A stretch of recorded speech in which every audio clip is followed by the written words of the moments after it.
ahead and start the show.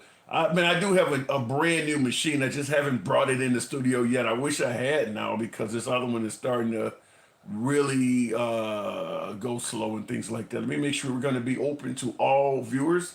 This is not going to be a sub-only chat at all. It's going to be open to everybody. So we'll go ahead and start that up on Clapper, TikTok, and YouTube. So what up, folks? Once again, it is indeed your boy Tim, the handsome liberal. We are now live. For you folks that are just beginning to tune in, understand I don't have a reliable laptop at this time. So that's why you don't see anything on the screen behind me. My laptop has been trying to boot up for, I don't know, the last half hour. So if it does come up, we'll go ahead and start the show based on what we have there. But right now we're having trouble with the laptop, and we'll just continue on because we certainly have a lot to talk about. Starting out with President Trump not threatening to, but actually federalizing the U.S. government against its own citizens, federalizing the National Guard and sicking them, for lack of a better term, sicking them on the people of Washington, D.C. Now, make no mistake about it, there's a lot of crime in D.C. Washington, D.C. is one of the nation's largest cities, and along with large cities come a lot of crime.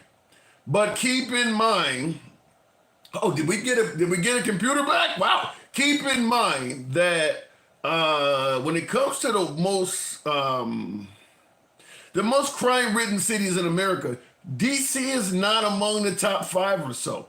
So if he's going to send in the National Guard, deploy the National Guard in DC based on the whole notion that, crime has gotten out of control, would it not be safe to assume, I'm going to ask you folks, would it not be safe to assume he's going to do this to other cities? Because when you hear folks talking about cities that are riddled with crime, DC doesn't normally come up. It's usually Chicago, if you're listening to the right, New York, Baltimore. They don't bring up St. Louis and Memphis because they're in a Republican state, but St. Louis and Memphis are more crime riddled than even Chicago is. So if he's going to suggest that he is sending in the National Guard to bring down crime, would it not be safe to assume that this is going to happen to other U.S. cities? Because D.C. is not the worst. D.C. is by far not the worst, not the most crime-riddled city in America. So do keep that in mind. Now, in addition to federalizing the city of Washington, D.C., I want to know from you folks, by way of yes or no in the comments, how many of you think this is a good thing? Make no mistake about it, there is a high crime rate in D.C. Yes or no? How many of you folks think sending in the National Guard to D.C. is a good thing? I believe they're talking right now about 100 National Guardsmen being sent there, but they're also going to have the FBI, federal agents working in tandem with local police. So you might get a traffic stop and have some dude pull out a fucking badge on you. FBI tends to carry gold badges. So you're going to have FBI and the National Guard roaming around DC interacting with the public. So we'll certainly talk about that. And do you think it's a good thing? Whole lot to unpack here before we continue. Also, how do you think this is going to improve or reduce, make it better or make it worse, the relationship between the public and law enforcement? Do you see any notion that this would improve or reduce the relationship with police from the public? There's going to be cops every damn where based on what Trump is trying to do. I got a clip that I really want to play for you guys that I can't right now because my fucking computer's not booted up. But Trump talked about the notion that people are spitting on cops and the cops not having the ability to do anything in regards to them spitting on them. You're face-to-face doing these protests, and some people do spit on the police. Trump stated that he's going to give power so they can do whatever the hell they want. So I don't know what that means. I want to ask you folks. I do want to see if I can eventually bring up the clip of Trump saying that, because I want you to give me your humble opinion on what do you think he means by suggesting the police can do whatever the hell they want. And that's an actual quote. So if you spit on a cop, the cop can do whatever the hell they want. I want to know what you guys think about that. Now, I got 3 topics. All of this is in relation to just federalizing DC. All of this is based on the first topic. In addition to that, he's talking about getting rid of the homeless in DC. How do you do that? You're not going to give them jobs because you're firing everybody in DC. You're not a big fan of social or entitlement programs. So how are you going to get rid of the homeless? Do you make a huge proverbial rug and just kind of sweep them under? When Trump says he's going to get rid of the homeless in DC, how do you think that's going to work when he is the head of a pull yourself up by your bootstraps, self-reliant party? Not necessarily known as the party that helps out the downtrodden. So what is he going to do in regards to getting rid of the homeless? That's what he stated he's going to do. Last but not least, this should lead to a lot of folks in D.C. fighting to get D.C. statehood. I don't know if there's any chance of that happening, but you're going to have a whole lot of folks in that state, in that district, because that's what it is, District of Columbia. You're going to have a whole lot of people in that district saying, we need representation. You just can't have this dude just sitting in the National Guard at whim. We don't have a governor. Obviously, Washington, D.C. is very progressive. Trump leans fairly far to the right.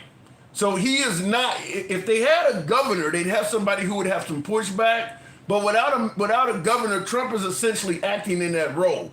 And he does not represent by any fashion or form the political ideology of the people of D.C. D.C. is a progressive city, and they got Trump essentially acting as the governor. He's not, I mean, that would literally be like putting Al Sharpton over Alabama. It doesn't work very well. So you might start seeing people in D.C. Begging for some kind of statehood or something like that. No doubt, no idea if that'll ever happen, but you may see that. Also, I want to ask you guys something else. Now Trump deployed the National Guard in California. You know, during the idea that they were protesting downtown California, he sent in the National Guard. He also sent the National Guard to the border to secure the border from, as he says, bad hombres getting into the country. I want to ask you guys a simple question. Why do you think he did not deploy the National Guard on January 6th? Why did he not do that? I want to hear from you folks, because obviously he's proving that he could have done it.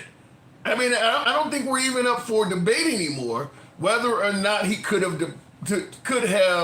deported the, I'm having a Biden moment. I don't think it's up for debate whether he could have deployed the National Guard on January 6th.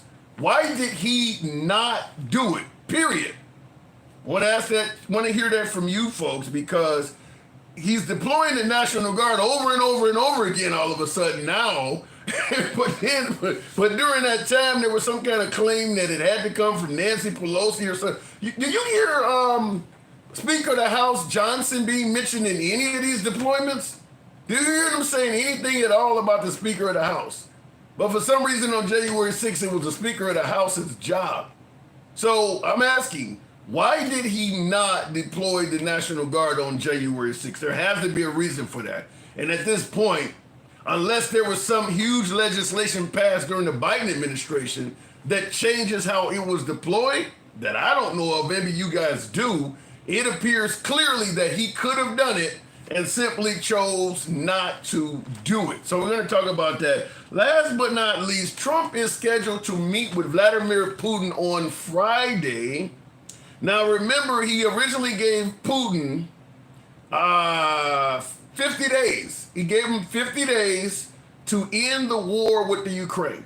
Putin did not do that, and Trump bumped it up to 10 days, which Putin did not make any changes at all with that either. So the 10 days expired on Friday. Trump did not follow through with any of his threats on Friday. Instead, Putin got to meet with him the following Friday. So 7 days later, Trump will get to meet with Putin. Putin hasn't done anything Trump has asked for. He's still attacking the Ukraine, et cetera, et cetera. What do you think will come out of that meeting? We're going to talk about that as well. What do you think will come out of that meeting? And they're having it without Zelensky present. So they're going to negotiate what to do with Ukraine without the leadership of Ukraine present at the meeting. How do you think this is going to end? My humble opinion, it could be a hell of a lot like what you've seen with J.D. Vance telling him he didn't say thank you and all of that shit. My guess is that Putin will do what it takes to speak favorably to Trump. Trump will come out of that meeting basically accusing Zelensky of not wanting to end the war. I mean, Russia's going to make an offer. Trump's probably going to go to Zelensky with that offer, saying it's a good offer. And if Zelensky doesn't agree, that's going to be our new enemy. Anyway, looking in the comments, though, real quick, we'll go ahead and go straight to the box. Yes, and Trump will say to Putin, please say that I'm not, please say that I'm old KGB. Russians say Trump will say, okay, I don't get what you're saying there, but another one-on-one private meeting, yeah. I don't know what the purpose is with meeting with Putin at this point. I don't see anything coming out of it, but we'll see. I want to go straight to the box. Federalizing DC, do you think that's a good thing? Do you think it will benefit the people of Washington, D.C.? Good evening. Welcome to the program, Jeremy. How you been? I've been good, been good. Good to have you back on. So what do you think? They're sending in the National Guard to D.C. That's fine with me. I don't care about that. I don't see that it should have its own city police in the first place. Wait, say that again? I don't think that they should have their own city police in the first place. They're a federal city. That's the point. Okay, so you believe they should always be covered by the federal government? Yes, that's the point of DC. The point of DC is that it's not supposed to be a state in the first place, or a city within a state. Mm-hmm. The idea is that we separate it from all the other states instead of making DC its own state, because then you have all sorts of other government entanglements, and it gives disproportionate power to one particular state. That's not a good thing. Well, don't you see where perhaps they might say what Trump is doing is giving disproportionate power to him? That's because he was elected into office. He's going to have that disproportionate power. He was elected into a federal office. DC is a federal city. Right. That's the point. But he might as well be the king of DC at this point. Yeah, and that's where the issue is. I mean, that city has politics. The people in that city are going to lean left or right. Trump is the actual opposite of what most of the folks in that city lean politically. Yeah. So, I mean, he's literally in control of a city that did not vote for him. That's okay. It's not supposed to be a city that's supposed to represent its city people the same way. It's supposed to be a representative of the entire country.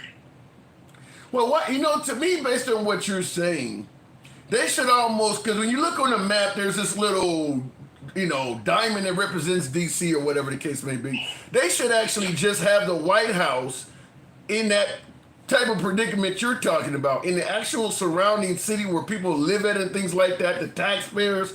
They should have actual mayors and governors. I mean, because that's dumb.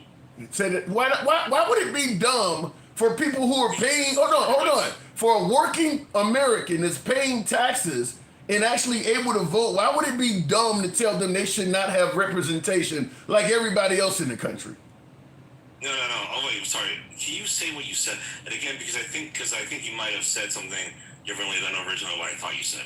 I'm saying. Are you saying should the White House be like in a suburban neighborhood? Is that what you're trying to say? No, I don't see why the White House is controlling the residential areas of DC. I mean, give them like some sort of business district where all of the main federal buildings are, and let them control that. But the average guy that's working for the post office or opening up his own local Ace Hardware or something, he shouldn't be involved in that. I mean, because he has no representation based on that. Well, his representation is the Fed. Is the federal government, not a local government, not a state government, but a federal government. Right. He has representation that be a federal city. Right. It's representation that he cannot control. The federal government focuses on the country. They don't care about little local politics. Yeah, I know, but again, that's the point I'm trying to make here is that as overall, well, it's not supposed to be about the local politics. That they don't matter as much. Yeah, but if you live in a city, you're a voter, you're a taxpayer, you care about local politics. You want a library open in your neighborhood. You want funding for a swimming pool. You care about that. So you want your own local politician just like everybody else has one. I understand what you're saying. Maybe like on some level, but when it comes to policing, no. The president of the United States and some of the most powerful people that affect everybody are in DC. When it comes to the policing, I have no problem with it being federalized. Yeah. You and I kind of disagree on it. I mean, I'm okay with federalizing it in terms of, I would shrink Washington, D.C. down to the actual federal government that operates in that city. There's a whole lot of federal buildings and things like that. But yeah, to me, if you're living out in the residential area, you're going to your house or you're in some local shopping mall that's got J.C. Penney's and shit like that, the federal police don't have any play in that, in my opinion. They should not be dealing with that. That would be a compromise I wouldn't have a problem with, because at least that's consistent. At least on some level that's consistent. So it could be kind of similar to the Forbidden City in China. Although I don't want China's politics, at least it made sense because it's because only certain people were ever allowed in there in the first place. Yeah. And it could be it could be smaller than Vatican City itself. I wouldn't have a problem with that. But the reality that we have is we have DC that's bigger than just that district for DC. Okay, now you made the argument that you have no problem with federalizing DC because the fact that how it's set up is not a state. What about the notion that Trump has indicated that he may try this in other cities like Chicago and Los Angeles? No, that's an overcorrection. That's an overcorrection. What do you mean it's an overcorrection? Because again, DC is not Chicago. DC is not supposed to function like Chicago. Okay. So, I'm fine with the idea of sending in and other troops in there, or if to enforce to beef up federal agents when they are doing their job. Like for instance, if the FBI needs if local law enforcement. Yeah, I get all that, but you do realize Trump has stated that he may try this in other areas. He actually said that. Yeah, that's dumb. That I don't agree with him on. I agree with him on one thing, but not the other. And this would definitely be where I say he's going too far. Okay. And now, would it be far enough for you to suggest he should not be in office if he starts federalizing other cities? I'm already okay with him being out of office, even if he didn't do this, because he didn't keep his promises. He lied. Damn. You consistent on this. I've been trying to catch you on this shit. Now, as a MAGA, as a Trump voter, you are really consistent on this. So in your eyes, Trump is already fucked up. Yeah, he already did. Yeah, release the Epstein files, motherfucker. You're not getting the Epstein files. You are not going to get those. I know I'm not, but I'm still going to say it. Yeah, you're not going to get the Epstein files. In fact, you're going to keep getting shit like this that it literally diverts our conversation away from the Epstein files, because obviously this is huge. This is, let me ask it to you this way. Considering that they haven't had police or federal police roaming around DC like this, do you think this could actually improve or worsen the relationship between that public in DC and law enforcement? Initially, it's going to lessen the positive relationships, but as I think the generation gets older, it'll only be one generation away from it actually helping out, because it'll be more security, it'll be a safer city, and people will just kind of grow up just knowing, this is just how it is. As long. Well, wait a minute though. This is only hold on. This is only for 30 days. I mean, for him to make this permanent, Congress finally have to step up and do something. That's where a lot of these problems are. Is Congress ain't doing shit. Trump is doing all this stuff on his own. So for him to extend it past 30 days, he's got to get an act of Congress. But let's be clear, right now Congress is like a limp dick. If Trump wants Congress to do this for longer than 30 days, they're going to do it. So you think that? Well, go ahead. You got to know this, Tim. There's an old libertarian quote, and I don't agree with libertarians on everything, but they kind of got this right. There's nothing more permanent than a temporary government solution. Damn. I like that. I actually agree with that. So whatever happened to Trump not being a typical politician. I mean, he's sounding real typical nowadays, is he not? Oh, he's definitely changed a lot. I like the old Trump. It's kind of like the old Kanye. You know what I mean? Like when Kanye was decent, and except now Trump might as well put on the black, the black hood with where he's fully blacked out and go on Alex Jones and talk about the Jews. Like that's the new Trump. Now it's Wow. He's the new Kanye. Wow. Well, you know the people that are out, you know the people that are on Alex Jones saying that, many would say they're racist and bigoted to say something like that. You're not putting Trump in that category, are you? No, I'm not. But I'm saying he's kind of lost it. I think he might be like suffering from Bidenism. I think he might be losing his fucking mind. I don't know. Wow.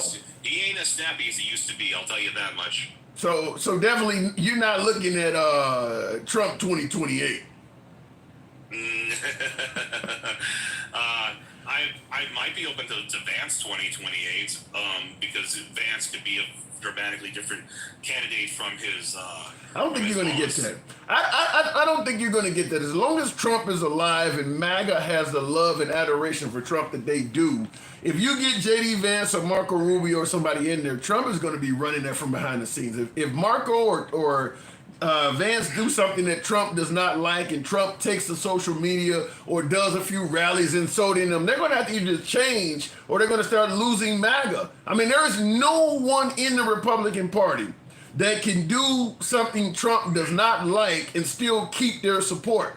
So my guess is that applies to Rubio and Vance too. Party as a whole, because a lot of people who are Republicans are starting to get pretty mad at him. But I think that it's just the MAGA side of the Republican Party that's like that. That's the side with all the power.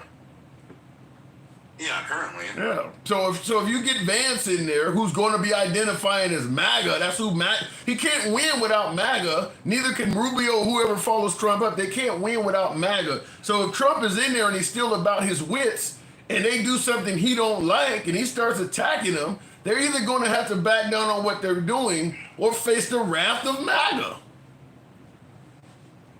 Yeah, it's not good. Yeah. It's not good. I still like that he's still deporting illegals, so don't get me tripped up on that. But this is definitely a step too far. Like, was trying to do this in other cities. DC, go ahead and do what you want there. It's a federal city. It doesn't operate like Chicago. It doesn't operate like Dallas or any other city in the United States, and it shouldn't. Okay. But it's with other cities, no, that's, you have to have a clear dividing line. Is it possible, with the liberals having these No King's Day protests, are you starting to see any inclination that Trump may be starting to act like a king or like some kind of monarchy? I think he's acting mad, but not like a king. You said he's acting mad. What do you mean by mad? Mad, like crazy. Well, let me tell you what I say. Well, let me give you. Go ahead. I think he might be losing it a little bit, but go ahead. When I say king, I'm talking about deporting American citizens. He's talking about that, obviously taking away citizenship from people like Rosie O'Donnell. I'm talking about doing things that are clearly illegal, period. You take away a citizenship, like what he's saying about Rosie O'Donnell. Talking about doing things that are clearly illegal. Have you seen more and more of that coming from this guy? I've seen that, but here's the thing. Here's the problem. So with the Rosie O'Donnell, I don't personally like that he said that, because he shouldn't have said that in the first place. But here's the thing with Rosie, I feel like how petty Trump is. He would have, even if he had no plans to do that, he would have just said it anyway, just to piss her off, because he's just that petty. So there's. That could be true, but you do have to understand. You can't fault people for taking. Yeah, you can't fault people for hearing the president say something and taking it seriously. That's not something that people are going to just laugh at. Yeah, because he's not a comedian; he's the president. Right. Right. So now, when it comes to talking about general citizens in general, I understand the hatred of birthright citizenship, because a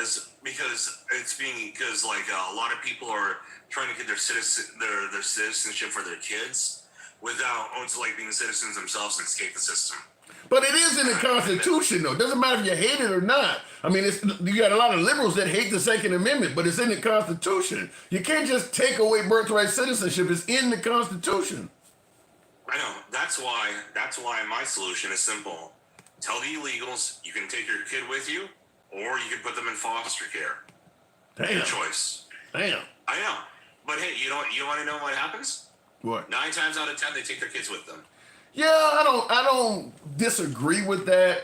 I'm okay with tackling the illegal immigration problem. I'm not a huge proponent of letting illegals stay. Look, if you're in the country illegally, I get it. Where you lose me at is the zero empathy. I don't care if you entered the country illegally yesterday or you did it 40 years ago and you have nothing but an upstanding record as a illegal citizen. I think it should be judged on a case-by-case basis, like all American crimes are. I don't know why in this case everybody believes that only when it comes to illegal immigrants. We should never forgive it. We should take nothing else in consideration. You broke the law, you must be punished. We don't do any other crime like that. Yeah, no, I'm not against going to court and saying, like, let's have this person's in court not only to prove whether or not they are illegal, but also like what exactly the punishment should be. But I think there needs to still be a consequence. Okay, a big ass fine. You can have a big ass fine. You can put them on probation. There's a whole bunch of consequences other than just we're gonna kick you out. In some cases, send you to Africa or some country you've never been to. I think it's the lack of empathy that people are really not liking. Yeah, well, yeah, and I can understand that. Here's the issue. Let's look at legal immigration. So not someone sneaking in, not someone overstaying their visa. They're legally in the country, right? Okay. What do a lot of H-1B visas get used for? That's the work visa, ain't it? Yep. Yeah, exactly. Yeah, it is. And it's the one that Elon Musk wanted a lot of people to get. Okay. Do you want to know why? Why? Because he could pay them way less than American citizens because they're used to like living in poor countries. Well, let's be clear. Hold on. Let's be clear. If we could not exploit these folks, we wouldn't let anybody in. The only reason, the only reason we got an illegal immigration problem to begin with is because we want people to come in so we can exploit. We don't want to pay them as much as Americans, or whatever the case may be. Maybe they got drugs, maybe they're trafficking. But if by law, if we had to pay immigrants the exact same as Americans, we wouldn't be letting anybody in. That's my point. Even legal immigrants are getting screwed.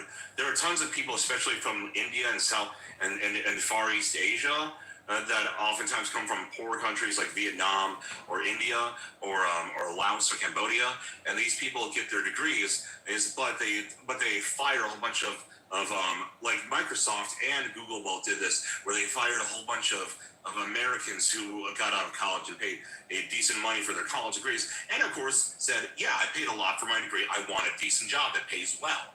And they hired a bunch of people from the third world who they knew that they could exploit and underpay and stuff because they're just cheaper. All of this shit amounts to capitalism. I do got to move it on, but all of this shit amounts to capitalism and corporate greed. All of it does. The only reason we have an illegal immigration problem to begin with is that there are Americans that wanted to exploit these people. And now that there's too many of them in here, we're going to pretend like the illegals just did it all by themselves. Jeremy, thanks for coming in here, man. Appreciate it. Thanks for having me. All right, anytime. Yeah, the only reason we have this shit is because there is a demand in America for what they supply. Illegal immigrants supply three things. Either they supply labor, so we can pay them less and exploit them in a way. They do supply narcotics. There's a hell of a lot of folks in America that want to get high, and they meet that demand by supplying that, whether it's the cartels or you name it. And then, of course, the trafficking aspect. They're engaged in trafficking. They're not forcing anybody in America to enjoy the whatever a child or a woman is being trafficked gives off, sex, you name it. Nobody in America is being forced to enjoy the output of somebody being trafficked. Americans want that shit. Americans want that. Americans want the people being trafficked. Americans want the narcotics, and Americans want the cheap labor. Which is why I've stated many times that if you get rid of all the illegal immigrants, Americans are just gonna find other people to give them what they want. They'll just find Americans to make the narcotics. Or they'll create a subset of Americans to do the cheap labor. But they want that shit. It's not that the immigrants are forcing it. Nobody's forcing Americans to hire illegal immigrants. They want to hire them. So anyway, looking in the comments, by the way, tap the screen. We're talking about Trump federalizing the nation's capital, suggesting that it will bring down crime. Do you guys think it'll bring down crime if he does that? I got a take on that. We'll go ahead and discuss that in a minute. But looking in the comments, we'll go back to the box shortly here. Same thing is happening in Europe. Got balance sheet looks because they import fully trained people. Well, we can import fully trained people, but we don't want to pay them the same amount. Tap the screen, get the lights on up to 20,000. When are you ever right with Trump? Somehow he becomes so right in time every time. Now, that's not true. And by the way, I am right with Trump when it comes to his ability to secure the border. I give him credit for his economy the first time he was president. I give him credit for the fact that gas prices are somewhat coming down right now. I give Trump credit. But there's a hell of a lot to criticize as well. I could go to a MAGA program and say, when are you ever wrong with Trump? I don't look at Trump as someone to always hit like a piñata or someone to get on my knees and suck his dick. I don't do either. Some folks do. So this is not the program for you if you only want to hear him praise or you only want to hear him criticize. You're going to hear it all here. We operate with zero censorship. I don't censor any of my guests, and I damn sure won't be censored either. Going back to the box, tap the screen, get the lights on up. We'll go straight to Mike. Good evening, Mike. Welcome to the program. Hang on a second. There wasn't anything going on at the border when it was being overran. What do you mean not going on at the border? The fact that it was being overran is a problem in itself. Mike, good evening. What's going on, Tim? Except for the fact that it wasn't being overran, but there's that fact. Well, here's the problem. Here's the problem. A large portion of the American constituents, even among Democrats, certainly independents, and an overwhelming amount of Republicans believed what was happening at the border was unacceptable. Too many people were coming in at once, and the Biden and Kamala Harris administration was not doing enough about it. I think they said about 70% of the people did not like what was going on with the border under Biden. Okay, fine. There's a bunch of uneducated people. My point being this: Trump sat up there today and talked about crime in DC, and he flat out lied. Crime is down in DC. Yeah. Is down across the board. But he didn't. But he lied. Homicide. Unalivings is down 12%. Sex abuse is down 50%. You there, Mike? I don't know if you dropped. Yeah, can you hear me? Yeah, I can hear you. I'm still here. Yeah, you're right. Crime is coming down, but they use the scale from 2012 to now. It depends on how far. If you go from 2012 to now, I believe crime has went up. But if you squeeze it down 2015, 2016, it's on the down slope. But they're suggesting there's still too much crime in DC. But they're saying that to feed this narrative that he sat up there and spewed again today. So he did today to black folk. That's who he was targeting today. Now let's be clear. That was about black people today. You got wait a minute. I'm going to ask you. I understand I clearly understand. You're as clear as day with me. But I want you to elaborate for the audience. What do you mean by he's targeting black folks? The same rhetoric he used today, he used for the Haitians and for the Hispanics. The exact same tropes. And then he said, when he was talking about targeting where they stay, where they live, that's what he did today. And when people don't understand it, of the population of DC has been called Chocolate City for years for a reason. I didn't know that until I saw all the posts today. I had no clue DC was ever called Chocolate City. I didn't know that until today. Yeah. You remember Chocolate City Records back in the day? Cameo, a lot of those artists were on that label, Chocolate City. I don't remember the record label. I'm a big Cameo fan, but I didn't know that.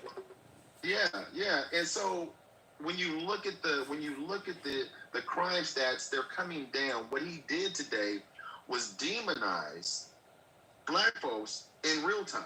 He used all the same tropes. He used all the same. How did he, wait. Okay, and I see, I want to present it to you this way, because Baked Boss is in the comments saying, what, so only blacks commit crime? If you're bringing down crime in D.C., are you suggesting that that only means black people? You're basically making it sound like only people committing crimes in D.C. are black.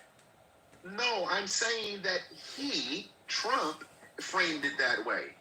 And he's targeting Democratic cities. And why do you think you brought up Chicago, Tim? See, this is the games that people play. He's not bringing up Chicago because he's just targeting crime.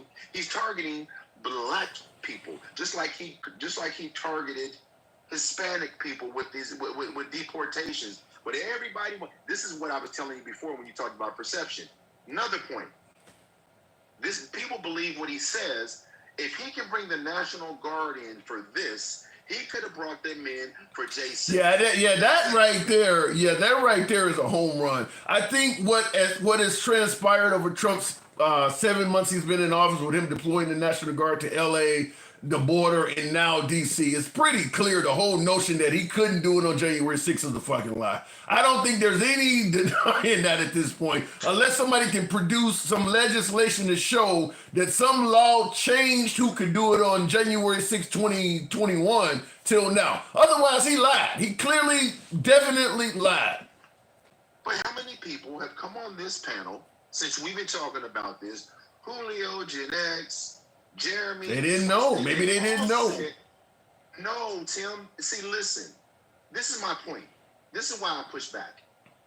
They've been told that Nancy Pelosi wasn't in charge. They've been told to look at the statue there that Nancy Pelosi not in charge of the National Guard in D.C., that the president is. They've been told. They never bothered to look it up because it distorts their narrative. Yeah. And now that he's done it, they're okay with it. But now, what is their excuse now? Nothing's changed. No laws have changed. Well, they don't care because the folks on January 6th are considered as friends. The people he's deploying the National Guard now with LA and the border and in DC, these are foes. So they don't care that he didn't deploy the National Guard to address friends. I mean, Trump has never said anything negative about the participants on January 6th, up to and including pardoning them and making songs with them. He's been favorable towards that crowd from literally January 6th, the day itself. He's never said anything negative about what happened there that day, other than the cop who shot Ashley Babbitt. That's about the only person. He called that cop who shot Ashley Babbitt a thug. Everybody else was patriots. So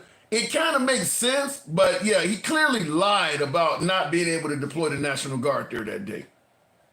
Right, and he's also showed the fascism. I mean, he showed all the tendencies, he showed the racism. He sat up there today and monologued about people and deploying in the and getting them out of here and getting them out of their neighborhoods where they live. He was doing all of these things. You understand what I'm saying? He did it in real time today. But I don't know. You're suggesting that Trump is, targeting black folks. There is room to push back on it because obviously there's plenty of Hispanics in Chicago and whites that commit crime. So saying he's going to go after Chicago next, I'm still not hearing with clarity how you're saying that he's targeting black folks. I need you to explain that a little bit more in detail. Well, let me say it this way. Who else is he targeting? The criminals in the city is who he's targeting. And again, Tim, who's being profiled? White folks are being racially profiled? White folks are just being stopped on the street by ICE? No, but he's not. This is wait, hold on. This is the National Guard. This is not ICE being deployed in these cities. So I understand. So I'm still trying to figure out. It sounds like you're making a leap to racism. I'm just trying to figure out where you're getting that from. No, I'm not making a leap to racism at all. I'm paying attention. We can sit here and mince words all we want. That motherfucker that stood up there today and that's been standing up there has no intentions to do nothing but harm people of color and women. Period. Period. Now, I want to say something that's probably along the lines of what you're saying, and when you suggest that Trump is targeting blacks. Remember Biden in the crime bill, how everybody said that shows Biden was racist because the crime bill, and they were locking up all kinds of black folks, and they put it to Kamala Harris with her doing it in California. This is going to net a lot of black people. Regardless of how you feel about it, what he's doing, when he starts going to these cities that are overwhelmingly populated with black people, he's going, this is no different than when Biden decided to get tough on crime and came up with the Biden crime bill, and all of a sudden we're blaming, because the Biden crime bill wasn't specifically targeted to blacks either, yet it netted a lot of black people. What he is talking about is going to net a lot of black people. And they know it. Here's the thing, Tim. They understand. See, the problem is these aren't dog whistles anymore. Those weren't dog whistles. Did you watch him today? I watched a lot of it. That wasn't a dog whistle. That was blatant racist. That was blatant. Here's what we're going to do. And he went on and on and on. And he was talking about black and brown folks. How about this though? But how about this? We're talking about possibly netting black. Chris in the comments says, listen, if you're not committing crimes, you won't be in the net. So in other words, I hate to say it, but just comply and you'll be okay. How do you respond to that?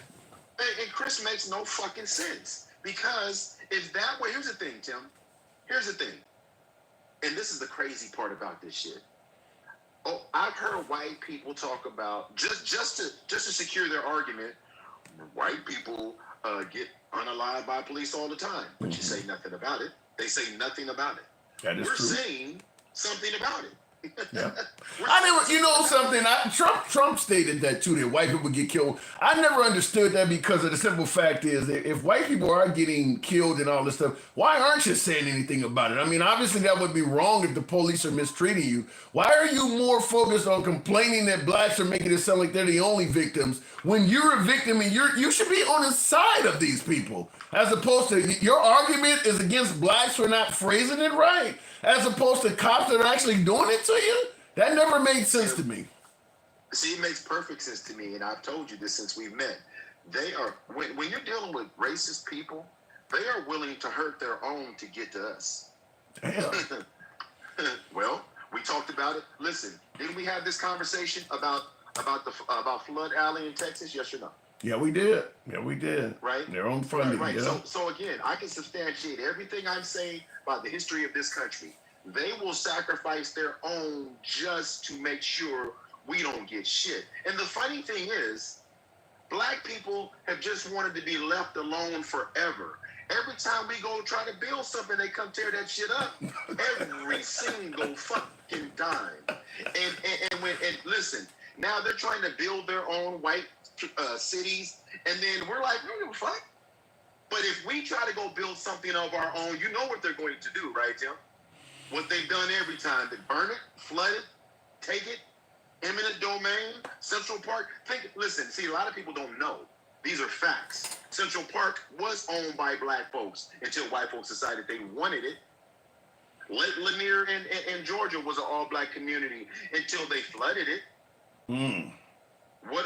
Listen, a black Wall Street was fine until a white woman said a black man did something that he didn't do, and they unalived 300 people and burned it all down. There's a lot of it. I mean, and the same thing applies to the Native Americans as well. We kept kicking them off, and then the minute we put them in another reservation and they find out there's gold or oil or something, it was the same thing. The minute we found out that their property was of value, we kicked them. Yeah.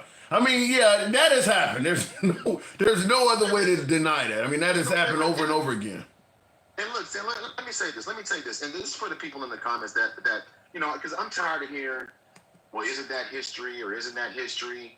If your child unalive from cancer, or your child or you got in an accident and you were disabled, so now you can't do the things that you used to do. Are you just saying get over it? You mean you can't tell your story? You mean you can't speak about your experience and how to avoid it? I mean, at the end of the day, they always lean into our experiences and want to tell us to get over it or this or that, but they never get out of the fucking way. They never just move out of the way. And here's the thing, and then they say, pull yourself up by your bootstraps. When has white America ever pulled themselves up by their bootstraps?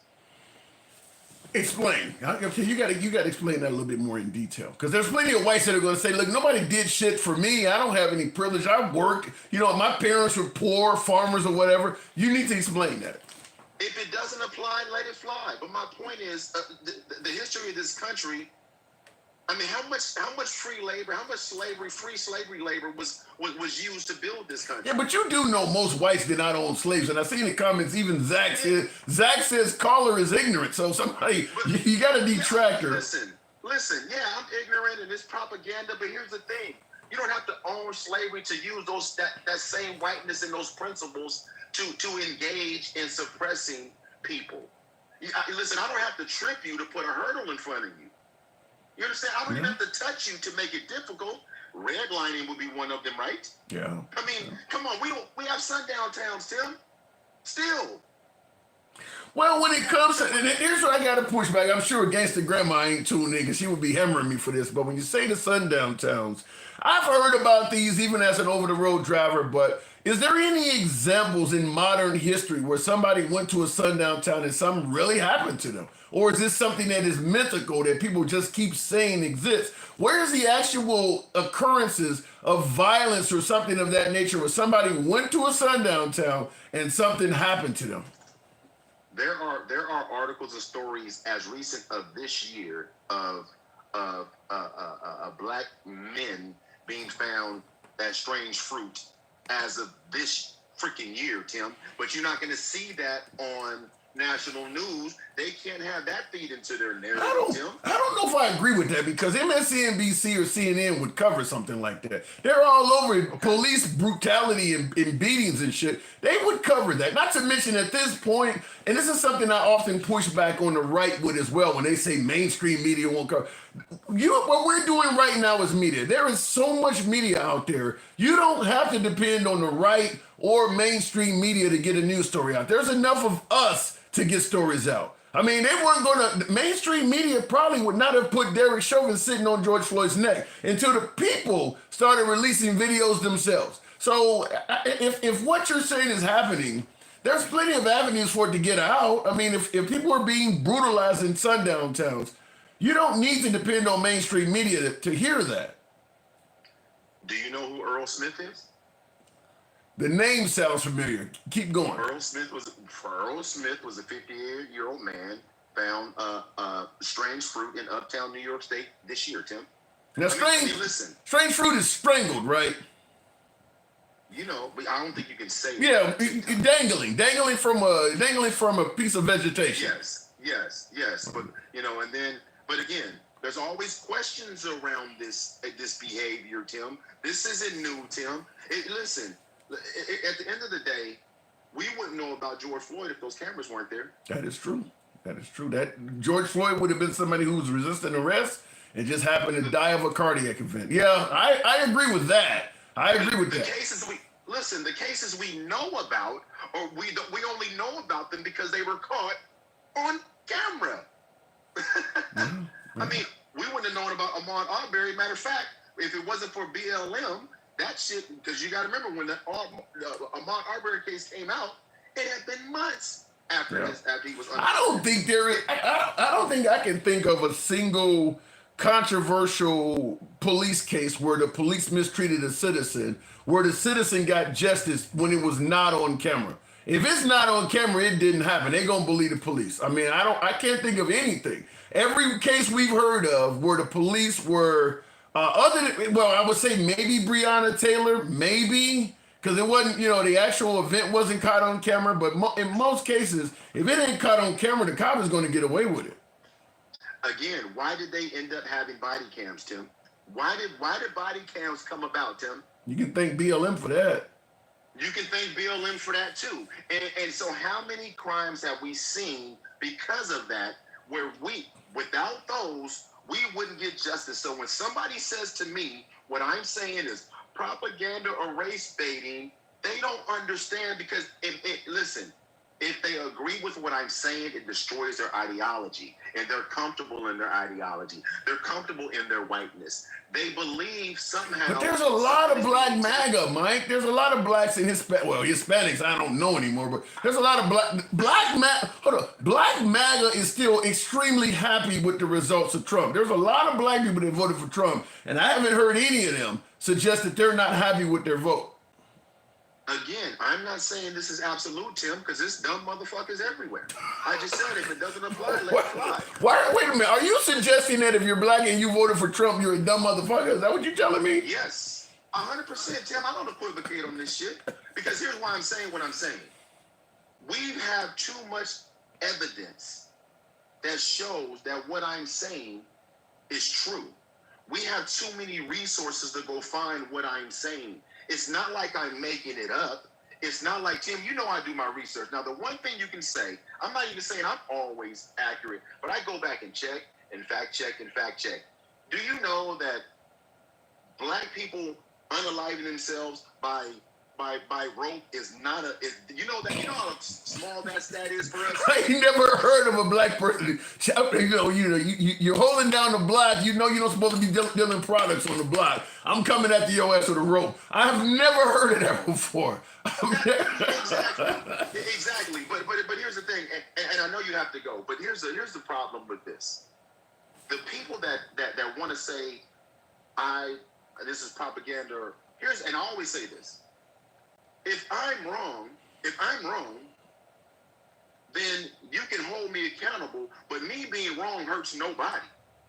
Well, that's not true. If you're calling people racist, you're putting people in. If you're wrong about that, you're demonizing people. Well, no, I'm not wrong about the racism.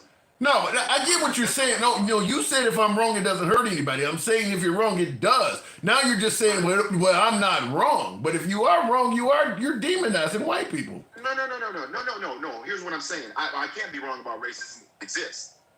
That's not the part I'm talking about being wrong about. I'm talking about wrong about the agenda. I'm talking about wrong about where they're going. I'm talking about, because what we're talking about right now is in Project 2025, by the way. Listen, Donald Trump is setting himself up to never leave DC.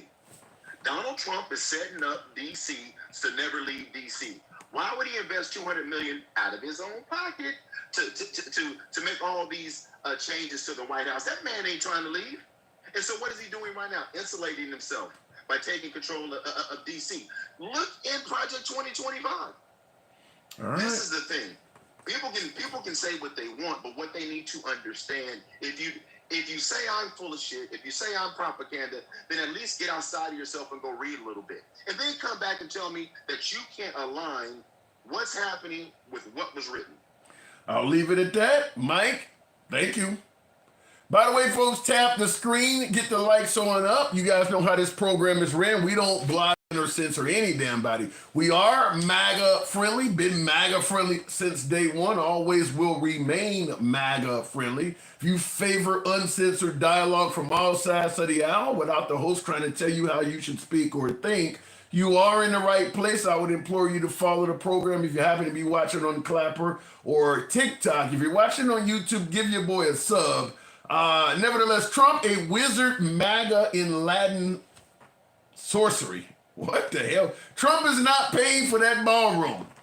Well, Trump is saying that his supporters are paying for it. He is suggesting that it's not coming out of taxpayer money. Now, my guess is Trump is probably telling the truth and fibbing a little bit simultaneously. I believe that the upfront checks will probably be written by other individuals as opposed to the taxpayers. But there's a high likelihood that they're going to write a check up front to pay for the ballroom, and Trump has done something behind the scenes where the money will come back to them, and that will probably be at the cost of you and I. That's my speculation. But Trump is correct. They're not paying for the ballroom up front, but they're not doing that out of the kindness of their heart. There's probably some kind of backdoor deal or some kind of kickback. And let's be clear, Trump ain't the only person that does shit like that. That's not something that's unique to Trump. Most politicians do stuff like that. The only reason that Trump's going to get heavily criticized is because he ran on a campaign of draining the swamp, and he wasn't supposed to be like that. But as Jeremy, my first caller, stated, now that Trump's in office, he's changing and doing a whole lot of the underhanded, dirty shit that he claimed he was going to drain the swamp and not do. He's doing a lot of that stuff. He's slowly but surely making the rounds to become a typical politician. Before I continue on with the next guest, we're drowning in the Trump swamps. Larry says, we're drowning in the Trump. followed by I can't pronounce the name, says he is literally the swamp. Wow. I want you guys to hear something. This goes along the line of what we've been talking about. Now that my computer is up and running. This was said by Trump today. I'm going to play ignorant on this. I'm not 100% sure what he was talking about, but I want you guys to give me your opinion. We'll start taking calls right after this. Instructed them and told them whatever happens, they love to spit in the face of the police as the police are standing up there in uniform. They're standing and they're screaming at them an inch away from their face, and then they start spitting in their face. And I said, you tell them, you spit and we hit, and they can hit real hard. It's a disgusting thing. I've watched that for years, for 3-4 years. I've watched them. The police are saying, and they're told, don't do anything under any such, and you can see they want to get at it. And they're standing there and people are spitting in their face and they're not allowed to do anything. But now they are allowed to do whatever the hell they want. So what does he mean when he say they're allowed to do whatever the hell they want? And do you favor that? Because it is a crime to spit in a cop's face. That is definitely assault. But if someone assaults you, are you allowed to do whatever the hell you want? I want to talk to you folks and have a conversation on it. What do you think he means by that? That's a pretty strong statement. See, Mike said exactly what I said. Going back to the box, thank you folks that are tapping the screen. Go ahead and get the likes on up to about 50,000. 50. Going back to the box, we'll go to Andrea Boyer. Good evening. Welcome to the program. I'll start right off by asking you, Andrea, what do you think? And by the way, good evening to you. Andrea, can you hear me? Andrea, are you there? Okay, apparently Andrea, however I'm pronouncing it, is not there. We'll go ahead and move the program on. Musa, good evening. Welcome to the program. Depends, are they against Israel? We're not talking about Israel tonight. If so, we must protect our masters at all costs. I don't know about that. Musa, good evening. Musa, are you there? I think Musa is either taking a shit or washing their hands. Once again, a lot of my guests are here, but then again, they're not here. So we'll go to Willard Coleman. Is he your daddy, says Dre Ski. I'm assuming you're talking about the orange-haired, orange-faced guy we got that's our leader, the commander-in-chief. Is he my daddy? Willard, good evening. Yes, how you doing? I'm doing really good. Now, did you hear the clip that I just played? Yes, I did. They can do whatever the hell they want. What say you? How do you interpret that? I interpret that being an old white man, 79 years old, he means as long as the person is not white, you can do anything you want to him. That's the mentality that he has. Now, you do realize you're painting him as a straight up racist by saying something like that, right? I mean, we all know he playing the race card. He's throwing red meat to the white people. He letting them. That's why he having this conference in Washington D.C., which is majority black, majority ran by black. That's where he's throwing red meat to the white people. Letting them know that he's going. But how does this work considering that the National Guard, the FBI that he's deploying, there are tons of black National Guardsmen, tons of black people on the FBI, I assume a few at least. I mean, so do you expect them to go into D.C. and start operating in a manner that's racist? They're going to do just what black National Guard, black police, they're going to do just what they told to do. They're going to police their own people just like the white man do. They're going to police their own people. That's the only people black people. That's the only people black people have ever been able to police was black people. So they know what to do. They know to do just like he said do. So this almost sounds like a quote from Ice Cube from the 90s, black police showing up for the white cop. That almost what it sounds like. So you expect the black cops to come in there and provide no relief at all for the community and pretty much follow orders and do the same thing. It may be one or two maybe, but the majority of the black cops gonna do just like the white cops do. So how do you respond to folks like, and one of my BM says, always the white man, keep you down, stop. So he's saying that the black folks are always complaining that the white man is keeping you down and you need to stop that, or as some would say, race baiting. How do you view folks who view what Trump is doing as simply a measure to bring down crime and it having nothing to do with race at all? A lot of folks believe that, listen, the crime in DC has gotten out of hand. If it's mostly blacks doing the crimes, then it's going to be mostly blacks that get arrested. That's true. But like any other president, I go along with it. I go along with it.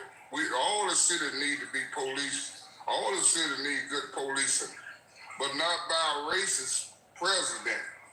Not by a man that's dodging was running from he's running from the law himself. Well, he did have 34 felonious convictions. I mean, there was some of that probably that is actually true. But how do you respond to folks who suggest you don't have to worry about Trump policing D.C. because they're only going after criminals? If you don't commit a crime, you're not going to be involved in it. Oh, that's a lie. Anybody that get out there, some of those guys, some of those white nationalists, some of those oath keepers, they gonna grab up anybody they want to grab up anybody that's saying anything wrong to them. They're gonna grab up it. It's not gonna be about crime. They're gonna take easy targets. They're gonna take the soft targets. They're not gonna mess with the real criminals. Cause real criminals, if they mess with the real criminals, they're gonna have to hire some more people there.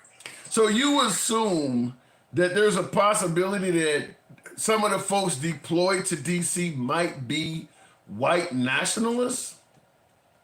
I have heard that being told that some of them white national oath keepers, and plus they got oath keepers. Trump insurrectionist people. They hired. Who gonna know what he did? Who gonna know who he hired? That's just a bunch of people that got hired. His people is the one that's out there doing this. His people were out there, the ISIS and different people. Yeah, but here's the difference there.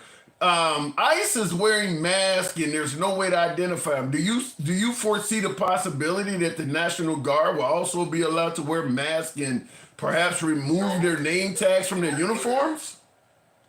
There's gonna be ISIS in the mix. There's gonna be some ISIS in the mix. Wait. You believe that there will be ICE patrolling the streets of D.C.? That's correct. What are you basing that on? I'm basing on the president, his reputation. I'm basing on his reputation of what he stands for. Okay, then I need to know from you, because some folks are asking in the comments, people bring up that Trump was regularly adored by the black community. Everybody from Nelly making songs about him to him hanging around Mike Tyson and Jesse Jackson. What is making you say the man is racist? What has he done? All he was doing was that when he was in New York hanging around those black boys hanging around him, he wasn't hanging around them. They was hanging around him because he had a little money, and he was exploiting them guys. He know the black community. He was exploiting them. He was making money off of half of them. Well, but that's the whole music industry is like that. But I'm saying though, what has Trump done for you to feel confident that he is a racist? I mean, whether he's exploiting people in the black community, like I said, half the music industry done that to people in the black community. But what has he done to make you feel like he does not like blacks in general? Like I was saying, he running from the law himself. he's I can't get my words out. You can understand that, but Yeah. I don't know. I can't get my words that I want to use. But he explored black people since he been stealing himself. Well, but wait a minute. I mean, I think we can agree that Trump has exploited a lot of women as well. That don't mean he hates women. I mean, he's exploited the hell out of some women, and he still likes women. He used women. He don't like them. He used women. He even whooped his own wife. He raped his own wife. According to the papers, he raped his own wife. I don't know. But she retracted it when she found out. She retracted it when she found out it was going to damage his reputation. But his own son didn't speak to him for a whole year till he found out he wasn't going to be getting none of that. He found out he wasn't going to be getting that money like he should have been getting. Well, so he started. Well, then listen. If you're a victim and you're willing to retract your story because you're getting paid, then I mean it is what it is. I mean, if you really want justice, you should stand by your claim. You don't reject it because somebody's giving you money, do you? Yeah, because when Trump had control of money. Yeah. He been having control of money all his life. Yeah. But he just burned up a lot of money. He messed up a lot of money. But so let me ask you this though, in regards to the whole thing. While I get that you believe what Trump is doing is racist, what about the notion that it could likely bring down crime? What if it actually brings? Let me first ask you this: do you think what he is doing will bring down crime in DC? I mean, you're talking about hundreds of extra badges in that city. Do you see? The bad guys in DC gonna go high. They gonna go. They always know when the po coming. They gonna go high. They gonna cool down for a while. They gonna cool down. The bad guys gonna cool down. Well, if the bad guys go into hiding and things cool down for a while, hold on. If the bad guys go into hiding and things cool down for a while, would that not mean what Trump did is a success? That means crime is dropped. No, that won't be a success. That just be a showing. That would just be a showing. They go high, and then the National Guard go back home. They haven't did nothing. They haven't done anything. What he gonna do? He gonna get those innocent people. Some innocent people gonna be out there. Well, but think about what you're saying, though. If while Trump has extra badges deployed, crime drops, and you say once they go away, the crime will come back, then wouldn't that not be an incentive for Trump to ask Congress to leave them in there permanently? Because when they're here, the city is safe. We won't leave them in there permanent because it's gonna cost too much money. It's gonna cost too much money. These people, they got to be fed. They got to be housed. It's gonna cost too much money for them. But how much money does it cost dealing with crime every day, or incarceration? I mean, you're gonna pay the money no matter what. I mean, when you're talking about blood and treasure being lost to criminals, I mean, there's money being paid regardless, right? Right. But it don't cost as much. It's cost, look at 800, I think it's 800 National Guards.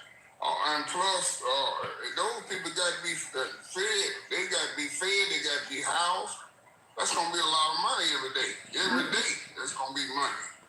Yeah, well, I'll tell you this. I got to move it on, but before I do, I'll tell you this. If it's white nationalists and oath keepers, as you say, my guess is they would do a lot of that for free without you need to feed them. If what you're saying is true, if you give them access to DC as police officers, I don't think you're going to need to feed them. You probably won't even hardly need to pay them. But I got to move it on. It's our first time talking. Say what? Is this our first time talking? Can you hear me? No, I didn't hear you. That's mine. Okay, I guess we're going in and out. I got to move it on, but I said, is this our first time talking? Yeah, it is. Appreciate it. Good conversation. Listen, come back anytime, man. Always welcome. My door's always open to you. Thank you for coming through. I appreciate you. Anytime. All right, moving on with the program. By the way, tap the screen. Get the likes on up to about 60,000. It's enough of you guys in here if you let your thumbs not be lazy. This is uncensored programming. We are MAGA friendly. We don't block, ban, or censor anybody. Just being clear with you folks, despite the conversation you hear, MAGA are generally the preferred guests here. We just don't get a lot of MAGA. I can't make that happen. Trump is the president. He's in the hot seat, so he's going to get more criticism. We're not going to spend an hour or two criticizing Kamala Harris or Biden. They're irrelevant at this point. And of course, MAGA does not like hearing Trump criticized, so they don't tend to pop up as much. Nevertheless, we are MAGA friendly. We don't block, ban, or censor you for your commentary. You favor that. Feel free to tap the screen on my TikTok audience. Smash that like button if you happen to be watching on YouTube. If you enjoy this type of open dialogue from all sides of the aisle without anybody being censored, feel free to give your boy a subscription if you're watching on YouTube. Follow the program if you happen to be currently watching on TikTok or Clapper. Whatever happened with the military should not be used as a police force in our cities, says Miguel. I'm kind of on the side of that. Here's my take on it, and I'll go back to the comment section in the box shortly. But my take on it is, why not just allocate more money for police? The money it takes, as my last caller was talking about, rightfully, then it costs money to keep the National Guard going. You're not for defunding the police. That's the liberal side of the aisle. Then why not just beef up the police? I don't think it's a case of wanting more police. I think it's a case of wanting more control. Because if you gave a ton of extra money to DC and they beefed up the police force, then the mayor and the chief of police of that city are the ones that are responsible for doing what it takes to lower crime. You just gave them money. But if you do it the way Trump did it, he can say, I'm the sole, I am solely responsible for doing this. I think it's more along those lines, as he want to be able to take credit for doing that to DC. So we'll leave it at that. Trump is more black than the brother crying in the box right now. You think my last caller was not? I don't know about that. Tap the screen. Give me on up to 50,000. I'll take the next caller at 50. Send the guard to rural trash towns. They need it. Not enough people there.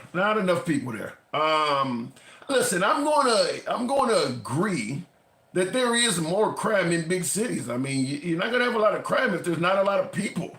There's going to be more crime in big cities. But the problem is that Trump is doing it predominantly in liberal areas, even though places like Memphis and St. Louis that are in Republican states, when you think about the worst, most crime-ridden cities in America, you don't normally hear people talking about DC as much. It's more Chicago you hear coming up on the right. But in reality, St. Louis has been the murder capital a few years running. Little Rock, Arkansas has been in that conversation. Baton Rouge, Louisiana has been in that conversation. Memphis, Tennessee has been in that conversation. Jacksonville, Florida is pretty damn violent. But they happen to all be in Republican states. That's why you don't hear the right really criticizing those cities that much. They'll go after the liberal cities. Chicago, I don't think Chicago's even in the top 10 when it comes to murder capital. Chicago's not as bad as they say, but it has a lot of ties to Obama. It's a liberal city. You know, they've had a history of tough gun laws, so it really makes a good liberal target. There is no tough gun laws in St. Louis, Baton Rouge, or Memphis. So you can't really attack it that way. And then the governors of all those states is Republican. Anyway, look at it in the comments before we go to the box. Tap the screen. Get your boy up to 50,000 likes. We'll take the caller at that. The cities are Democrat ran, though. St. Louis is only on the list because of East St. Louis, which is actually in Illinois. Now St. Louis got plenty of murders in its own. And all of the murders in St. Louis are not the responsibility of East St. Louis. By the way, the notion that Memphis or St. Louis is a liberal city, yes, but the governor of the state is responsible for the cities in his state, his or her state.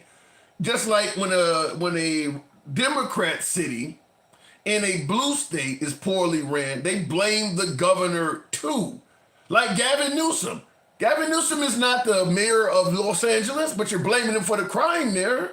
So if Memphis or St. Louis has a bunch of crime, then the governor of that state gets blamed too. But because the governor is Republican, you can't go their way. So all of a sudden you go quiet on it. But that's the point. It doesn't matter it's not just the politics of that city. The governor is responsible for those towns as well. He's not doing anything. Those cities are violent. St. Louis is pretty bad. I used to live out there. Says, decent, I think that says. What are the red city numbers? Well, when you ask what are the red city numbers, you're not going to have as much crime in red cities because red cities don't have people. Out of the top, we've done a live on this. Give me up to 50,000. I'll take the next call at 50,000. Tap the screen, get the likes up on TikTok. The red cities are not going to have as much crime as the liberal cities. They just don't have the people. They don't have the population. They do not have the diversity. And when you look at the top 50 largest cities in America, we did a live on this about a year ago. Out of the top 50 largest cities in America, only 9 of them are Republican. And you got to go down to like the 15th largest city before you encounter a Republican city. I think the mayor of Dallas, I believe, switched over. But other than that, I think Oklahoma City was the first largest city that had a Republican mayor. All of that other shit, Philadelphia, Atlanta, DC, Chicago, New York, Boston, Detroit, all of those cities are liberal. So if you put more people in the city, you put more diversity in the city, there's just a lot more to conflict. You're going to always have more crime in liberal cities because that's where the people are. Republican cities are significantly less populated. So that has a big, that plays into it. The Republican Party don't mention that their cities are significantly smaller. Looking in the comments real quick, and you guys are tapping the screen, give me up to 50,000. A lot of lazy thumbs in here tonight. Remember when Biden didn't release the list for 4 years and you never mentioned it? No, the right was mentioning it like crazy. When Biden was president, the right was all over the Epstein shit. And Trump gets back in office and suddenly the list doesn't exist and we shouldn't talk about it. You notice when Biden was in office, Trump never said once, stop talking about Epstein or the list didn't exist. He didn't say shit. He was fine with Megyn Kelly and Ben Shapiro and all of them, Candace Owens. He was totally fine with all of them hammering the Biden administration over the Epstein stuff. The minute he gets in office, after promising to release it, he changed his tune, and now we're like, well, let's go back to talking about Biden. No, you ran on Biden was inefficient. Biden was not being transparent. Biden was not letting us know what we wanted to know. And if we voted for you, you would do it. And then you get in office, you fail to produce, and you say, well, let's go back to talking about Biden. It doesn't work like that. Does not work like that. If he hadn't promised to do it, maybe he wouldn't be in that predicament. Nobody made the man promise to do that. He decided to do it for political capital, for political gain, and is going to be held accountable for it. Now, in the comments, Chris says the list was sealed. Well, I will say this. Jeffrey Epstein passed away in August of 2009. Trump didn't leave president. He didn't leave the presidency until January of 2021. He was president over a year and a half after Epstein died. Trump could have released a lot of this shit in his first term. He could have did a hell of a lot more to make this stuff known in his first term. And he absolutely would have at least known if a list existed by then. He had almost 18 months knowing after Epstein was dead, he had almost 18 more months of being president and having power. He would have known if a list existed back then. So to come out now in June of 2025 or something like that saying a list didn't exist, some of that's kind of bullshit. Before we go back to the next call, a lot of you guys are just lazy as hell in here. Maxwell wasn't sentenced till earlier this year. You don't need her to be sentenced to know if a list exists or not, though. You don't need any of that. Epstein himself, you know a lot more about Epstein than to suggest that a year and a half after he died, you didn't know anything. They're going after Ghislaine. And by the way, you said she wasn't sentenced earlier this year. She was sentenced before that. When was Ghislaine Maxwell sentenced? I think she was sentenced before that. You can't release evidence with someone on trial. I didn't say you have to release it, but you damn sure know if it exists or not. For Trump to be saying this late in the game, no list exists, that's bullshit. You know if there's a list or not. Because all of the right was saying that everybody from Oprah Winfrey to Tom Hanks to Will Smith was on the damn list. All these liberals. And Trump damn sure knew they were saying that shit. Not once did he step up and say no list exists or let's stop talking about Epstein. And if he had not won in November last year, he wouldn't be saying it now. He would be totally fine with the right continuing to hammer the Democrats about the Epstein list. Once he got put in the hot seat and was actually required to deliver on his promise, now he wants you to stop talking about it. Just telling you, look at what happened. That's all I'm saying is look at how he handled it. Continuing on, I'm trying to bring up guests. We'll go to the box. I believe you guys have tapped the screen to make it happen. Here we go. That is only a band-aid, not a solution. Fair enough. January 6th, Tim Pelosi or Trump can send it. Well, let me just say, in regards to January 6th, Trump lied. I don't think look, he's deployed the National Guard to the riots that were taking place in downtown Los Angeles, and it was only a little small area. He sends in, a couple thousand people? So he showed he can deploy the National Guard to Los Angeles. He's shown he can deploy the National Guard to the border to protect our border.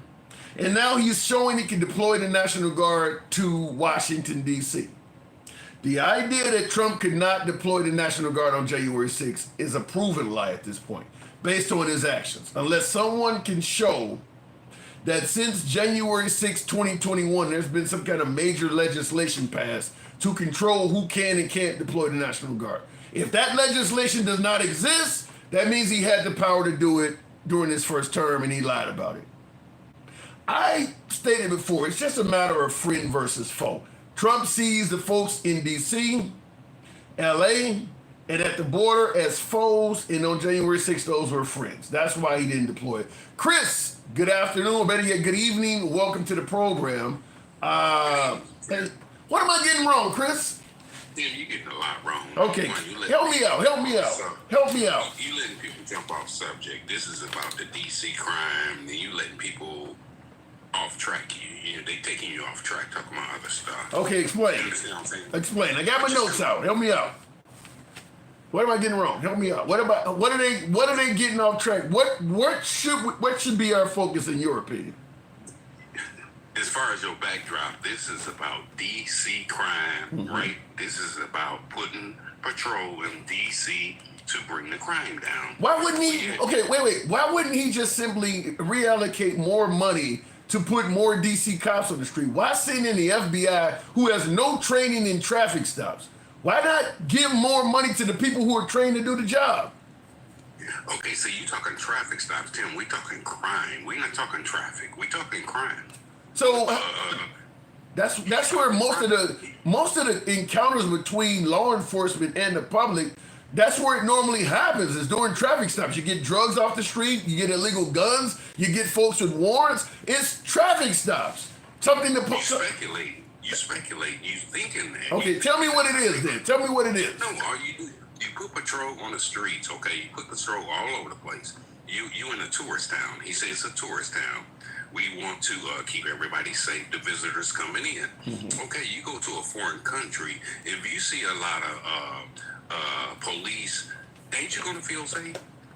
If you go to a foreign country, Tokyo, Seoul, and you see cops everywhere, is you not gonna feel safer? Well, yeah, I'll say yeah. My answer is yes and no. If I go somewhere and there's a whole lot of people standing around with heavy firearms and shit like that, I tend to wonder why the hell do they need all of this, and I don't know if I feel safe. It's somewhere I don't want to really be. Okay, now you get me there as far as a heavy firearm. I agree with you somewhat on that. I mean, we see military, you're gonna kind of be, you're gonna be like, wow. The National Guard. Yeah, the National Guard. Depending on what country you come from. Yeah, depending on what country you come from, right? You're not used to that. But if you see regular police officers, you're like, cool, we cool.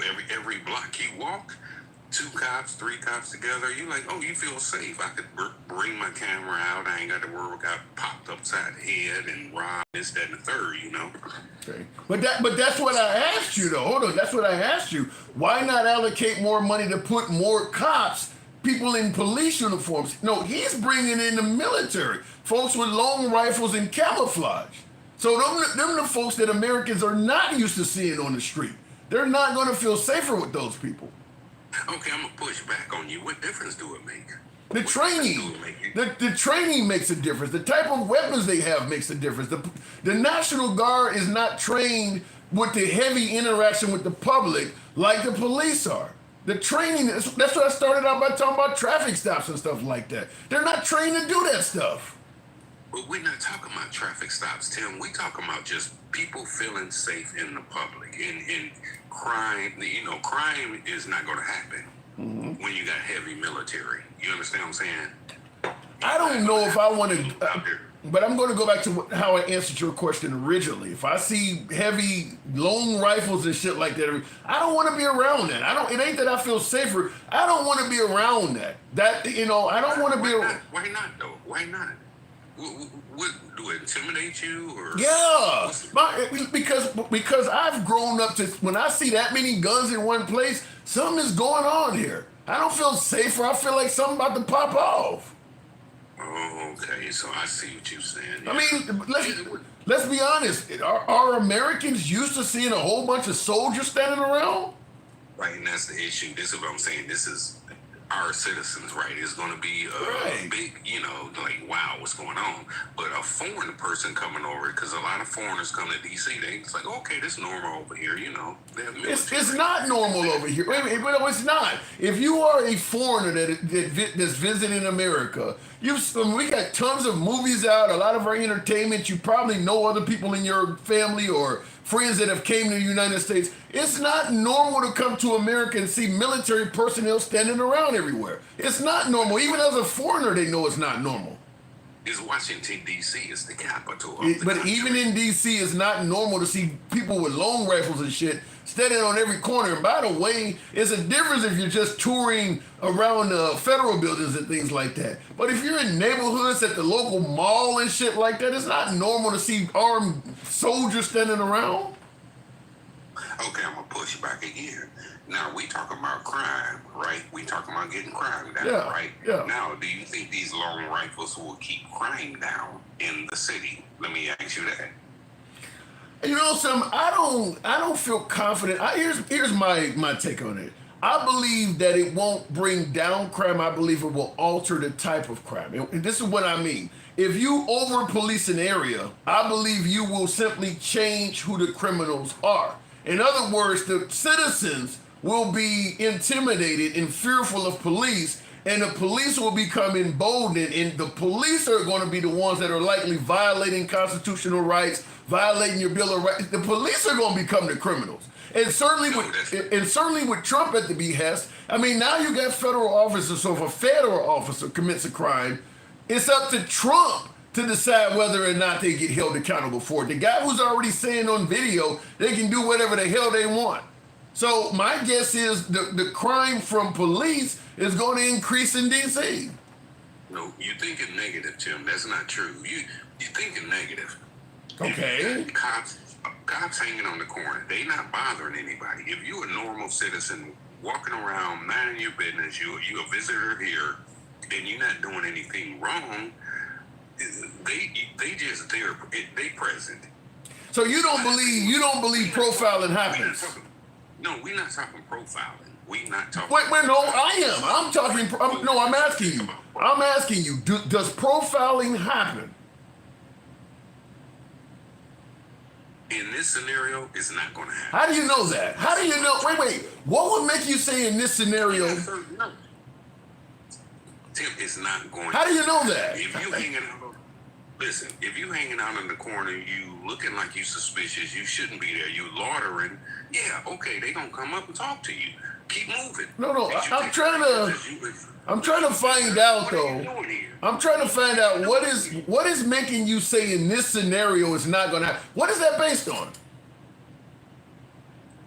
It's based on any other country. All you have to do is any other city in any other country. If you hang out in the corner and you just looking suspicious and you just not, you're not spending money, you're not doing anything, yeah, they're gonna pull you over and probably talk to you.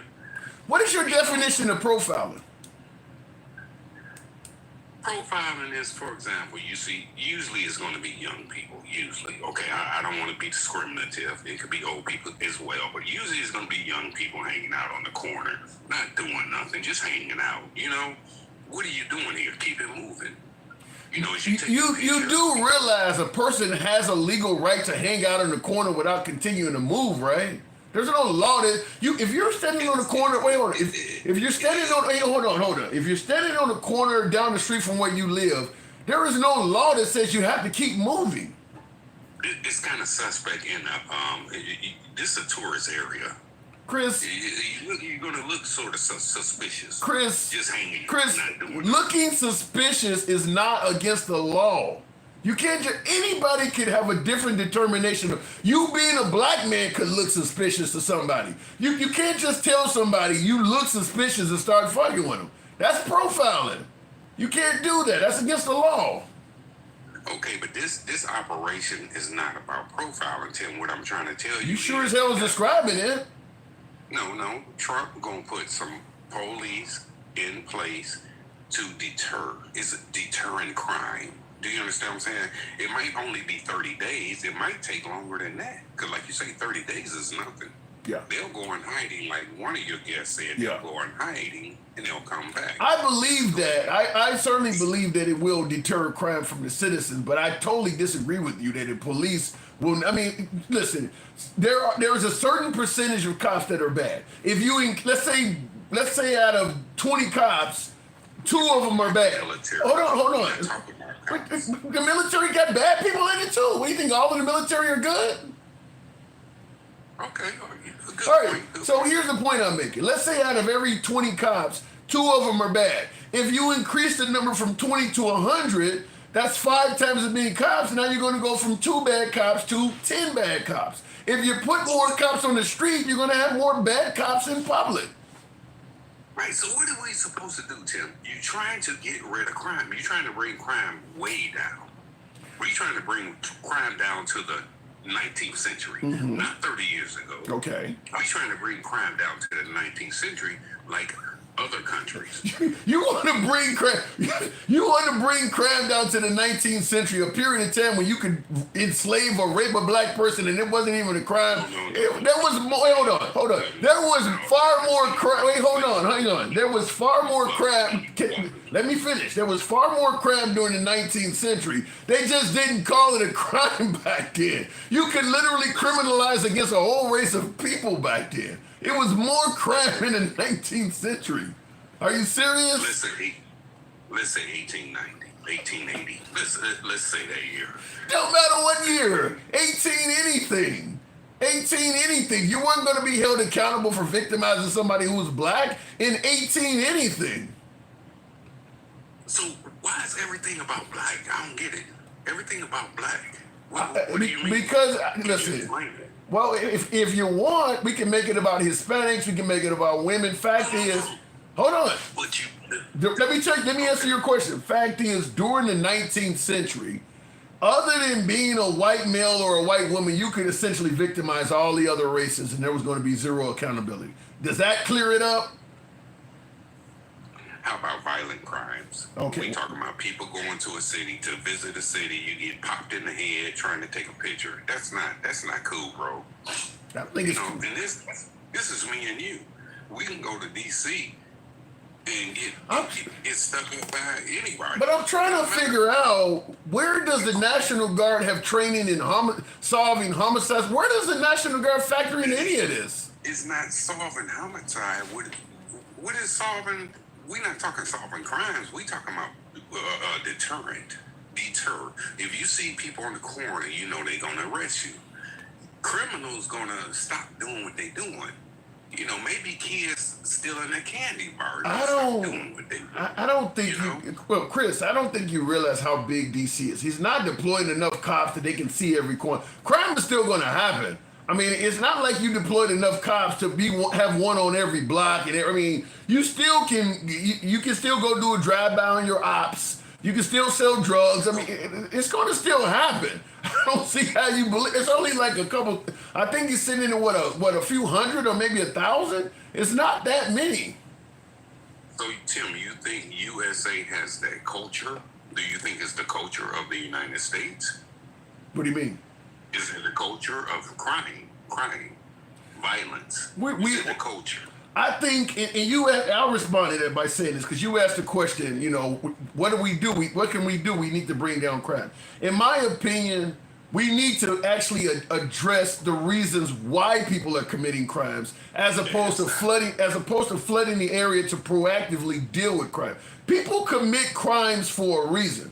We need to actually address that. Poverty, lack of opportunity. Keep in mind, he's firing every damn body in Washington, D.C. So the unemployment in that state, or that district rather, has got to be hidden through the roof. When you start making people unemployed and financially desperate, that's what causes crime. You need to address that before you just start locking people up. That's my take on it. Right. Now, Tim, that example you just used was occurring. He just fired. You right? You just say he fired a bunch of. Did he not? Employees, right? Yeah, the federal. I mean, I saw all the federal offices and not. That's your example. Yeah, he's firing everybody in D.C. Let's talk about the last 100 years before he fired them. We had crime then. You understand what I'm saying? Okay. So we can't blame it on today's firing or the recent firings. No. This been happening for decades. No, I don't. In cities What? across the country. Okay, first of all, so in other words, you're saying because there's always been crime, firing people doesn't have anything to do with why crime is getting committed. No. You got a point, right? Okay, then address that then. Then address that. Right, I thought you was trying to make this is the reason. It's not the reason. Yeah, that's a huge part of it. If you go into a town, Cleveland, Detroit, you get rid of all the jobs. You see what happened to the auto industry in Detroit. You see what happened to the quality of life in Detroit. You see what happened to the steel mills in places like Pittsburgh and Cleveland. You see what happened to the quality of life in Pittsburgh and Cleveland. If you go into Washington, D.C. and you gut out their predominant industry, you start firing all this. You don't see any effect that's going to have on the city at all, huh? Dencal. Thank you, Dencal. Go ahead. Thank you, Dencal. That was nice. It's unfortunate, Tim, but you know what? In certain countries... Why do you keep bringing up other countries? They got nothing to do with this. Tim, this is USA. We supposed to be the best country in the world. Why can't we get this crime situation under control? It's been 100 years. It's been since Prohibition. And you know all the murders that, excuse me, I'm sorry for using that word, but you know everything that went on during Prohibition was bad. Why can't we get it together? It's been 100 years. Because of what I just stated. We're not addressing what's causing this. I mean, poverty has gotten worse. I mean, when you keep saying 100 years, I'll tell you one thing. When you look at the way the black neighborhood existed back in the 50s and 60s. You keep saying the black. It's not about black. Well, Washington, D.C. is overwhelmingly black. Washington, D.C. is a black neighborhood. It really is. Okay. So what I'm saying is, when you look at the way big cities like D.C., where it's predominantly black or ran back in the 50s and 60s, up to the point where the crack epidemic took hold, the crime rate wasn't that bad. The crime rate did not get to be really bad until the crack epidemic and drugs took hold. So when you start talking about 100 years ago, the black neighborhood's biggest threat was a white man coming through there. So I don't know about 100 years ago. Tim, this is what I'm saying. We're talking about crime. We're not talking about race. This is what I'm talking about. Crime in USA is, I'm not talking about race. I get what you're saying about the black neighborhoods, this, that, and the third, but crime been bad for decades. What I'm saying is that's not true. If you look at crime in the 1970s, in areas like D.C., predominantly black neighborhoods, it was nowhere near as bad as it is today in terms of murder rate. Was anybody doing drive-bys in the 1970s other than the mob? They were doing drive-bys and doing Prohibition in the 20s. Yeah, right. It wasn't black people though. It wasn't black people. Right. It was the fucking mob. It wasn't black people doing drive-bys back then. Exactly. Right. So the crime. So what I'm saying, why is you sticking everything on? What I'm saying is, why is you sticking everything on black people? Because where it's happening at. Because we're not talking about Gulfport, Mississippi, having the National Guard. We're talking about him. He's talked about doing it in Chicago. He's talking about doing it in predominantly black areas, which is why I'm talking about black. Hold on. Let me give you an example. You remember the crime bill from Biden? No, I don't. You don't remember Biden's crime bill? No, it didn't. It didn't affect us. None at all. Can you refresh me? You don't believe Biden's crime bill affected black people at all? Can you refresh my memory? Do you remember the 3 strike laws? Oh my God, you talking a long time ago. You just mentioned you just mentioned the 19th century. You're telling me really? Yeah, you pulling strings. You just mentioned the 19th century. Okay. Yeah, I got you. Yeah, the 3 strike. The 3 strike was. Oh my God. Was it fair? No, what I'm simply saying is, if you get tough on crime and you do it in areas that are predominantly black, you're going to net a lot of black detainees. This is what they were saying about Joe Biden. His crime bill locked up a bunch of black people. Think about the 3 strike laws. What I'm saying is what Trump is doing is going to net a lot of black people. It ain't meant specifically to target black people. Neither was the crime bill. Neither was the 3 strike laws. But the right has no problem bringing up Biden locked up a bunch of black people. That's what I'm saying. Trump is on the way to doing it. I'll give you the last word. Tim, I just can't agree with you because you keep going to black. And that's my issue. We got multiple cultures of people here and races. But you keep going to. Let me ask you this before I move it on. With Trump deploying the National Guard in DC, obviously some criminals are going to get arrested. Do you believe it's going to be equal across the board? You think that it's going to be equal amount of whites and Hispanics getting arrested, or do you disagree with what I'm saying? That the predominant. Yes, I'm disagreeing. Okay, go ahead. Yes, I'm disagreeing, and what I'm saying is to you is there will be few arrests. Period. It will be no crime. It will be less crime. That's what I'm saying. It's not going to be no blacks, no whites, no Puerto Ricans, no nobody. Everybody going to be on their best behavior because they're going to see the police. You understand? It's a deterrent. Yeah. You understand what I'm saying? Right. I don't know any example in the history of America where more police equal them sitting around doing nothing and less arrests. More police are going to want something to do. If you put more police in an area, it's going to be more people getting arrested. You and I disagree on that, Chris. I got to move it on. I give you the last word. Go ahead. Thank you, sir. All right. Good talk, Chris. Thank you. Yeah. And listen, I vehemently disagree with that. I believe the police, just like when you give them AMRAMs and you give them, Iraq war surplus and things like that, they're going to want to use that shit. If you put a bunch of police in an area, they're going to want something to do. Now, what he is saying is crime is going to go down, so the police are just sitting around on the corner with rifles and sitting in Hummers and things like that. The National Guard is just sitting. No, I believe that if they're there, they're going to do something. I don't care if you start having them address speeders and people running stop signs. They're going to have to earn their keep. If he floods the area with law enforcement, the level of what it takes before you can be pulled over or stopped by police is probably going to drop. If it's only so many cops in your town, then they got to respond to 911 calls, and maybe if you're reckless driving. If the area is saturated with cops, they may start fucking with you for just jaywalking. There's plenty of them here. Just like if you live in a major city versus if you go through some suburbs, you notice the suburbs may fuck with you more. They don't have as much to do.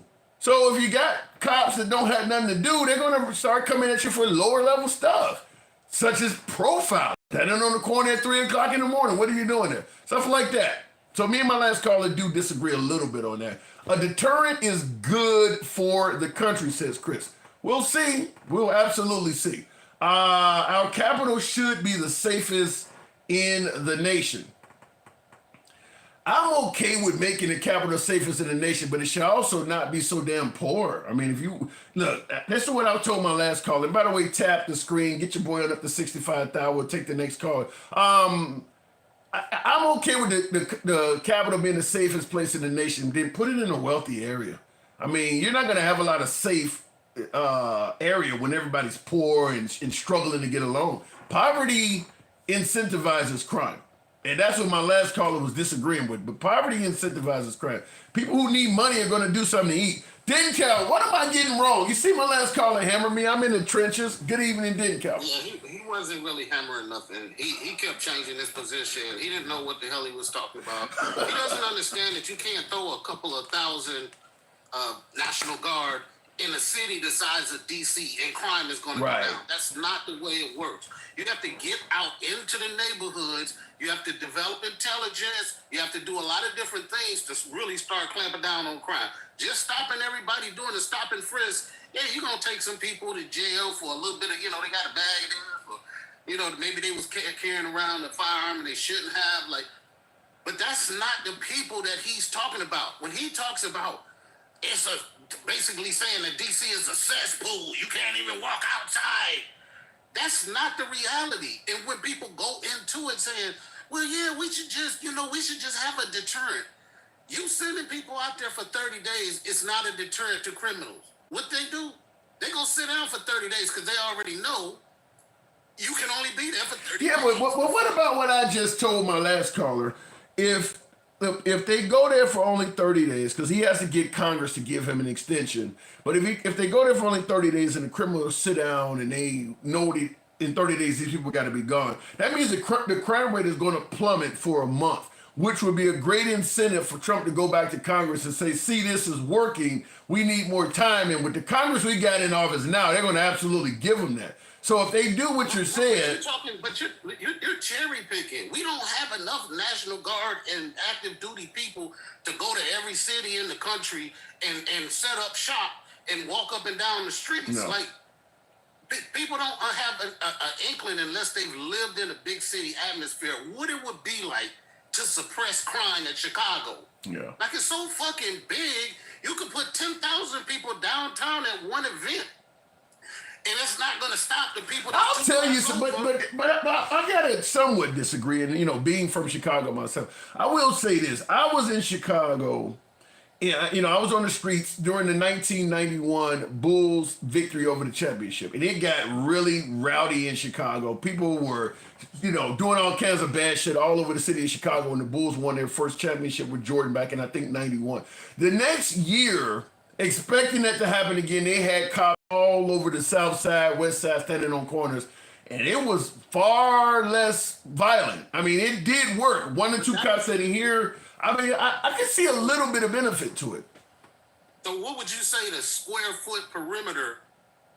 mile perimeter of what they did? It measures nothing compared to the whole south side. They wasn't on every street. Well, yeah, no, that's true, but there's, listen, there are areas where crime is more likely to happen. I mean, being from the south side, if you go to near O'Hare, where it's mostly white and upper middle class, you don't need cops in that area. It's not going to happen out there. It's going to be in our communities. Well, I'll give you the best analogy I can give you.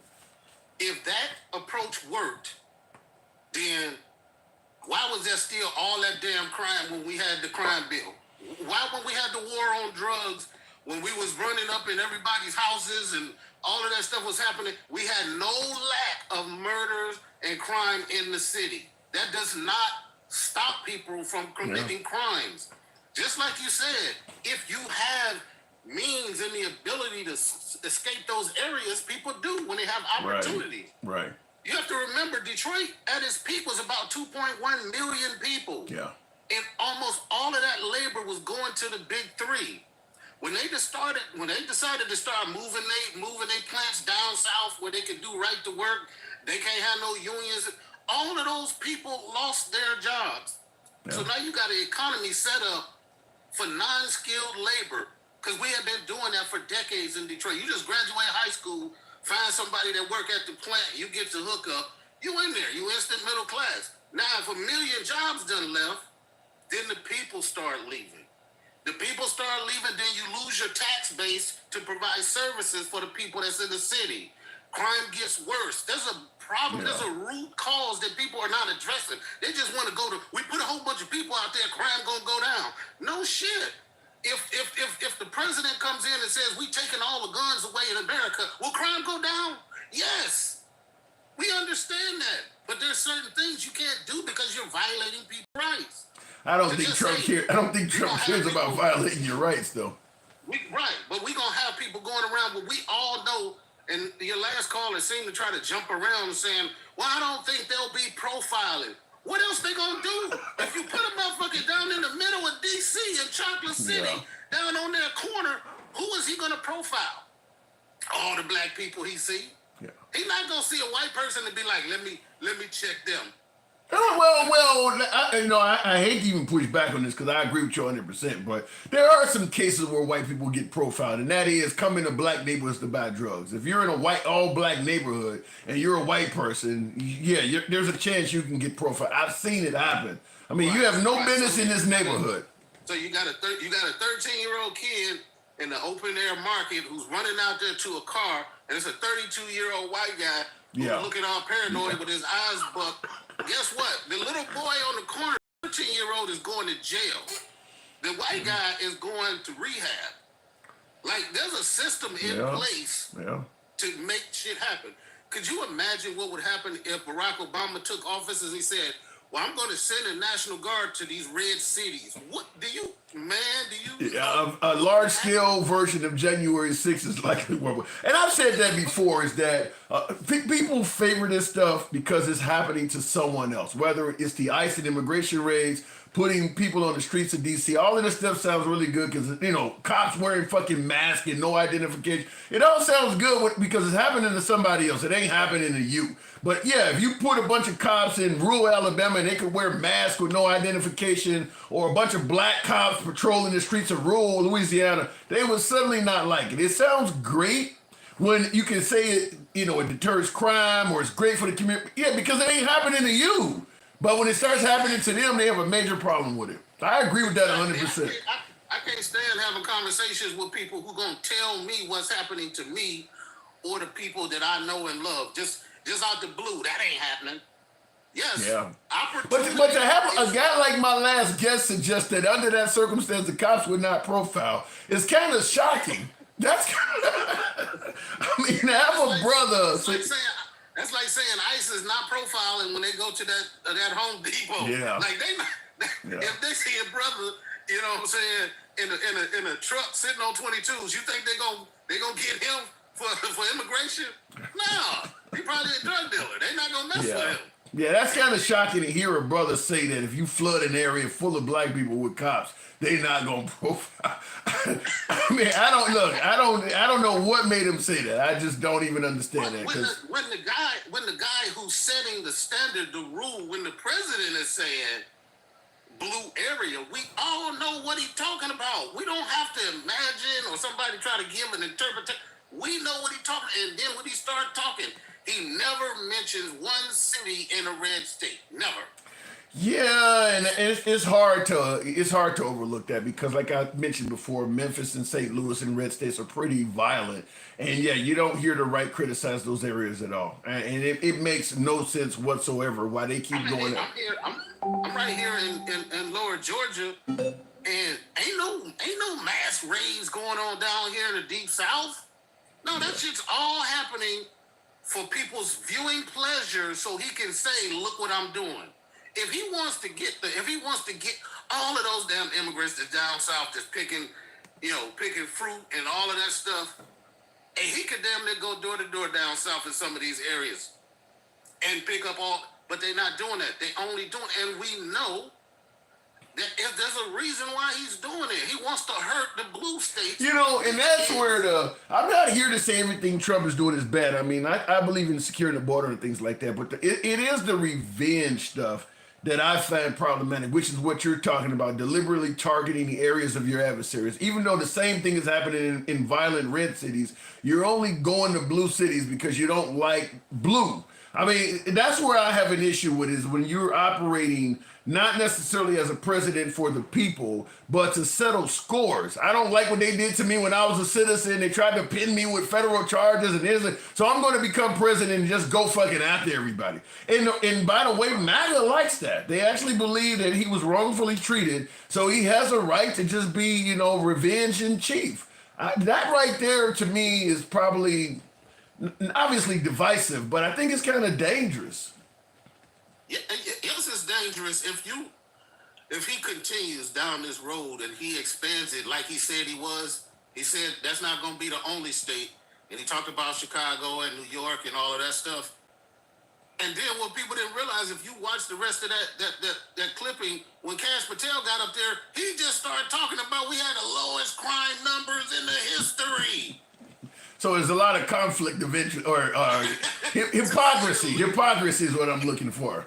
Yeah, and that's what's going to happen, regardless of what happens with his deployment of the National Guard to D.C. Trump is going to come out of it saying that the crime rate is the lowest it's ever been in D.C. history. He's going to, doesn't matter what the actual numbers are, he's going to portray it as if crime has dropped in D.C. to the lowest levels that since my last guest said the 1900s. That's what or the 19th century or whatever the hell he said. That's what's likely going to happen. You know, Trump is going to hype up whatever he does. But I want you to, I played this clip earlier, I don't know if you heard it, but he was talking about cops spitting, citizens spitting in the face of cops. I want to play this again for not only you if you heard it already, but for other folks, because I want to hear your opinion on what he means at the end. Because I've instructed them and told them whatever happens, they love to spit in the face of the police as the police are standing up there in uniform. They're standing and they're screaming at them an inch away from their face,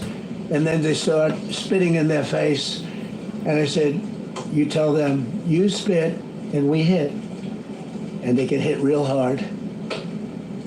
It's a disgusting thing. I've watched that for years, for 3-4 years. I've watched them.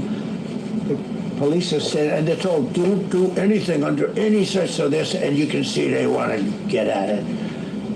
And they're standing there and people are spitting in their face and they're not allowed to do anything. But now they are allowed to do whatever the hell they want. What do you think he means by they're allowed to do whatever the hell they want? The same thing he said he wanted to give police immunity from prosecution. He's openly saying that right now. I sent you a text the other day. I don't know if you got it, but when he said that stuff, that's exactly the mountain you decided, the hill you decided to die on when you said, I'm not messing with nobody who's going to give police the authority to do any damn thing they want with me just because they think or they profile me. That's not fucking right. Yeah. And for anybody to be trying to minimize it like, oh, well, no, what he meant, well, he said what the fuck he meant. Yeah, it is pretty self-explanatory. I mean, you spit on the cop's face and he, curb stomps you, kind of like American History X or something like that. Listen, you had no right to spit on him. I understand his adrenaline was flowing and he did something, he killed you. I mean, I can see that being the defense. I mean, that, and that goes beyond just spitting on the cop. You take a swing at a cop. You do anything to piss a cop off. He is kind of opening up the door that they can use violence to any level they want against you. I mean, do whatever the hell they want is fairly self-explanatory. So and there's a rules of engagement standard for these people, and I don't know if he doesn't understand it. Yeah, but the city police, this local police, the marshals, FBI. ICE, they all got different rules of engagement. So just telling a police officer that you can go out there and do whatever the hell you want to, if you say you was in a shouting match with somebody and maybe a piece of spit came out their mouth and hit you, so now you got the right to, what I'm saying? That's not right. And when you mentioned, that's why the National Guard and them, that's why they have protective masks and body armor and all of that stuff. Because you're supposed to meet force with equal force. A spit is not no damn force. Yeah. Now, I understand if you don't have nothing over your face, they can consider that because you could be trying to transmit a disease or, there's other things. But that deserves what? An arrest. Not an ass stomping. Yeah. But that is what he said, they can hit and they can hit hard. So obviously he's speaking in terms of violence. I mean, he's not talking about just arresting. He's talking about doing things to you that are violent. So I asked this Which he's already done multiple times when he told the cops, look, don't hold their head when you speak and just push them in the car. When he told them at the thing, I'd like to knock the hell out of them. If somebody does, I'll pay their medical bills. And then when we say, look, he's promoting violence, they say, what are you talking about? No, Obama, Biden said.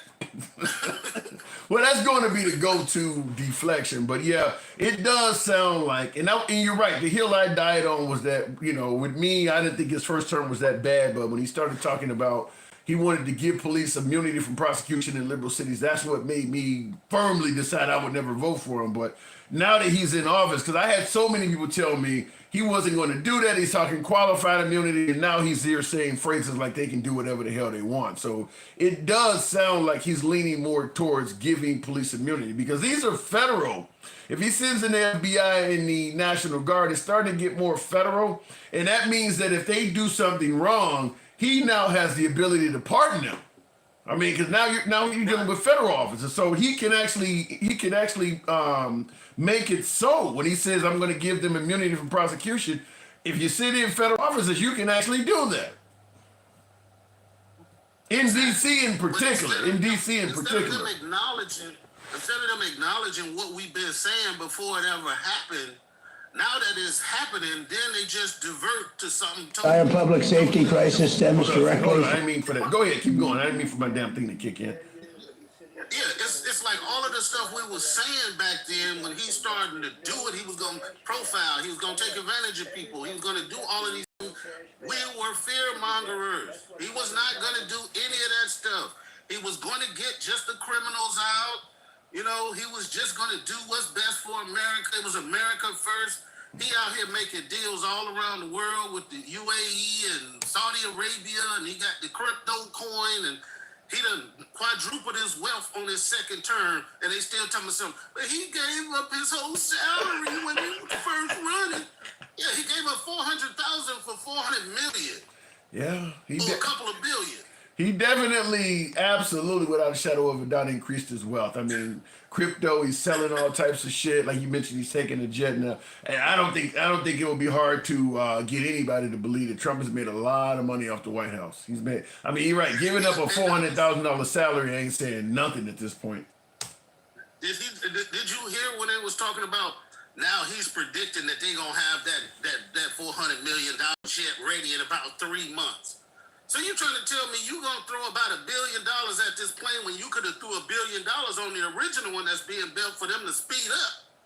I don't think he ever had any desire to fly that other plane. Once he found out this was the most luxurious jet, he wanted that one, and he's going to probably fly that one until he's out of office. That other jet, he'll probably deliberately tell them to slow down on that. You know, that can go to the next guy. JD or Marco Rubio or whoever follows me can fly that. I mean, I'm okay with this, and he's going to continue. He's going to continue ownership in using that after he leaves the White House, unless there's some kind of liberal that follows him and they pass some kind of law preventing him from doing it. But once he's out of the White House, that jet ain't going to the Air Force or to the Smithsonian or any of that other bullshit. He's going to be using that jet for his private life. And most likely, absolutely, if he's proceeded by J.D. Vance or Marco Rubio, we're going to be paying for the gas on that jet.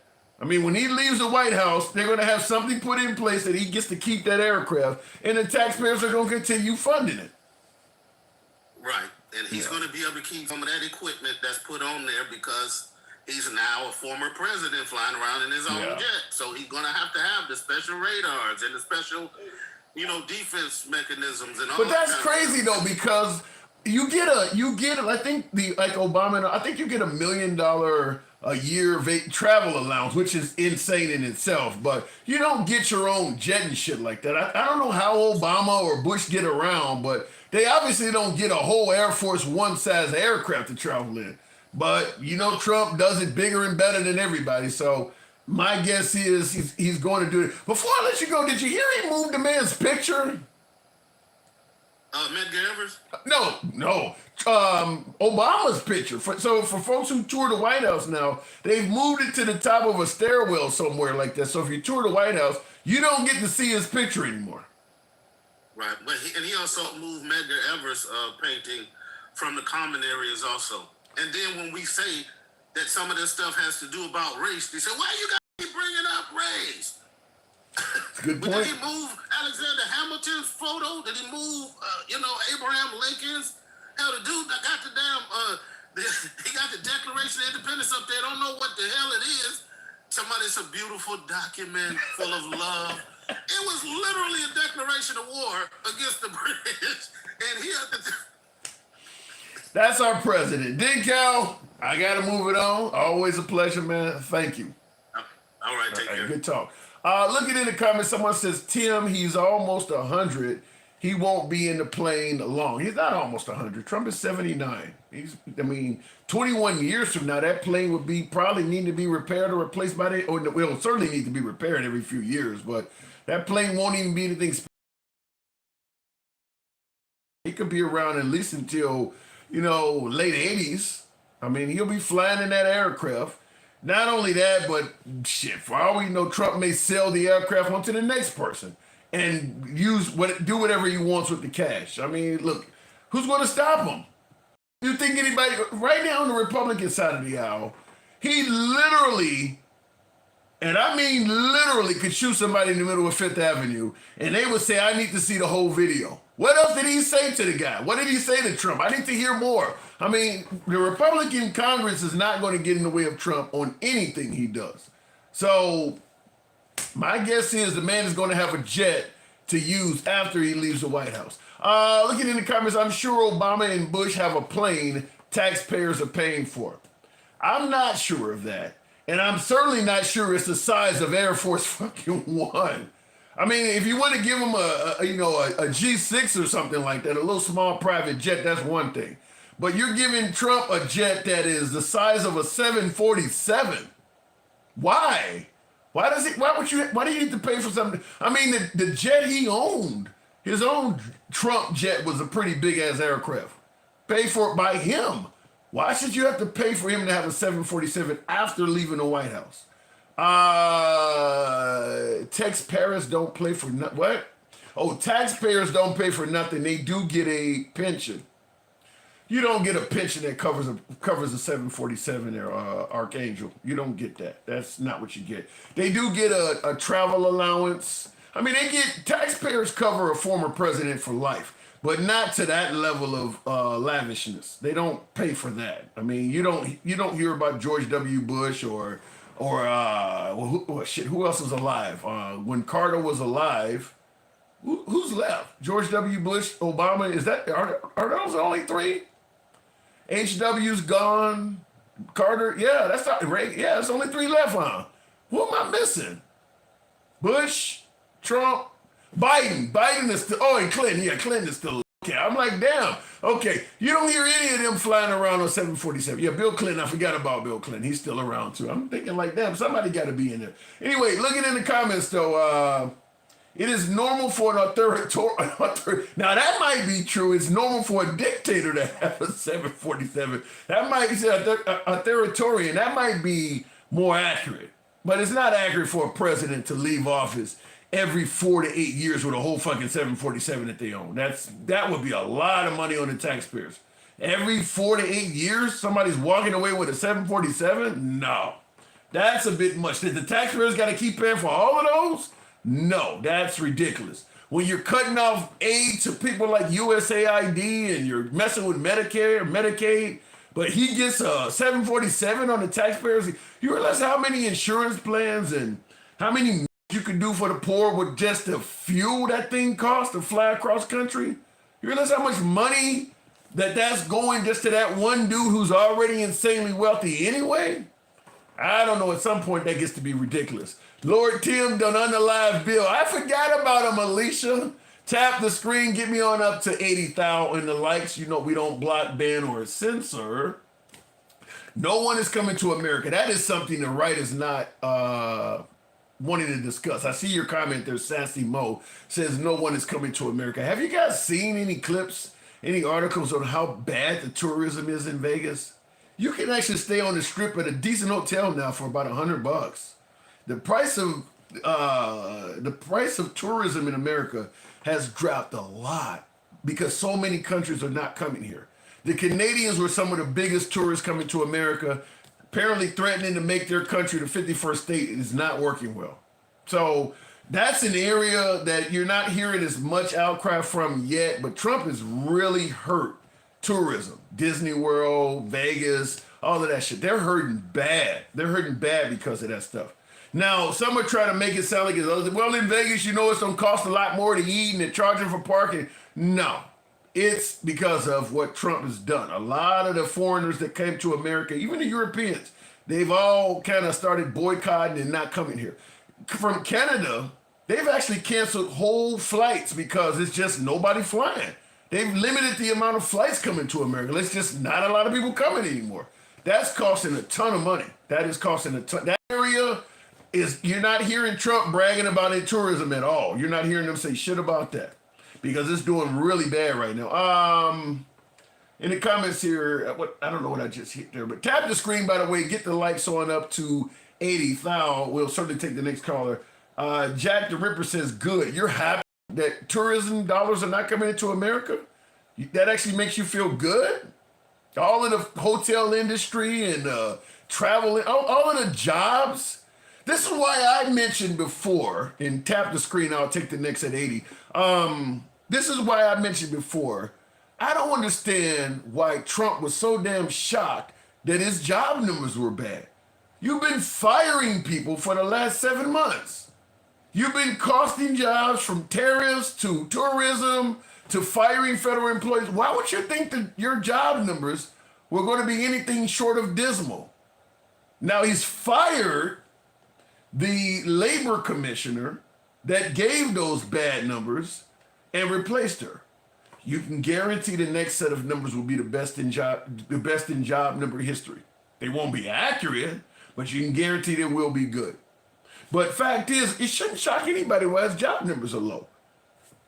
Have you seen any industry since Trump became president that's been on a hiring spree?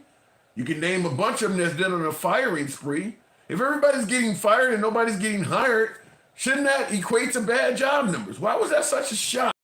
People talk about the numbers are rigged. No, the numbers are going to be bad no matter what you think they are.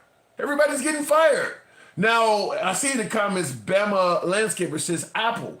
Well, let me just say this. When Trump is talking about bringing jobs and manufacturing back to America and the tariffs are going to do all of that, that may actually happen.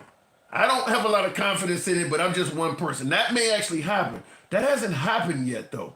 Trump has been in office for 7 months. None of that has officially happened yet. Apple ain't hired no damn body yet. That's something they're promising and committing to do in the future. His job numbers are based on what has already happened since he's been in office. Nobody is hiring people like that.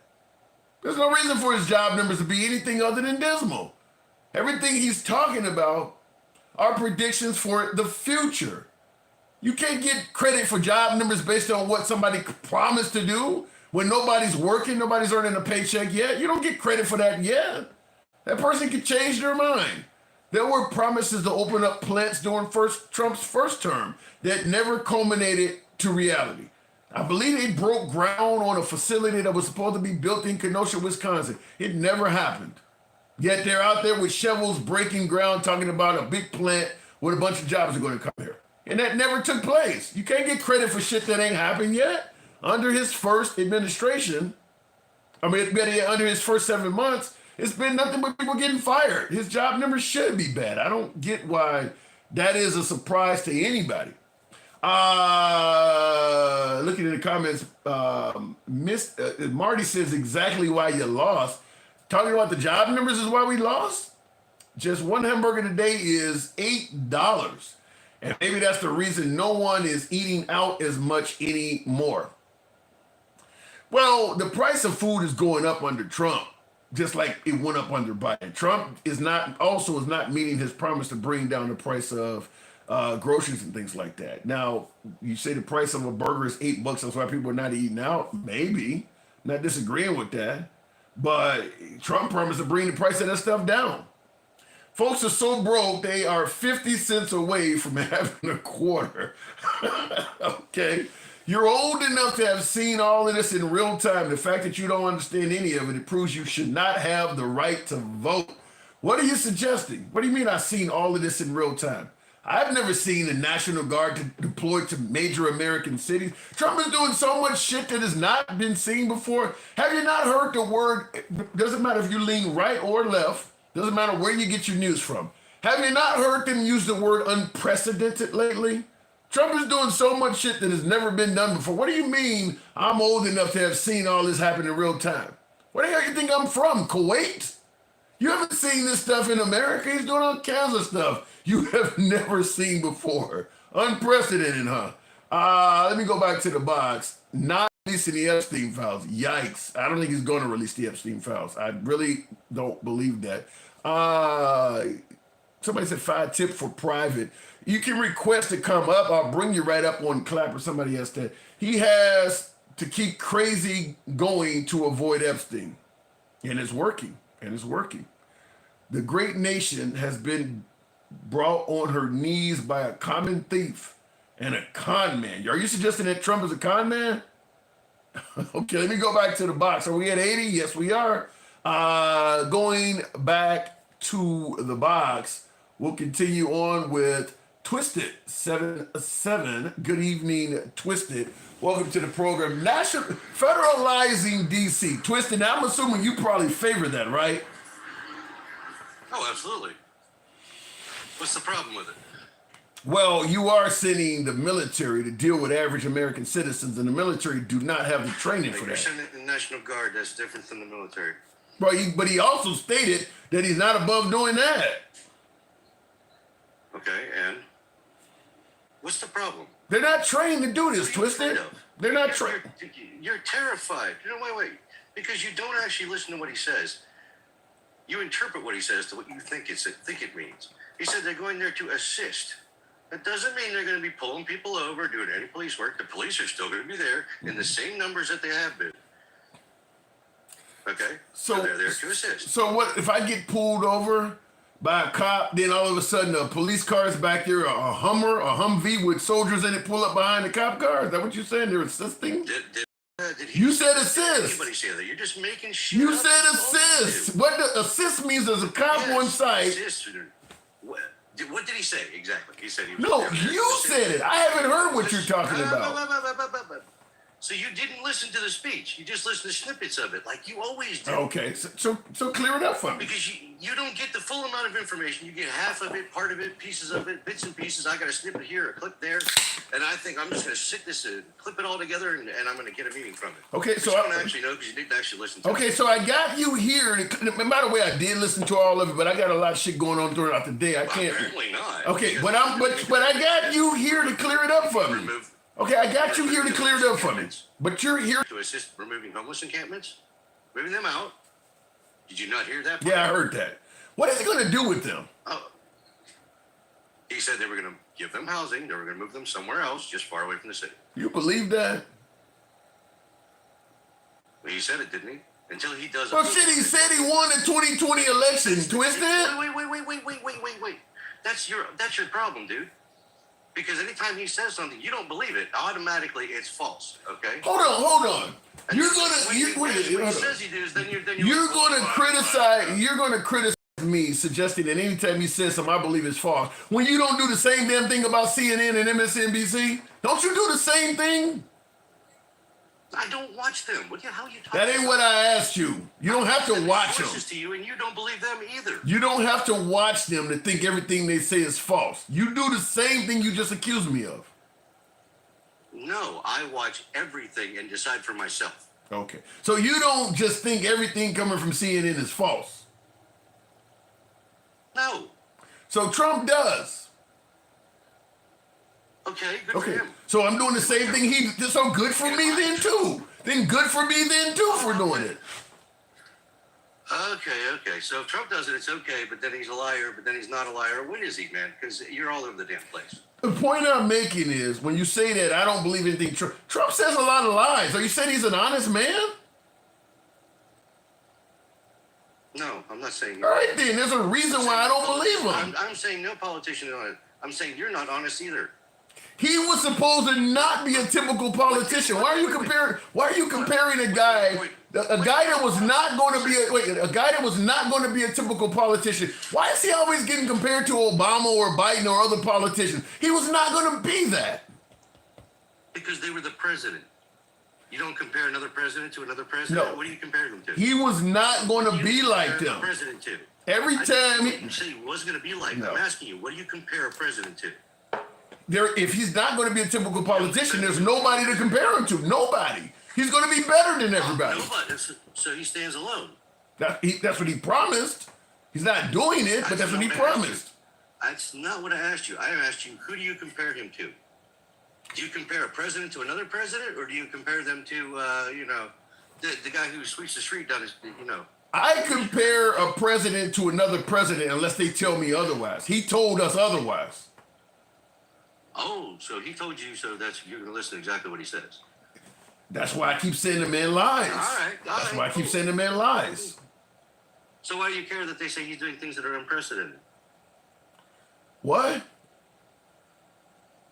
You were bitching earlier about him doing things that were unprecedented. Why do you care that? Yeah, because a lot of the stuff he's doing that. Any other president, but they're comparing him to every other president when they say that. But you just said you can't compare him to another president. No, they're not comparing. When he starts talking about getting rid of birthright citizenship, they're not comparing him to anybody. Nobody else done that. He did that on his own. When he's talking about getting rid of Rosie O'Donnell's citizenship, there's nobody to compare him to. He's done that. Nobody else has done that. Okay, and it's wrong. It's a crime. Let's get back to the point at hand, because we're going to get back to D.C. Because what you said with Chris, you contradicted yourself several times.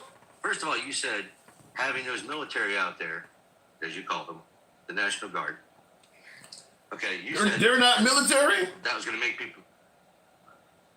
Well, the National Guard and the military are two separate things. You're telling me the National Guard is not considered the military? No. Where have you heard that from? It's the law, dude. That's not true. That's flat out wrong. They are military. Okay. All right. Let me tell you. I'll explain it to you. Please do. Listen very carefully. Listen very carefully. If they were the military, they would not be allowed to ever be deployed on American soil. You know that as well as I do. You cannot deploy the military on American soil. Didn't Trump do that? That is why we have the National Guard. Didn't Trump just deploy? Wait, hold on. Didn't Trump just deploy the active duty Marines to Los Angeles? Didn't he just do that? The Marines are the exception. The Marines are the exception. So you said you can't do it. Now it's an exception? You accused me of hypocrisy, remember? You accused me of hypocrisy. You just said they can't do it. Now you're on exceptions. What else? What other exceptions do you have in your? The Marines is the only exception. You just said you couldn't do it. Now you're on exceptions. Did you not say you couldn't do it? No, just. Take your time. Take your time. Figure it out. Take your time. Tim, how are you this fucking stupid? You just said something that was because you said in one line that having these National Guard out there was going to be bad. It wasn't going to do anything. Okay, it wouldn't stop any crime. But then you said it would stop crime. More cops will stop crime. You just told me. Why is he? Wait. You said why is he deploying the National Guard? Why don't they just bring more cops? Okay, but then you said more cops won't do anything. So which is it? I don't see how you make you happy. Well, okay. I want to know what is going to make. Okay, well let me answer. Let me answer the question. It's going to lower crime. Okay, let me answer the question. More National Guard, less cops, no cops. I don't know because you keep going everywhere. Because anytime anybody says anything, you say the opposite. I don't see how you can see my hypocrisy unless there is no mirrors in your house. You are literally hold on. Let's have a conversation. You are not. Okay, wait, listen. Every time Chris said something, you said the opposite. Okay, but at some point, twisted. At some point, it's bad because it scares you. You're gonna piss your pants and run away every time you see a cop. What is it, dude? Twisted. At some point, you're twisted. Are we actually talking to each other? Twisted. I'm gonna have to listen. I gotta drop you, man. I gotta drop you. You just talking on and on. I don't like dropping guests. The first time I probably dropped a guest in over a year. You're always welcome back, Twisted. But at some point, you're just talking. Look, if you got me dead to rights, I'll concede a damn point any day. But if you're just talking, he had no intention of letting me speak at all. I'm just going to continue talking over you. So unfortunately, I had to drop him. I don't like dropping guests. I don't believe in block banning or censoring anybody, but we got to have a conversation. It just can't be you talking. And that's what he was doing. Anyway, looking in the comments, though, but real quick, he said the National Guard is not the military. By way of yes or no, is there anybody in the comments that believe that? Maybe I'm getting it wrong. For you, I'm going to ask you guys a simple question. Is the National Guard the military? Yes or no? Do you see the National Guard, Army National Guard, Navy, do you see them as the military? Yes or no? He clearly said the National Guard is not the military. Because he's telling me, how can I be so fucking stupid? That was his actual quote. How could you be so fucking stupid? He said the National Guard is not the military. I've never heard that before. By the way, weren't they activated and sent to Iraq? So you actually didn't George W. Bush activate the National Guard and send them to Iraq? So I don't know how somebody could suggest the National Guard is not the military. But I do have a few folks on YouTube saying no. It's the first time I've ever heard it before. Alexa, is the National Guard the military? Yes, the National Guard is part of the military. It's a unique reserve component of the U.S. Armed Forces, serving both state and federal missions. So apparently Alexa disagrees with him too. I don't know. But it's the first person I've ever heard say that and then continue on by saying, how could you be so fucking stupid? I hate to draft people. I really hate to draft people, but I was trying to plead with him. Let's have a conversation. He just was interested in going off and he wasn't trying to let me in. So I had to drop him because I don't know when he was going to end up not speaking. I normally give folks plenty of time to get their point across. So you don't have to just do that. You're going to get a chance to get your point across without censorship. That was not necessary. Anyway, looking in the comments though, Trump is the savior of the world just behind Jesus, says MAGA Mania 72. You really believe Trump is the savior of the world? Didn't he cut off aid to USAID? You think Jesus would have did that? Say America first and the savior of the world at the same time? Okay. All right. You really think Jesus would have told all of those starving people in other countries, we're going to focus on America first and stop sending money overseas? I don't see that as being Jesus the savior of the world. Pretty funny though. Trump can't save his bladder. Damn. Anyway, let me go back to the box. I hate that I had to drop a guess. I do not like doing that. I don't ever want to hopefully have to do it again. Let me go back to the box. I do not like dropping guests. I don't mind getting criticized or hammered in any way, fashion, or form, but if we're not having a conversation, there's nothing I can do. Gen X, good evening. Welcome to the program. Good talking to you. Did you hear my last conversation? I did. Hold on, let me turn my camera on. All right. You're looking kind of proud, boy. Good evening to you. Love that fucking name, brother. Oh, my Proud Lord. of your boy, baby. I think you should join the Proud Boys. I don't think the Proud Boys will let me join the Proud Boys. Are they? Well, fuck if we won't. Dude, we love adversity. Really? There's diversity? There's diversity in the Proud Boys? Different opinions. Let me say this. Brother, I'm packing my shit, dude.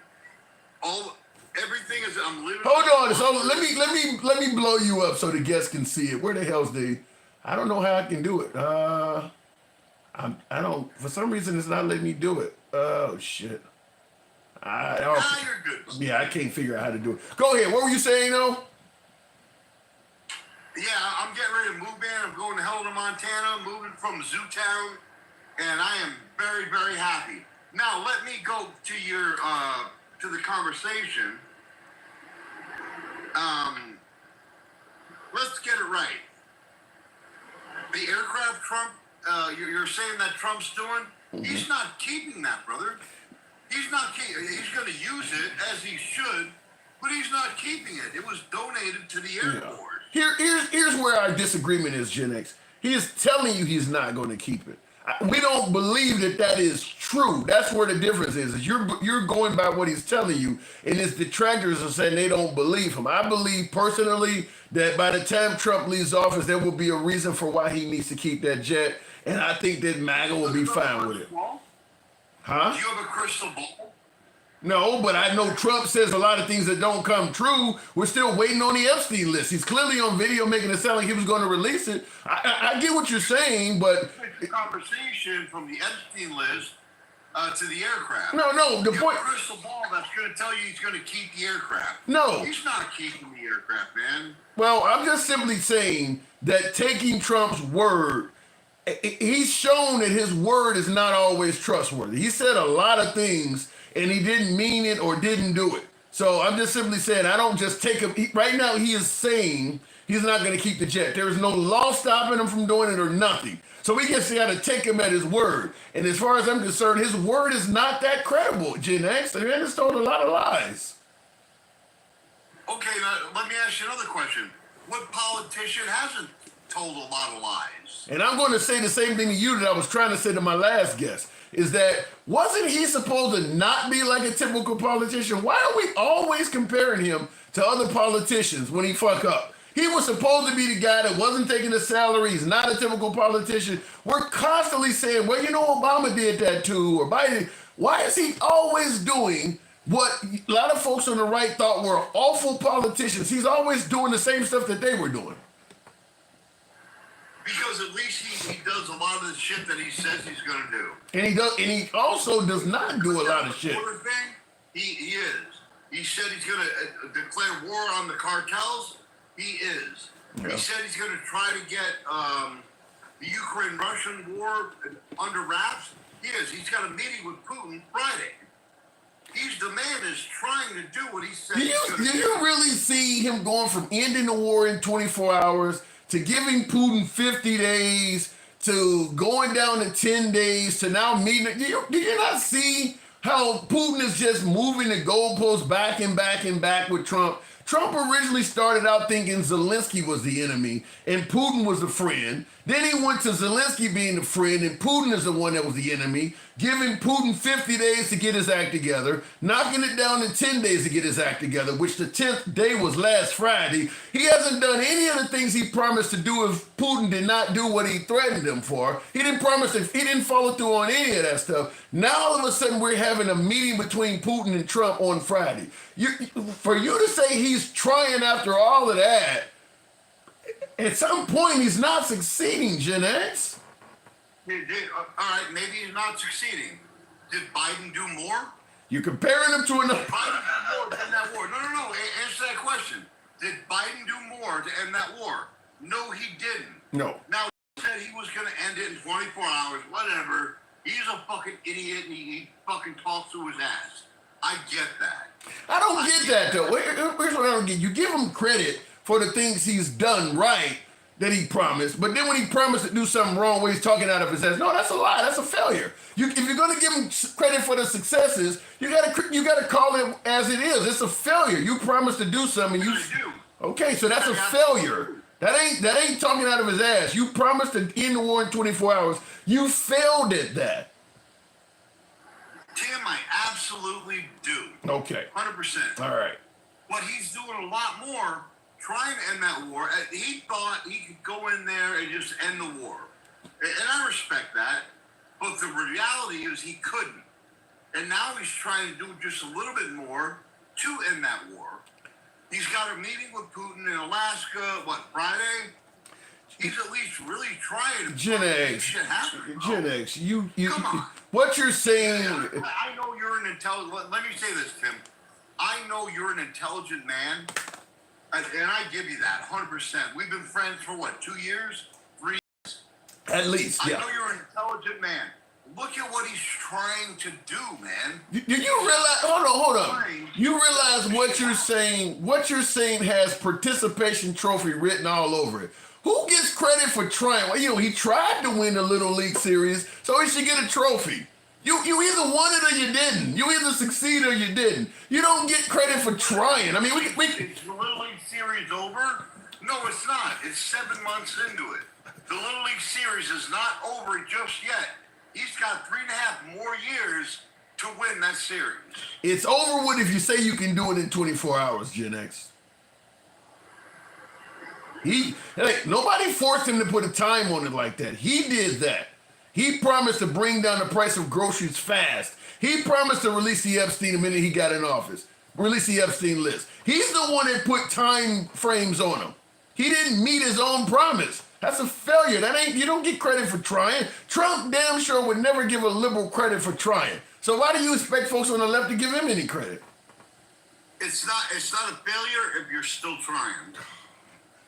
Even if you put a time on it. If I tell you the next time I'm up at bat, I'm going to hit a home run and I strike out and come back to the dugout and say, but the game ain't over with yet. That ain't what you promised. You promised that bad. If I tell you, if you come to Montana, I promise you we'll get burgers at $7.99. Okay. And you get here, and it's $9.99. Guess what? At least I tried to $7.99, and the burgers are still delicious. And motherfucker, we had a great fucking lunch. Everything worked out. You know what I'm saying? And that is an invitation, my friend. Come to Montana, because I'm coming to Chicago in fucking June. Okay, in June. I've got an appointment in Chicago, and I would love to hook up with you and have a meal. Have a burger, have a beer. If you don't drink, that's fine. I know you don't drink. No. I do. I enjoy my beers, but I would love to hang out with you, brother. I would absolutely fucking love it. Okay, fair enough. But I'm not giving the president credit for trying. I hear your side. I always talk about there is no need for participation trophy. So I don't want to hear that Trump is trying. Either you did it or you did not do it. Certainly when he is the one himself deliberately putting timestamps on how fast he can get shit done. I don't want to hear that, in the third year I finally ended the Russian-Ukrainian war, even though I promised to do it in 24 hours. So you're like 900 fucking days late? No, either you did it or you didn't. I mean, that's the way that it's like we're giving him some kind of special scale to judge him on that we would not give a liberal that way. All right, I'm going to put a twist on the game. He's trying to clean up D.C., and guess what? He's going to do it. People in D.C. are not going to be intimidated by National Guard, cops with ARs, whatever. If it makes me feel safer, rock and roll, baby. Fucking do what you got to do to reduce the crime rate. I don't believe you can clean up a heavily crime city in 30 days, Gen X. I mean, unless he gets Congress to allow him to do this for a longer period of time, you're not going to clean up that city in 30 days. It's just not going to happen that quick. He'll make it safer. 30 days? He'll make it safer. Well, let me ask you this, Tim. Go ahead. If you go to a neighborhood that you know you might be mugged, and you go to that same neighborhood a week later, and there's a police presence there, or National Guard, or whoever, you tell me you don't appreciate that. I don't know, Gen X, because like I told one of my callers, if it's a uniformed cop, that's one thing. But if I'm going in a neighborhood and there are Hummers with National Guard and long rifles and shit, I don't want to be in that neighborhood. I don't want to hear that it's safer. I don't even want to be around that shit. I mean, I just don't, because, the National Guard, you're talking about people that they're not trained to interact with the public the same way the police are. They're used to doing things heavy-handed. I just don't. That ain't something I favor, safety or not. I just don't feel right being around it. I would not want to be in a neighborhood like that. Okay, let me give you an example. To quote you, give you an example. When Rudolph Giuliani took hold of New York City, he was the mayor, and you talked about this earlier, mayors, conservatives and liberal mayors. When Rudolph Giuliani took control of New York City, and I forget the year, within a year and a half, 2 years, the city was safer. There was a lot less crime. I mean, the crime rate dropped by, and don't quote me, I don't know that it was this much, but it may have been at least 30%. So the facts are that conservative mayors who are truly conservative do really, really well at preserving the city and making the city safer. What say you? Well, it's a good question. That's a good question. If I'm correct, I think I remember during that time that the New York Police Department ended up apologizing for how bad they treated people. You can bring down crime and become you can bring down crime and become the criminals in the process. I mean, the more heavy-handed the police get, the more they'll bring down crime, but it ruins the relationship between the police and the public, and oftentimes the police get away with mistreating people. I believe the Giuliani government ended up apologizing because they treated people so bad. Kim, you're 100% correct. The Giuliani administration did apologize for heavy-handed cops under Edward Koch, who was the mayor before Giuliani. But he apologized for heavy-handed cops and said that, in a nutshell, and I'm not quoting anybody, that we're going to re-police people without the heavy-handed cops, but administering accountability for everybody. And he did just that. I'm not aware the way you're making it sound. That's not what I heard. Is they ended up mistreating a lot of people. In fact, in just about every area, anytime you go after crime gung ho by putting a lot of cops in place to bring down crime, it usually results in people getting mistreated. Whether we're talking about what was his name, Daryl Gates or whatever out in Los Angeles, he was doing it. You talk about the Biden crime bill, which the right uses the badge Biden over the head for locking up people, or you go at the Kamala Harris. Anytime you get real tough on police in the community, the police generally abuse their powers a little bit, and innocent people get harmed. I don't know of any area where they saturated it with police to bring down crime, and the police didn't hurt or mistreat anybody. They usually end up hurting people that don't deserve to be hurt via profiling, maybe gung-ho arrest, because a lot of cops bring their own drama to work. You know, the wife has divorced them and they don't caught the wife cheating, so now they pulling over somebody and taking out their anger and frustration on the person. Cops bring their own drama to work. So the more cops you put in an area, the greater the statistical probability of some of them are going to be bad. I said this in the earlier part of the live. If only 2 out of every 20 cops are bad, and you suddenly go from 20 cops to 100 cops, you're going to go from 2 bad cops to 10 bad cops. I mean, it's just the statistical probability. You're putting more of them in the area. We all know all cops are not good. So the more cops, the more bad ones. Let me say this about the Biden crime bill. I do not hold Joe Biden accountable for that. I do, but I don't, and here's why. There was more Republicans that supported that bill than Democrats. You're about the only one I've talked to on the right that says that, because they were banging the shit out of Biden with the crime bill. I mean, most of the folks on the right were saying that shows that Biden is racist. He tried to pass something, and I agree with the crime bill, 100%. But the way politics has come now, Republicans say, oh, well, he initiated the crime bill. Motherfuckers, you all supported it. Yep. Most of you did. Yep. And that's, I mean, that's a fact. That's reality. That's the numbers. So they don't like to bring that. Yeah, they don't like to bring that part up. But you are correct. When Biden passed the crime bill, there was not a whole bunch of Republican resistance to it. They were totally fine with it as well. But they like to beat Biden over the head with it without admitting that their party was woefully in favor of it. Biden was just a senator. He didn't do that on his own. I mean, he had a hell of a lot of Republican support. He had mostly Republicans supporting that. Yeah. In fact, I think when Biden was a young man, I think he was kind of Republican bound. He was a Democrat, but he wanted to get favor of the Republicans too. So he did what he needed to do in politics. And I get that, and that's okay. Now, I agree with that crime bill, not based on race, but based on, dude, if you fucking hurt people, if you commit the same crime 3 times over, bye. It ain't the wait, hold on, but it's not the same crime 3 times over. A lot of times, if you got 2 strikes, virtually anything you do, people were going to prison for the rest of their life for stealing the cigarettes. I mean, that 3rd crime don't have to be shit.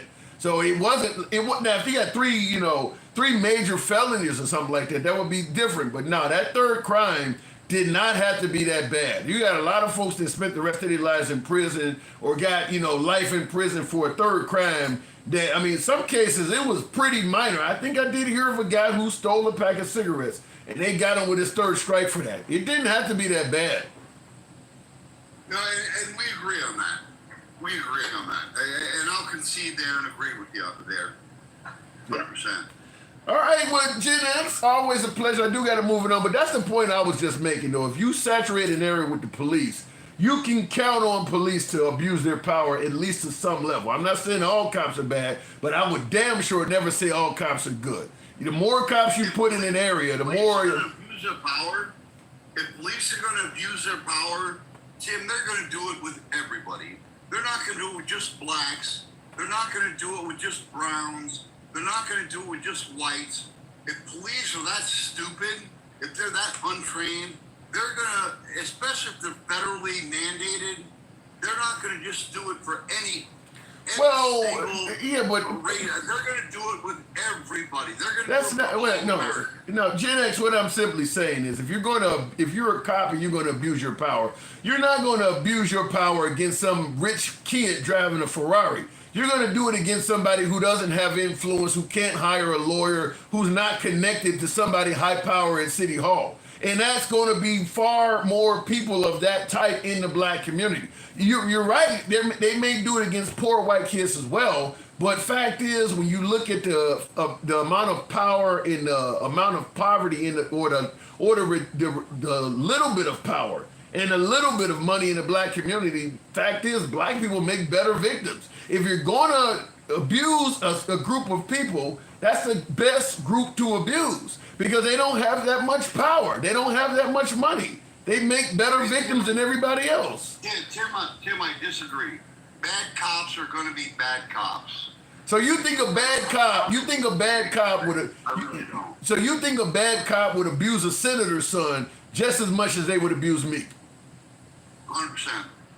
100%. Okay. Yeah, I do. We disagree, but fair enough. Gen X, appreciate you coming through, man. Thank you. Love you, brother. I'll talk to you soon. I'm moving to Helena here pretty soon, and I'm going to have a housewarming party. I would love for you to come out and barbecue with us. I will pay for your plane ticket, my friend. Why I got a barbecue? Why can't I like some other kind of meat? Why it's got to be barbecue? Guess what? Us white folks like barbecue as much as you black folks. I'm just fucking with you. I love barbecue, by the way. I'm just fucking with you. At least you didn't say watermelon. I got to move it on, Gen X. Thank you. Have a good night. All right, appreciate it. Looking in the comments, my God, there's a whole lot of people advising me not to see you guys in the comments. Real quick in the comments here, Handsome Sticky Fingers, hell of a name, says, Trump ain't shit.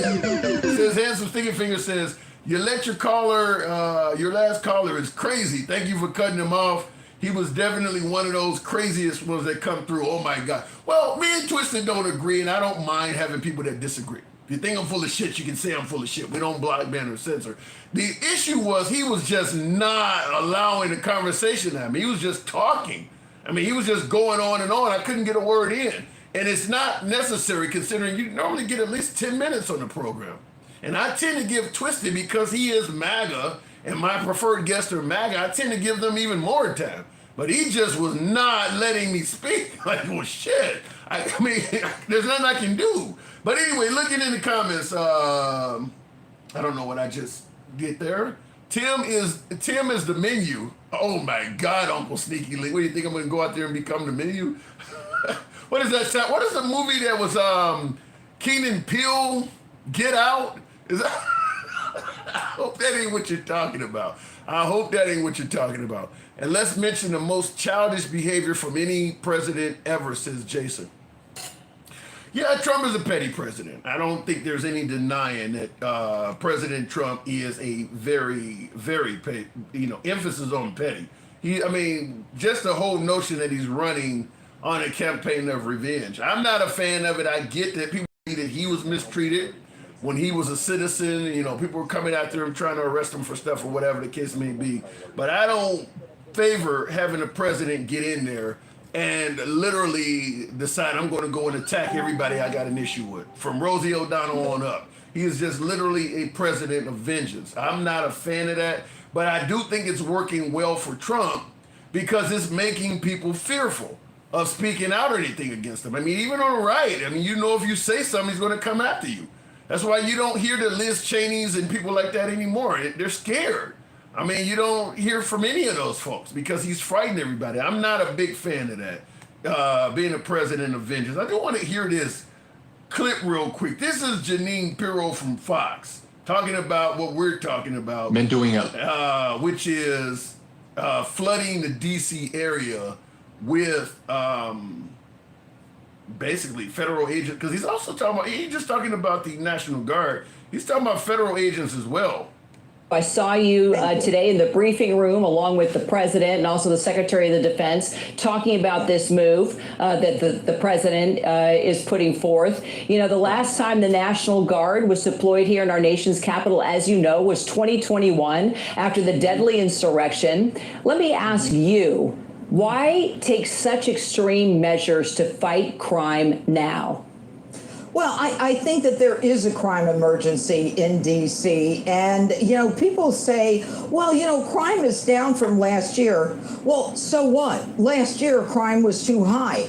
You know, we had the fourth largest, highest homicide rate in the nation. I mean, so let's stop, you know, namby-pambying this. What we've got in this great city, and the president has a constitutional obligation to make sure that this city is safe. And he's doing just that by today deploying the National Guard and making sure that there is enough armed forces, enough forces with the DEA, the FBI, the ATF, the National Guard, to make sure that we send a message to young people and criminals throughout the district that we are watching you, that it's not going to be the same old, that we are taking crime seriously. Because you know, just like I know, if you live in this area, that there are too many young people committing crimes. They're emboldened to commit crimes because they know they're too young to be arrested. If you're 14, 15, 16, 17 years old and you shoot someone in the District of Columbia, I cannot prosecute you.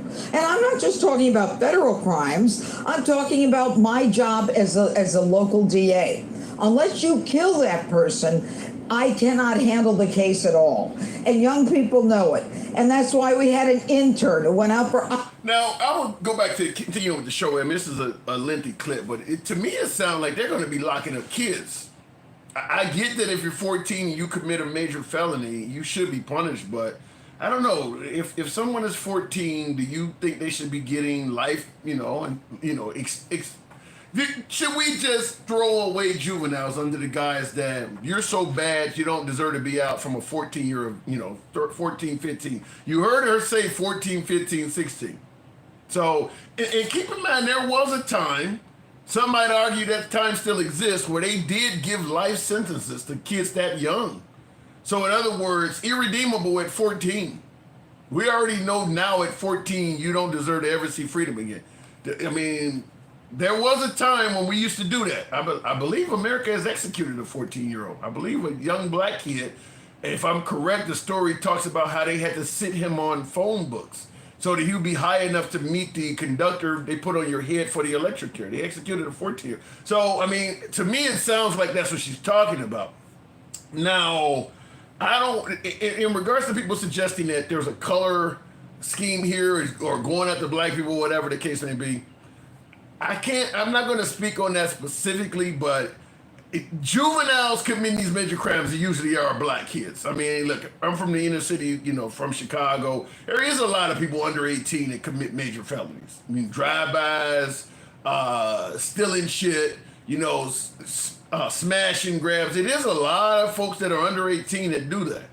Do you believe that it's okay to give a 14, 15-year-old 10, 15, 20-year sentence? I'd like to hear from you folks, and in my opinion, that person is fucked for life. I mean, it really is. If you're 14 years of age and they put you in jail for 10, 15, 20 years, you ain't getting out and becoming a model member of society. Not likely. Not as a juvenile. That's it. Because once you go in there, the people are going to take you under their wing and just turn you into a more hardened criminal.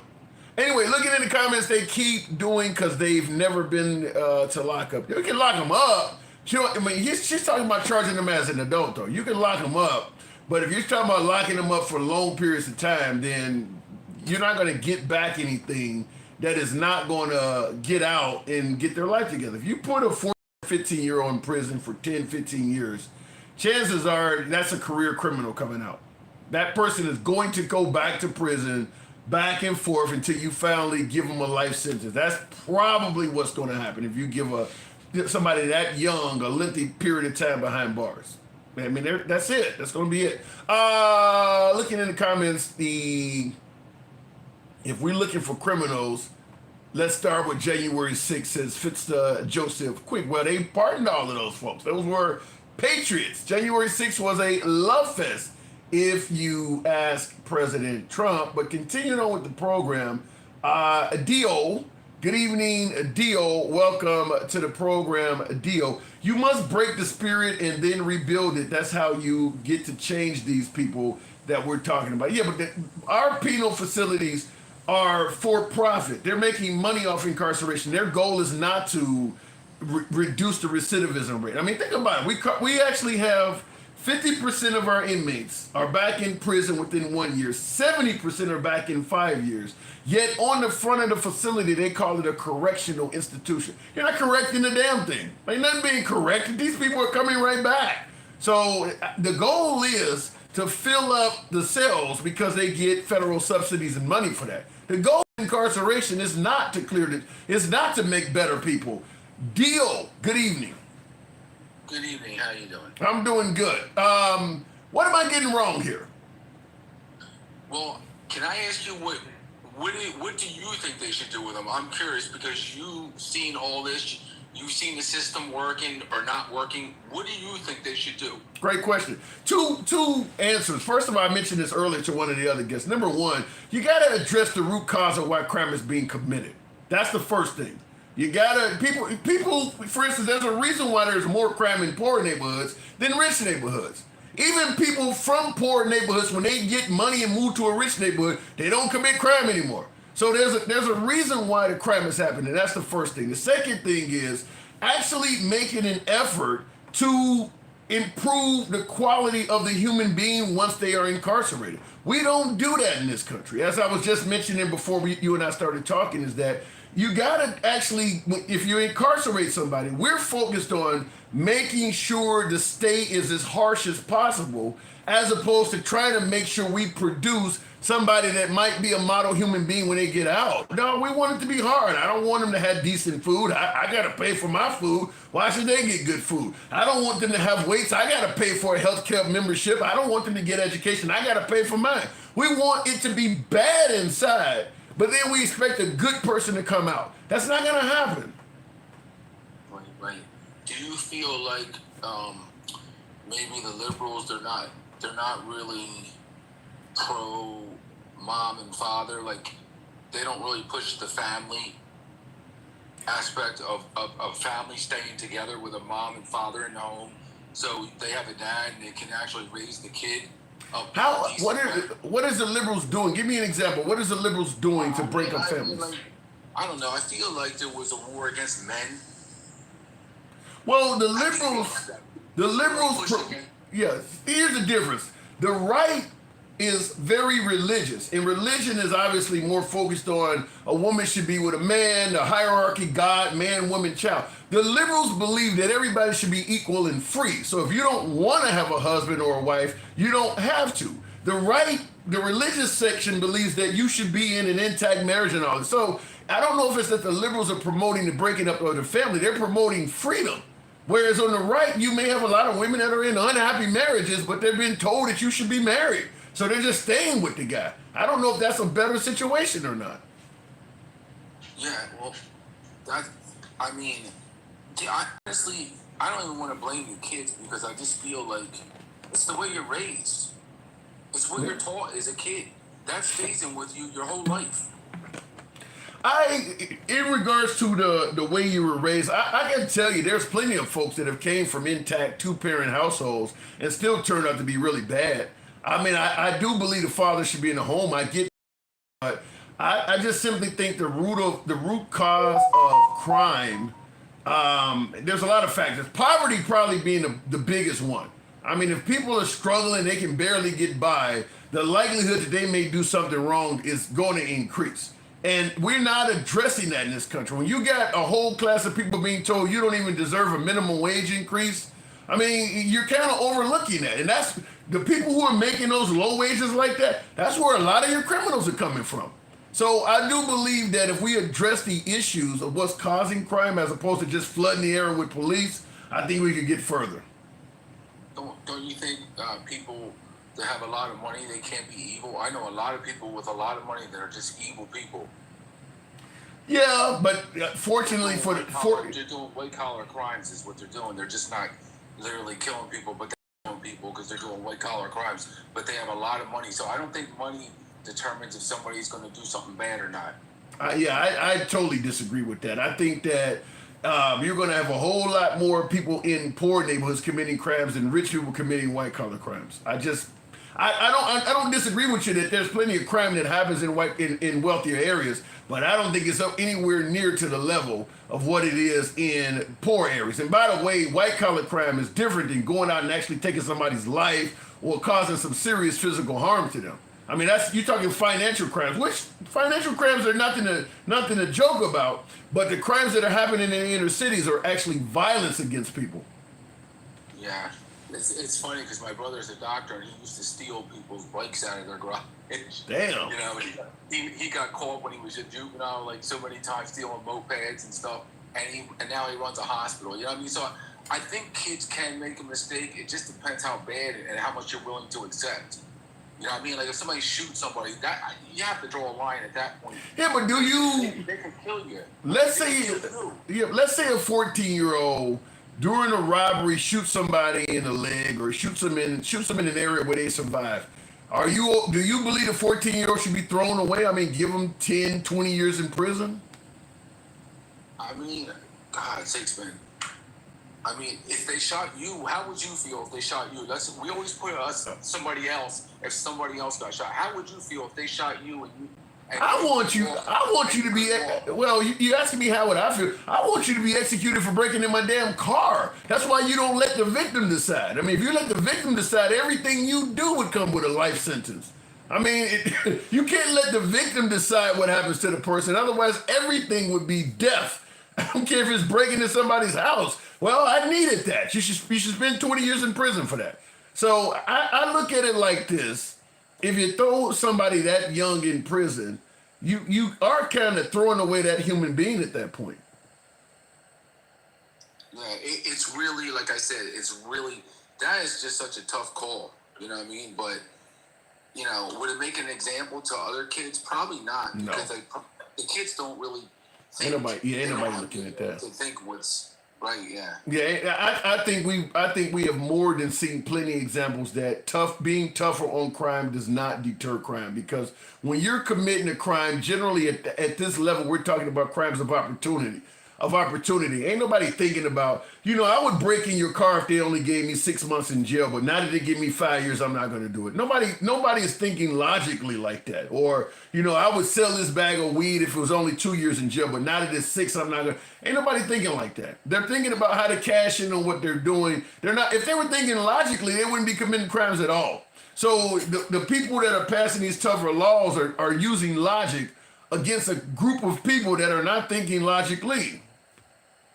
Don't you think like some of the states, they've thrown a lot of money at these problems, and money has not fixed these problems? Or you think they need to throw more money? They're not. I don't think they've thrown money at it. I don't think they've thrown money at alleviating poverty. I mean, like I said. Or wait, maybe they've given the money, but it hasn't reached, because the corruption of the city councilman, the money hasn't reached the people. How do you feel about that? There is some of that, but even in that case, it's only going to be coming from liberals.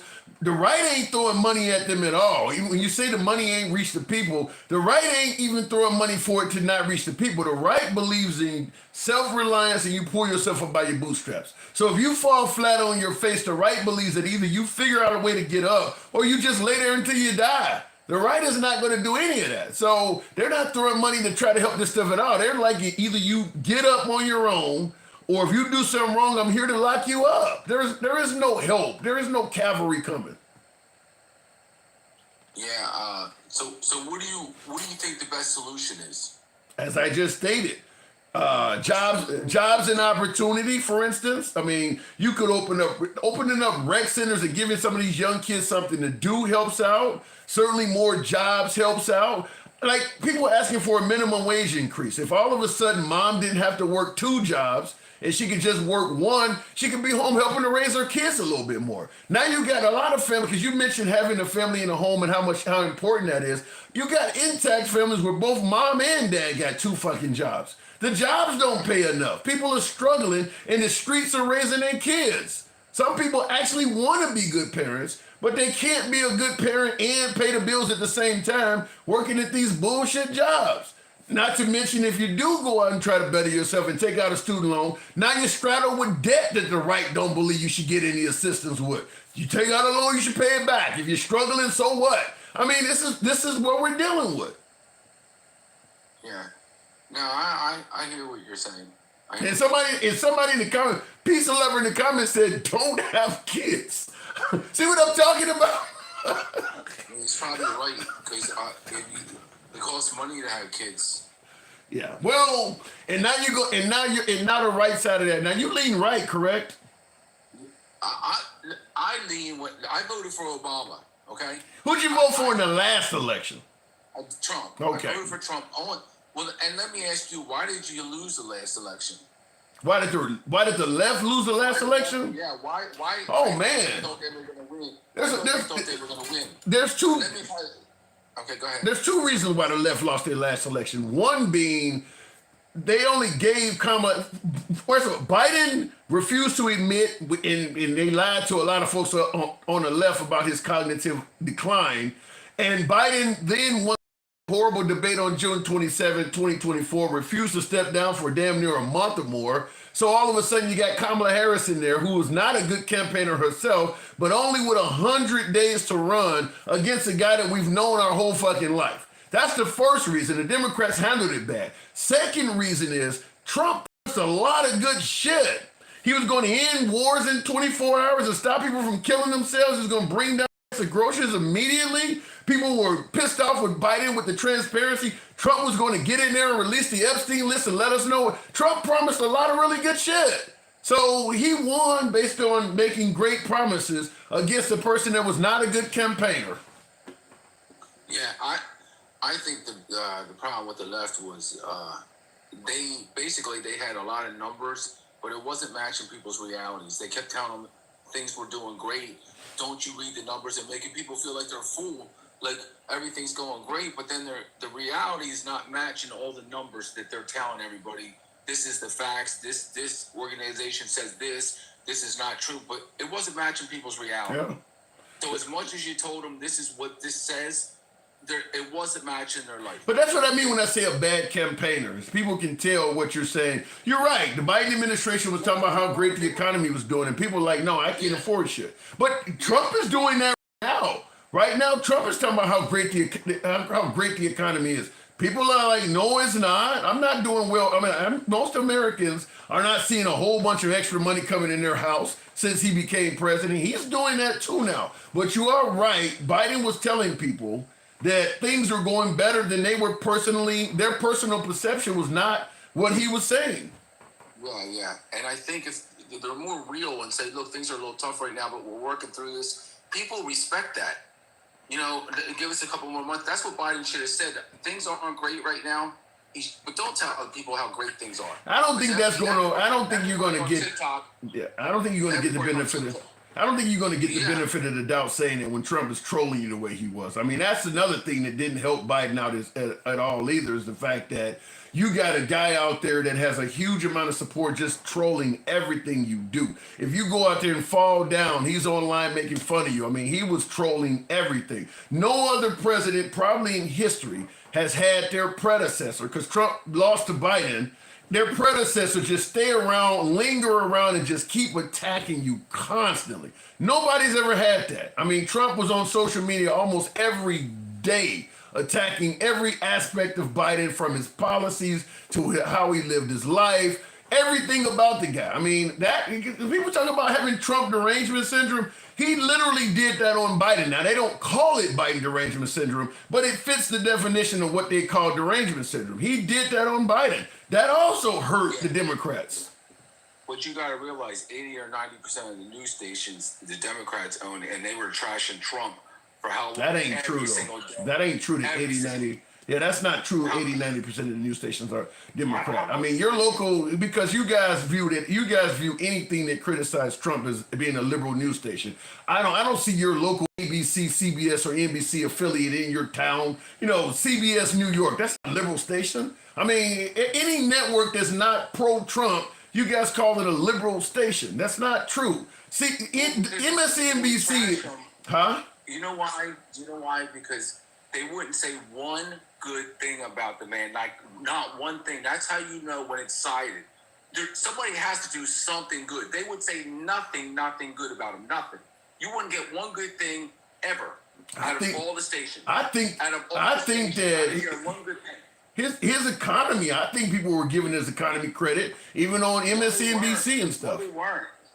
I don't think they were at all. I never heard anybody. I'm listening to what you're saying. You, just in my opinion, maybe I'm wrong. You don't sound like a guy that was watching a whole bunch of liberal networks to begin with. No, I would put on NBC, ABC, and all that, and all I would hear is constantly trashing Trump all day. I'll tell you this. Maybe I'm wrong, but maybe it was a little bit more sided toward trashing Trump. He got his fair share too of the trash. I promise. And that's what I was going to say. I was going to say even if what you're saying is right, I disagree to some degree, but even if what you're saying is right, you got to understand there's going to be consequences to you trolling and saying all kinds of awful shit about everybody. You're not going to have the networks judging you fairly when you're treating the networks like shit constantly. It ain't like Trump was some great president just trying to make America great and people were just attacking him for no reason. He launched a lot of fucking attacks. He's still doing it. I mean, he attacked a lot of people. That comes with consequence. Now, I know MAGA believes that it's wrong to attack Trump, and if Trump attacks you, you deserved it, and he's telling the truth. That ain't how it is in real life, though. If you're attacking people, they're going to attack you back. Yeah, and see, here's the thing. It really doesn't matter what the news is saying. We already know that. It's just if after his time is up, say in 4 years or whatever, and you feel like things are better, that's the only thing that's going to matter to you. It's not going to matter what everybody's saying on this TikTok, either side. It's going to be like, are things okay for me now? That's all people are going to vote on. It doesn't matter what people are telling you. I got to say, normally I would agree with you under Biden or Bush or somebody. I don't agree with you under Trump. I believe under Trump, if Trump, particularly, and I'm aiming this at MAGA. This is not to Democrats, independents, or traditional Republicans. But with MAGA, if Trump tells you you're doing good economically, it don't matter how you're actually doing. You're doing good economically. If he tells you, therefore it is. I mean, you see what happened on January 6th and stuff like that. If Trump says something, they just believe it. I mean, I use January 6th as a perfect example because January 6th was only 2 months after the election. Trump was still having the election investigated. There's no way they should have been there certain the election was stolen. The investigation ain't even concluded yet. Why are you here saying that Biden stole the election? The investigation hasn't even concluded. And you're already saying this. It's just because he told you. He ain't showed you no proof of this yet. He ain't even showed you his investigation being over with yet. Why are you here? Yeah, I voted for Trump. Like I said, he's telling me how great everything is. So I agree with you. I don't think everything's that great either. And I voted for him, right? So I'm still just going to give him his time for things to work out, and then if it doesn't work out, I'm voting Democrat. I'm not swayed just because of the name Democrat Republican. This is ridiculous. Mm-hmm. I want to just see what somebody does. If my life changes and it's better, and the reality is going to tell me that. No man on here, no news article, no statistics are going to tell me shit. It's just what I feel. If my reality.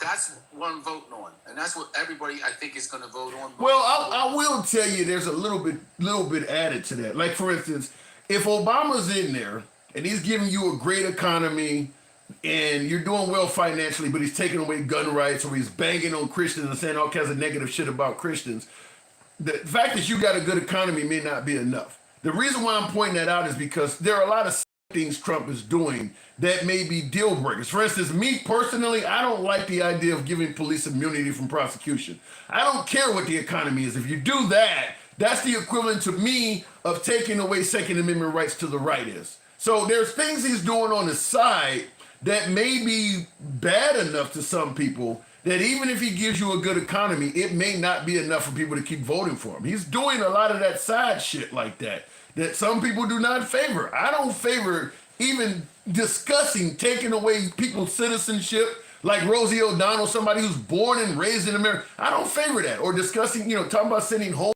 criminals down to El Salvador. Americans that committed crimes, you're going to deport to another country? This is what he's saying. So is a good economy strong enough for me to vote or support somebody that's sending Americans to foreign countries? Probably not. So it depends on how much side shit he's doing.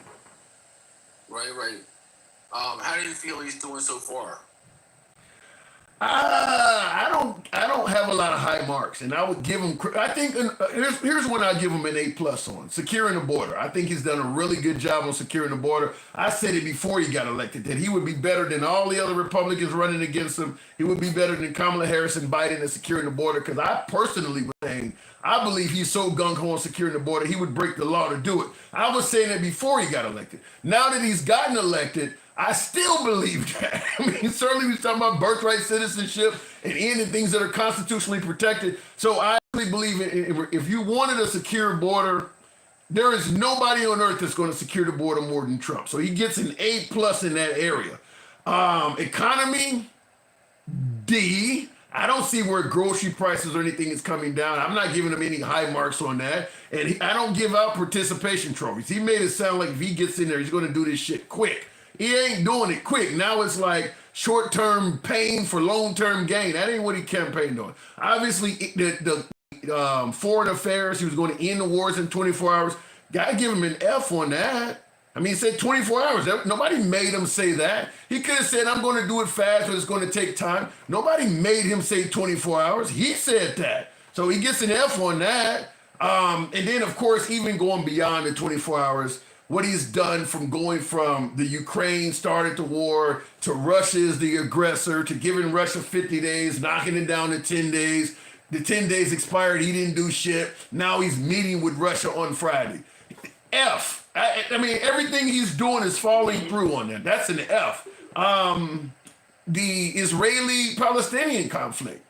That's gotten worse since he became president. Now, I know he's claiming it would never have started, but it's gotten worse since he became president to the point where he's bragging about ending wars we didn't even know shit about. Because the ones we do know something about, he ain't doing nothing to stop them. Now he's talking about Kosovo and all this other shit that we didn't even know was going on. So there are areas, go ahead. Yeah. So I agree.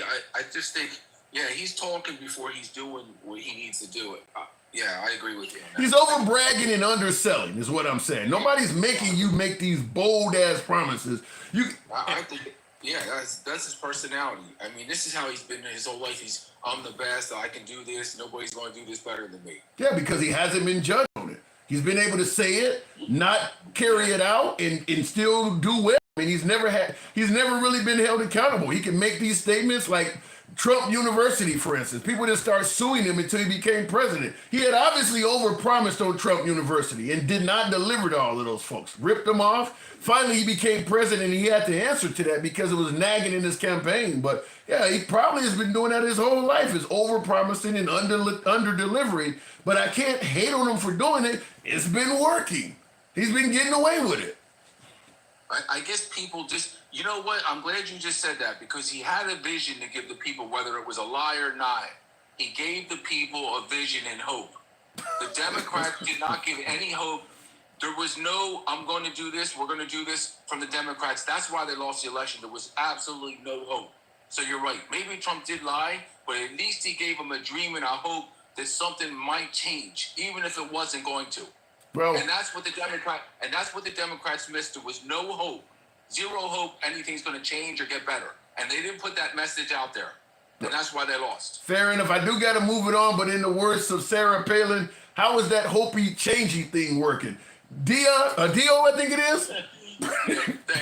I appreciate it. All right, anytime. Come on back anytime. Looking in the comments, how about no men in women's sports? Yeah, he'll get an A in that. He'll get an A in protecting the integrity of women's sports. For me, look, I'm gonna just say what I always say on that. That's something that is overhyped and is affecting no one. I mean, I got, I don't know, a few hundred people watching me right now. I don't think, there probably is not one single one of you that got a child that's playing against a biological male in sports. It just, look, I don't believe biological males should play in women's sports. So I agree with what Trump is saying. But I don't, it ain't something I really give him much credit for because I don't think it's affecting anybody. I don't think 0.001% of Americans are dealing with that. It's just not really. You got whole counties, whole jurisdictions that does not have a single school that has something like that going on. That is exceptionally rare to have a biological male trying to play women's sports. It's just, it's not, the right did very well in hyping that issue up. And I believe they got a lot of votes based on it. But in reality, it's something that everybody was sympathetic to that was affecting no one. Just affecting no one. There's just very few people that are, very few girls that are playing against biological males in sports. In wrestling, basketball, football, you name it. It's just not happening that much. Answer concern there was you just wouldn't vote for qualified. Oh, somebody's talking to each other here. MAGAs, please know people who are progressive are not the enemy. You're not going to convince them of that.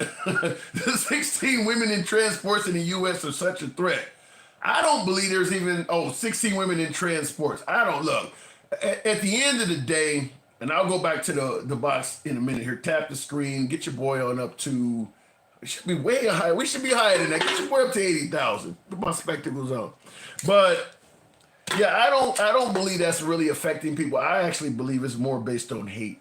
That's my opinion. This is an uncensored show. By the way, we are MAGA friendly. We don't block, ban, or censor anyone. If you enjoy that type of commentary, feel free to take this time to smash that like button. Give your boy a sub if you're watching on YouTube. If you're watching on TikTok or TikTok or Clapper tonight, give your boy a follow. But we're here most weeknights. Go ahead and follow the program if you like uncensored dialogue where everybody gets to speak regardless of their political affiliation. Yeah, but I don't believe that really affects as many people. I think it's more about hate because they're also, in addition to talking about playing against biological girls in sports, a lot of it is the notion that they're harmful to children. As if there's a whole rash of LGBT, or better yet, T. Right now we're just the trans. They're kind of laying low on the L, the G, and the B. It's mostly the T that they're messing with. How many cases have you heard of transgender people doing anything illegal to a child?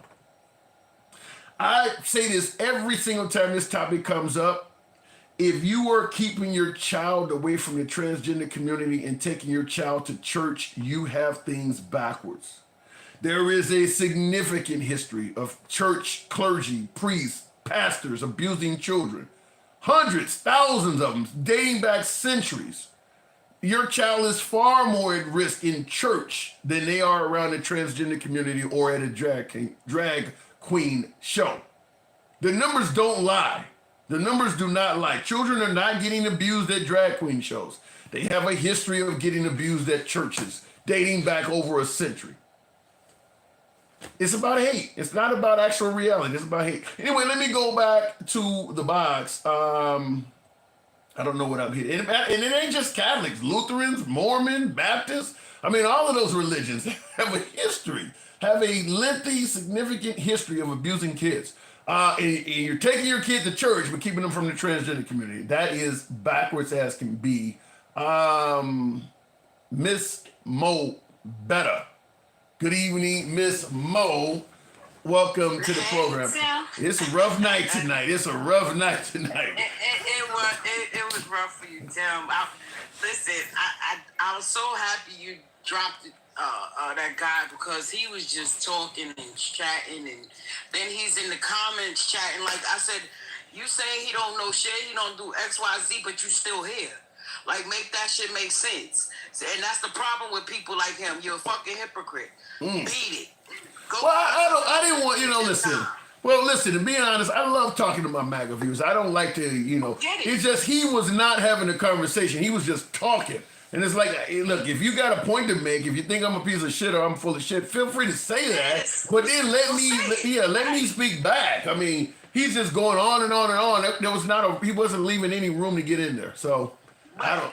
That means he doesn't know how to dialogue. Or he likes the sound of his own voice. He's not looking for truths. He's not looking for any of that. He just likes the sound of his own voice. Those people are annoying. Boy, bye.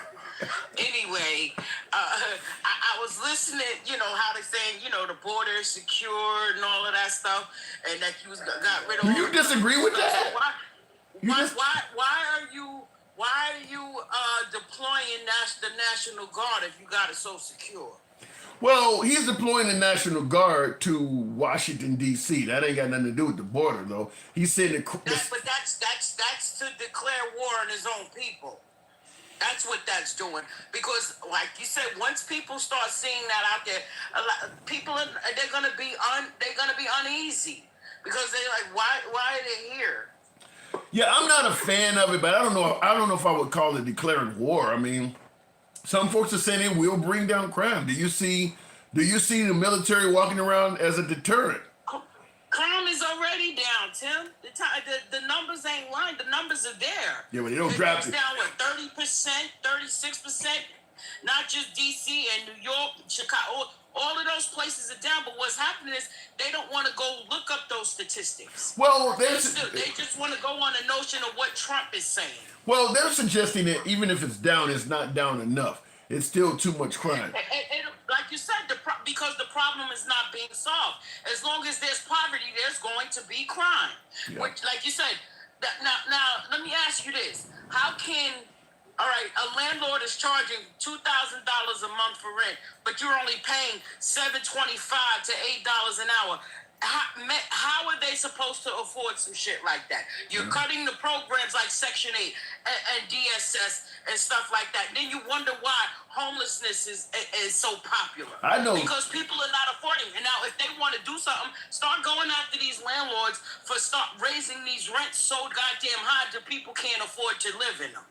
Yeah, I know 3 people in the state of Indiana that are Section 8 that are one been they getting kicked out because of they're cutting the programs and they're like, there's just no way I can afford, because Section 8 pays a large portion of your rent. Right. And then what happens, it trickles down because right now I have to work 2 jobs. Then the child is, a lot of these children are left on their own. Then they're going out into the streets, turning to the streets to maybe we didn't have enough to eat. Let me go steal this or what have you. Yeah, I don't. Yeah, that part I don't think they see that, or I don't know if they're not concerned about it. But that is absolutely right. That if mom and dad are working like crazy, the streets are probably raising their kid. Right, and then they say, "Oh, well, get a better job." All right, so then what's going to happen? I have to go to college. Yeah. They got to go to college, but then I can't afford to go to college, and I have to take out all these loans because the people here don't want to help. You go to these other countries, they give their citizens free education. Yeah, to me, I've said this before, and I know a lot of the folks on the right don't like when I hear it, but when I hear a lot of stuff on the right, it's kind of a don't ask me for shit party. Whatever, like it's a pull yourself up by your bootstraps, self-reliance. Don't ask me for shit. I don't care what's going on in your life. I found a way to make it. You need to find a way to make it as well. Don't ask me for shit. That's what I hear. Here's the thing about that, Tim. They will deny the fact that their generational wealth came from somebody else's boots. Well, not all of them. I mean, there's plenty of people. Not all, but a majority. A lot of it has from other people's inventions, from other people's labor, all of that stuff. We like you said, for a problem to be solved, you have to go to the root of things. Yeah. So we can't just stop at a certain point because this stuff is carried over from years ago, Tim. Yeah, but I don't. You got folks in my comment section. I see one person who has generational wealth. I don't know if it's that whites have or people on the right have generational wealth. I don't know if I agree with you on that. But I do believe that self-reliance and don't ask me for shit creates a lot of poverty. The ones that are in power, they have a lot of generational wealth. You said what? It's the ones that are in power is the ones that have the generational wealth. Yeah, but of course, I'm not saying that all have benefited from it. No. But again, the ones that are pulling the strings are the ones who from the generational wealth. Those are the ones who are cutting the programs. Those are the ones who are laws. Yeah. That's who I'm speaking to. Those are the masses that I'm speaking to. Yeah. Because again, the right, y'all, believe it or not, you have the same issues as the left. Yeah. And that's one of the things, I mean, that's why you see more in areas where there are no liberals around, like in the Bible Belt areas, the people are not poor because they do have that don't ask me for shit mentality. You just, if you're poor in a wing state, you're either going to either figure it out or you're just going to be poor for the rest of your life. There is no cavalry coming. They do have that mindset. Healthcare and all that stuff down there is non-existent. And they're not being made to explain what the next step is. This is just what we're going to do now, period.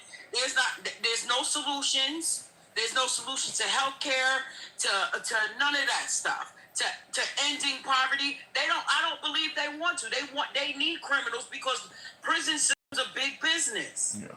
If you got everybody that are sovereign, upstanding citizens, what's going to happen to their wealth? Yeah.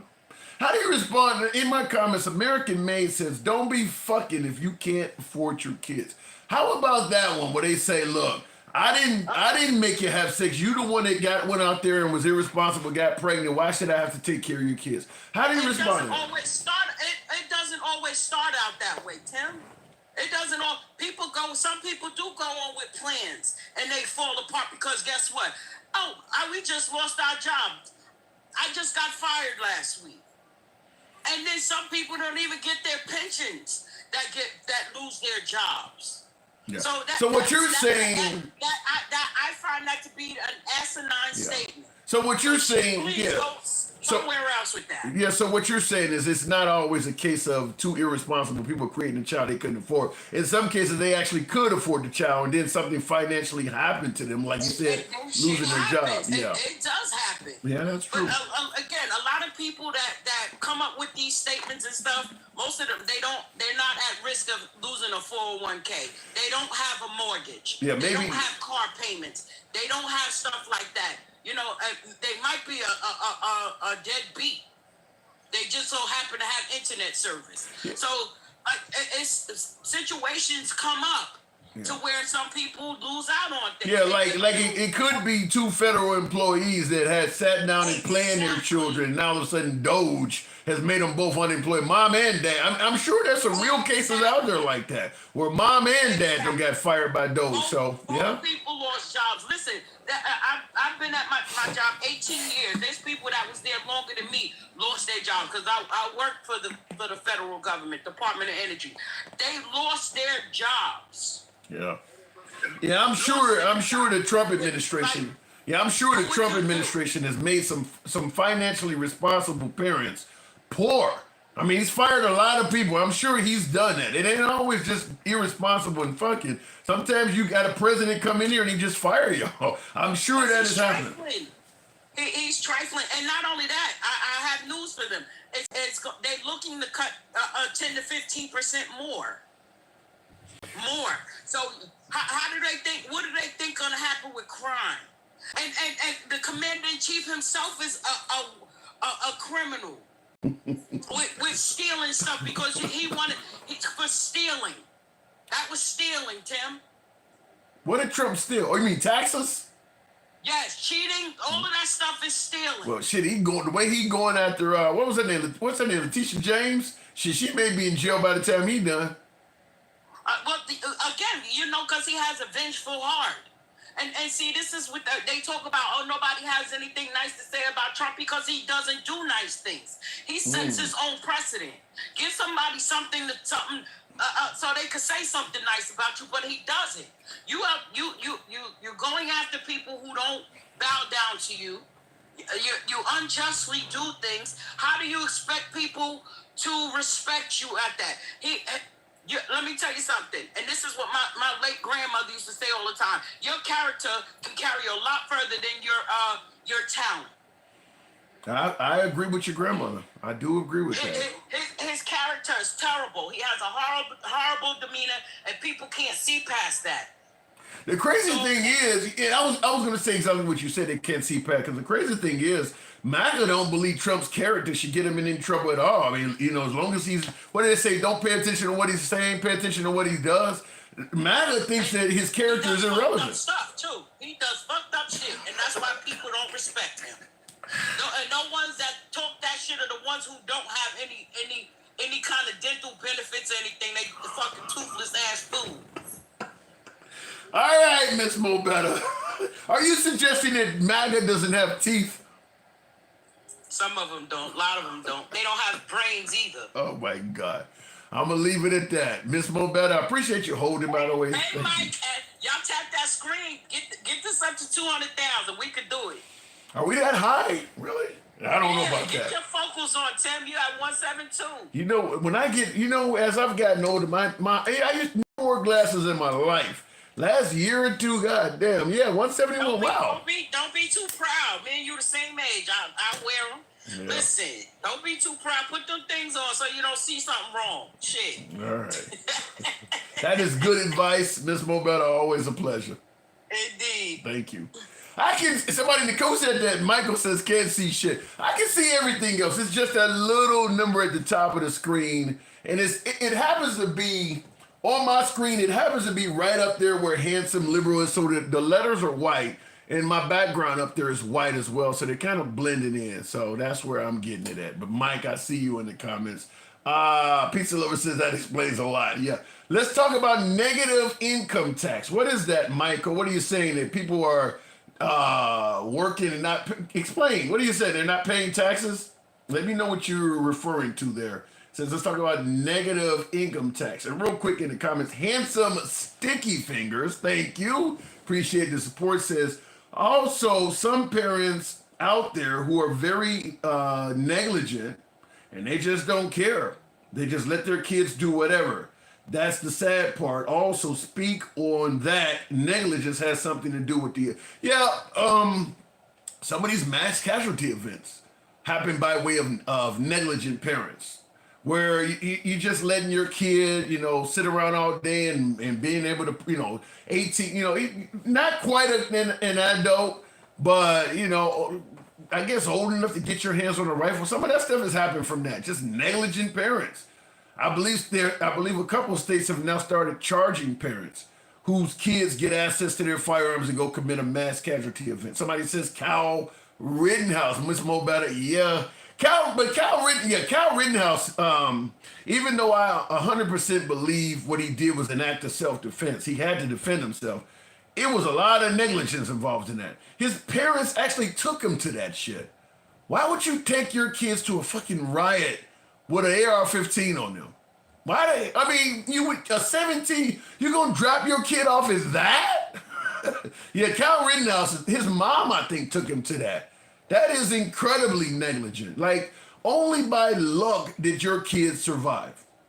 Yeah, he ended up taking out the assailants that were trying to kill him in self-defense, but Bicep Man, the guy who had his whole bicep blown off, the only reason why he didn't take you out is because he didn't decide to pop your ass from distance.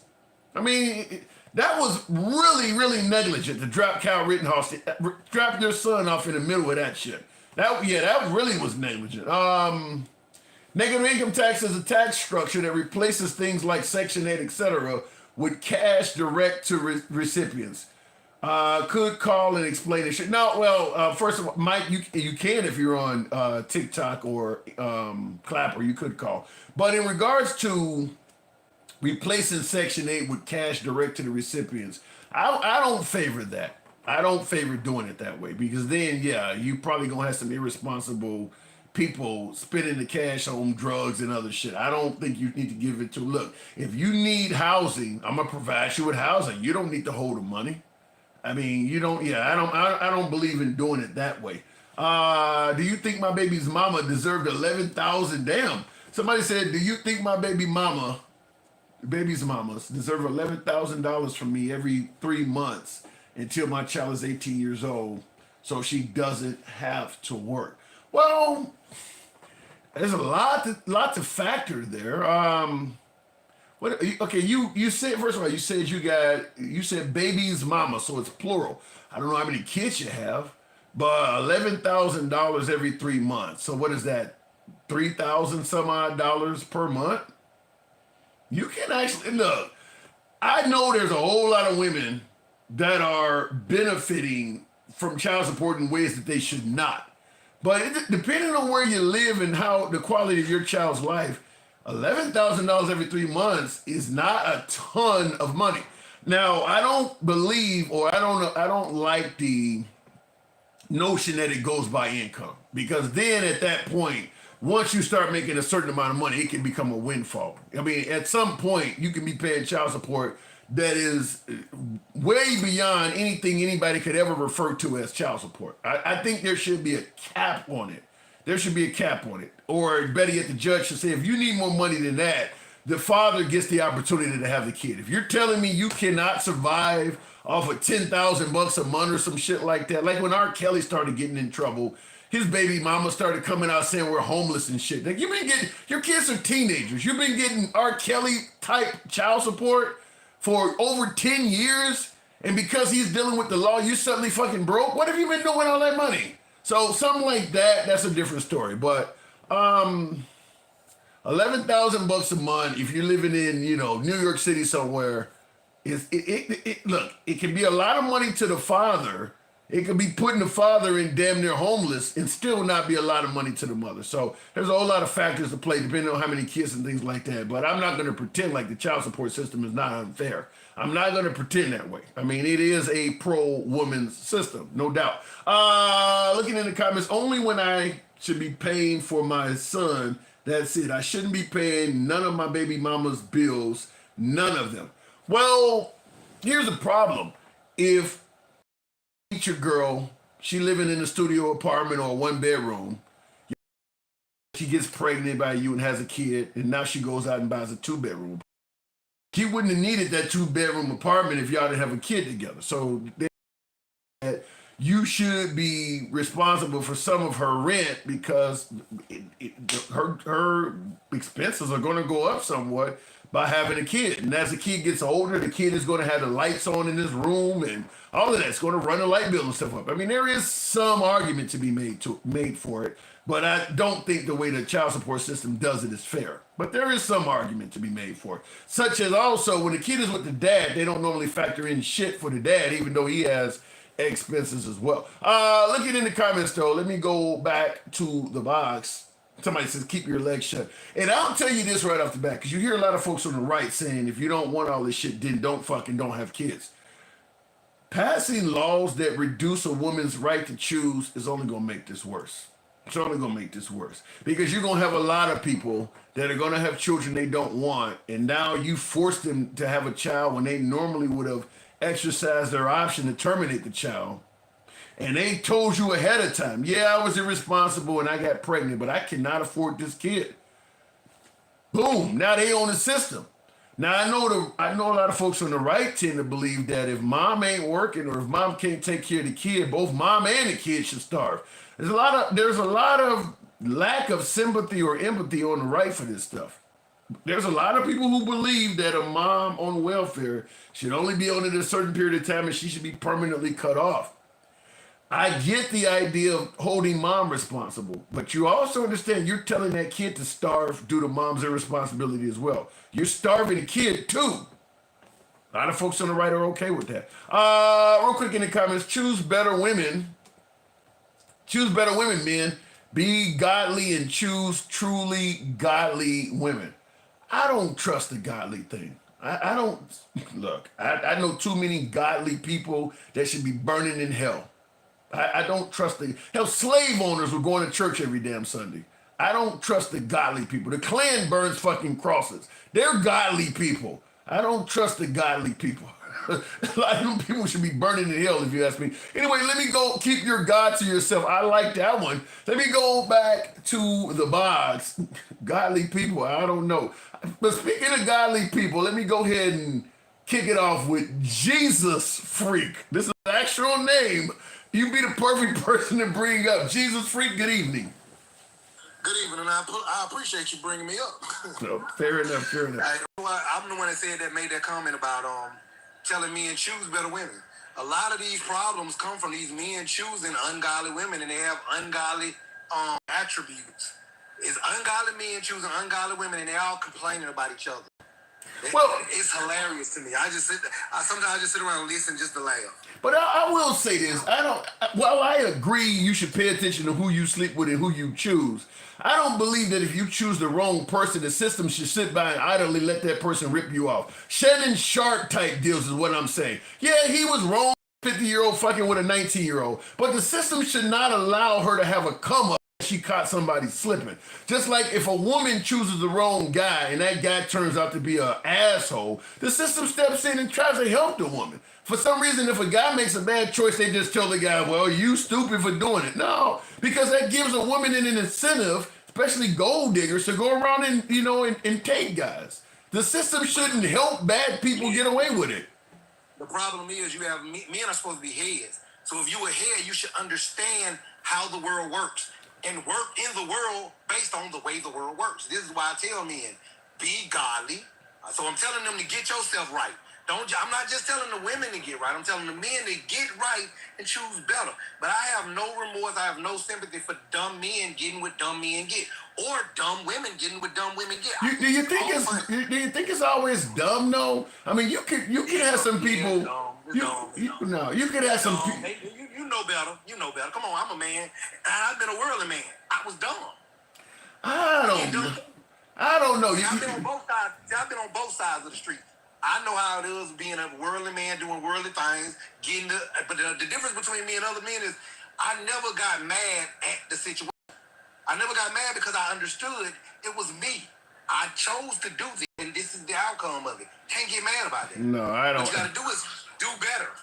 I don't. Yeah, I don't. That's the conservative mind frame. Yeah, I don't. I don't buy that. Frame is do better. To see what Democrats do is what liberals do is they keep on making the same mistake over and over and over again, expecting a different result. That's why most of them crazy. I've never seen a logical, intelligent Democrat ever in my life. The fact that you liberal minded, it's gonna rear. So you think Obama's crazy? You think Obama's crazy? Yeah, he is. Come on. And you think Trump is sane? I heard the other rumors about it. Hold on. You think speaking of making bad choices, you think Trump has made some good women choices? No, I think he made bad choices, but he came out. Hey, I'm gonna say it like this: he made bad choices, but he came out on top of his choices. That's all I'm saying. See, in other words, if you're gonna cry when you get caught, don't cry when a person get away. It has to be the same across the board, and I think Trump understands that. You know what I'm saying? Like I said, we all got a past, but the difference is liberals live in their past. Liberals never become past because they always still doing it. But then they talk about conservatives who messed up in the past, but they changed. Conservatives understood that, hey, I gotta change and I gotta get away from this because this is not productive. You believe that? They don't figure that out. They stay in it. You believe that? Yeah, I know that. Not only do I study the mind frame of liberals, I study the mind frame of conservatives too, and I see it. Okay, so let me ask you. In their actions. Why look what you're talking about. You're talking about people who having children out of wedlock and actually thinking it should be a benefit for them. That's stupid. The Bible warned you about it 2,000 years ago, but yet y'all still do it. You do realize everybody don't read from the Bible, right? Yeah, and that's why they stupid on that too, because it's the most read book in the world. And what's the excuse? I'm assuming a hell of a lot of people read Mein Kampf too. Just because a book is heavily read don't mean it's a good. Not heavily read, the most read book in the world. Okay. I don't. So if you haven't read the most read book in the world, you're stupid. I don't buy that. The majority of everybody else has read it. Why haven't you? If it's readily available, you know what I'm saying? Yeah, I think most people don't read at least some of the Bible, but I don't believe that just because everybody read it, you not reading it makes you stupid. I don't see that. I mean, the Quran, I'm assuming the Quran is heavily read too. Have you read that? It's heavily read, but it's not the most read. Yeah, but does it have to be the most? Most read and heavily read is two different things. Okay. The most read book, that means if the majority of the world has read this book, it would only beg that you should have read that book, but you haven't. I know a lot of people who have read that book and turned out to be nothing but evil. I don't see that as some major incentive to read it. You don't see that as a. I think most of the. How do you know the book is what? How do you know it's because they didn't follow the book is what made them relatively evil. See, if you would have read it, you would have known if that was the case. I can explain. I'll explain that by saying this: the more back in U.S. history you go, the more religious this country was, and the you go, the worse this country was in terms of how it treated humanity. So you go back to the 1800s, everybody was reading the fucking Bible. They were all Christian, and they were horrible people. Horrible. No, the people. It's worse now than it was then. No, it ain't worse now than it was then. Yeah, it is. Oh, shit. Come on, man. Yes, it is. You got to be insane if you think the world is better. More people now are going there. I'm talking about in America. In America, it is better now than it was back then.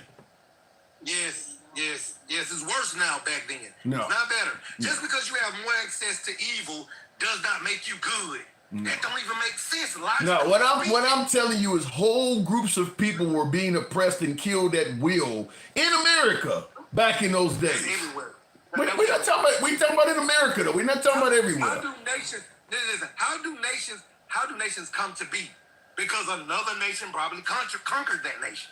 This is the history of all nations. What I'm talking about. That don't make you worse because that happened. What I'm talking about is after we were conquered. I'm talking about once America became a nation and the conquering was over, we still were treating people horribly. I mean, we became a nation and that's what happened in all nations. Why does all nations? But what relative? Wait, what relative? Tell me one nation that didn't happen. Who cares? Then it's evil everywhere. Watch this.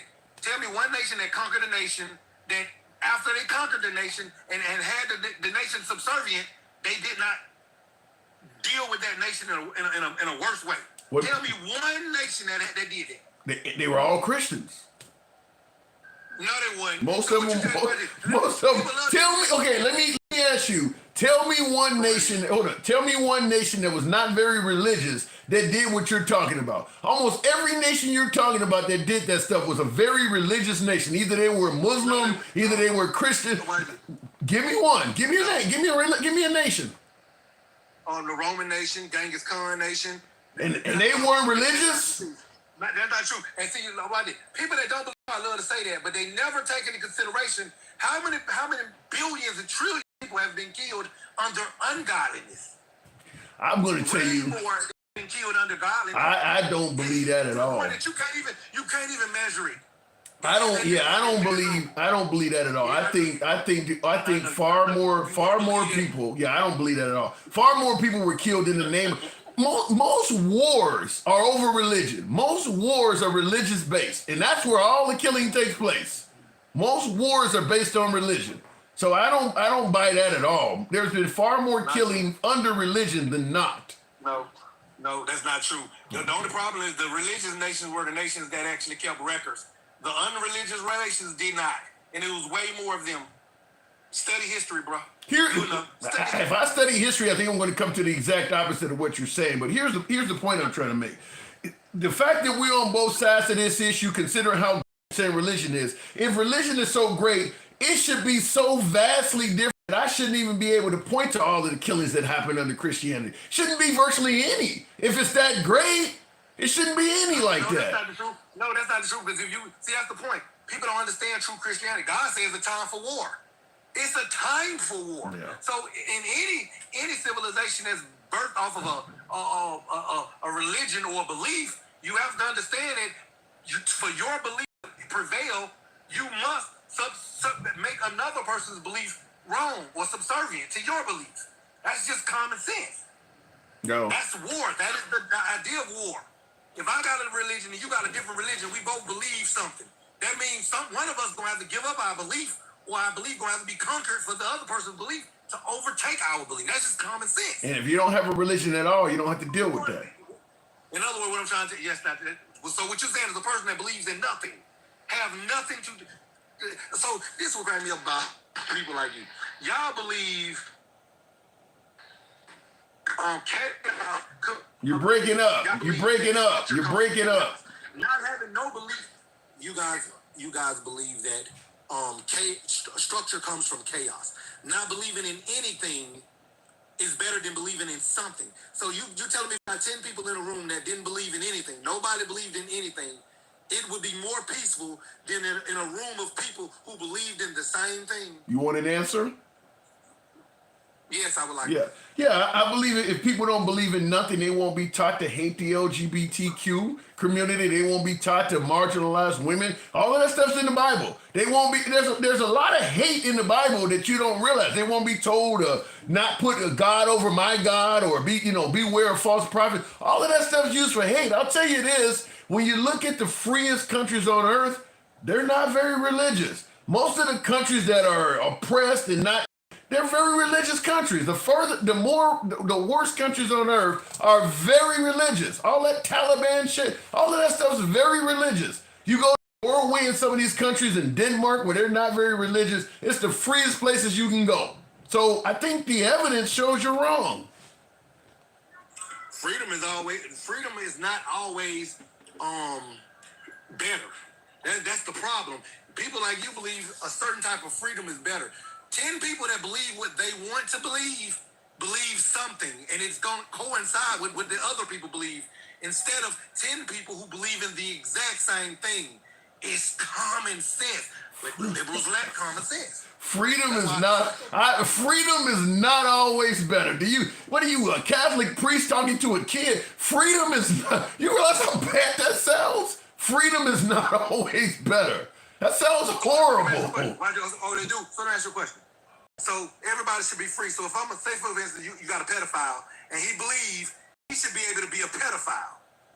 So all freedom is good to you, huh? No, you can have laws. You don't need religion for that.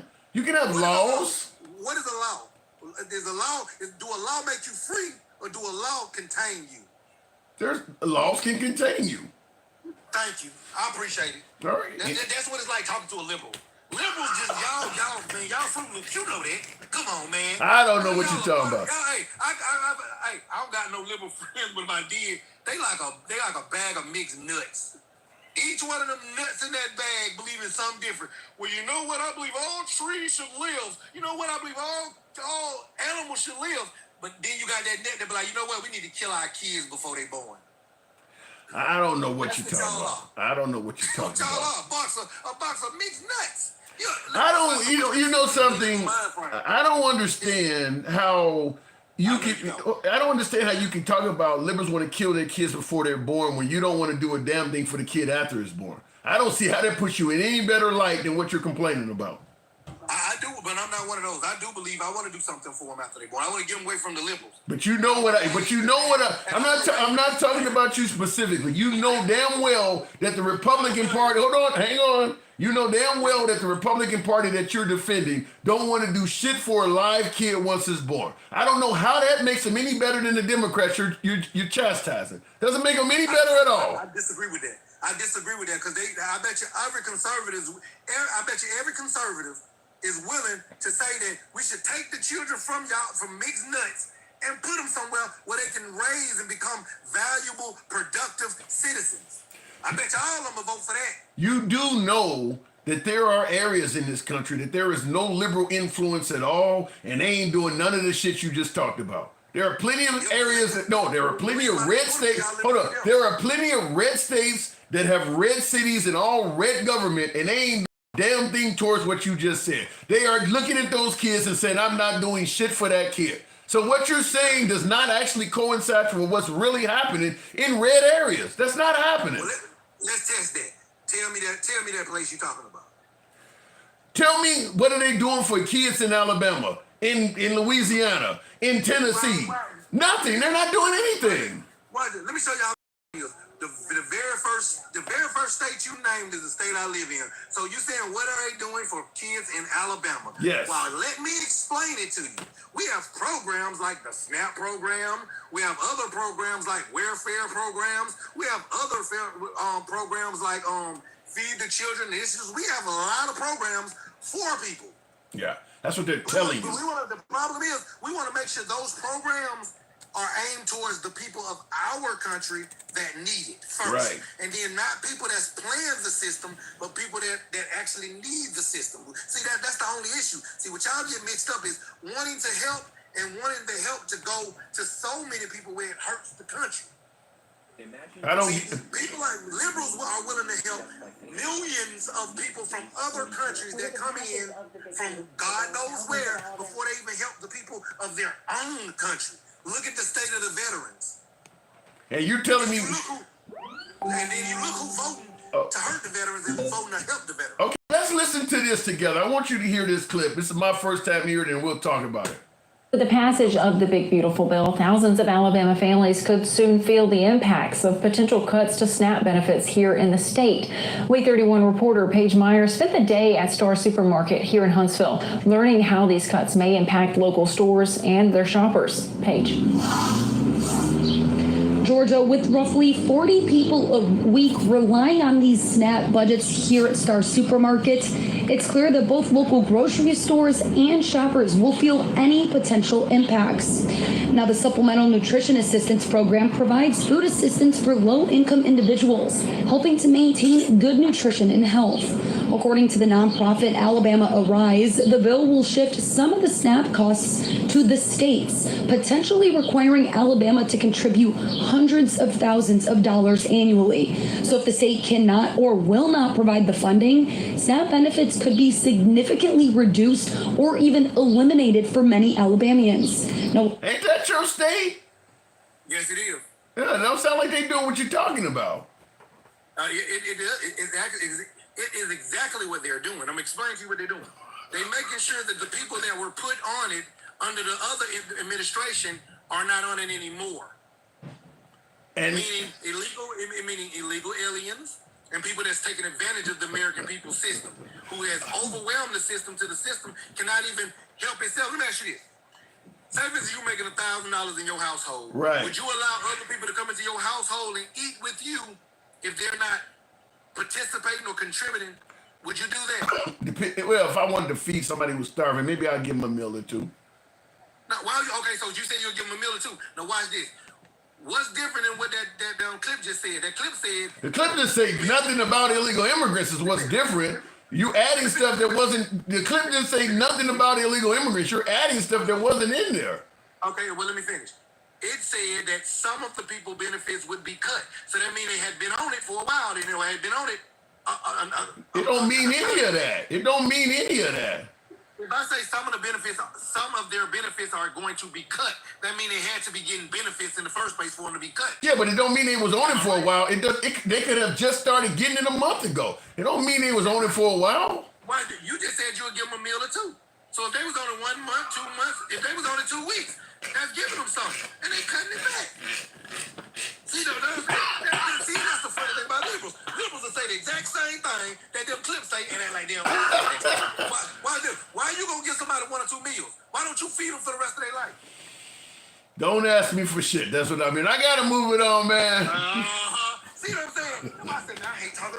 I hate talking to liberals because, man, when you really dissect what they say, you see how stupid it is. I think you're off in a different universe, but you can come land on this planet anytime. We'll talk to you while you're here. I gotta move it on, Jesus. Thanks for coming through. Thank you. Anytime. All right, moving on. By the way, tap the screen. Did we get 200? Wow. You guys are really good. Somebody said I'm confused. These people give me a headache, says Clue. Well, listen, the man thinks that liberals do not have a lot of sense. You heard him state that. He thinks that if you're a needy child, you are better off in a Republican state. I wouldn't recommend doing that, but he has a difference of opinion. That's a lot of baby mamas that you got. Sounds like they got a village, says Handsome Sticky Fingers. $11,000 every 3 months is a lot of child support. That is a lot of, that's what, $33,000 a year in child support? I believe most states around one child is about 20%. So I think 2 children, it can be somewhere closer to upper 20s.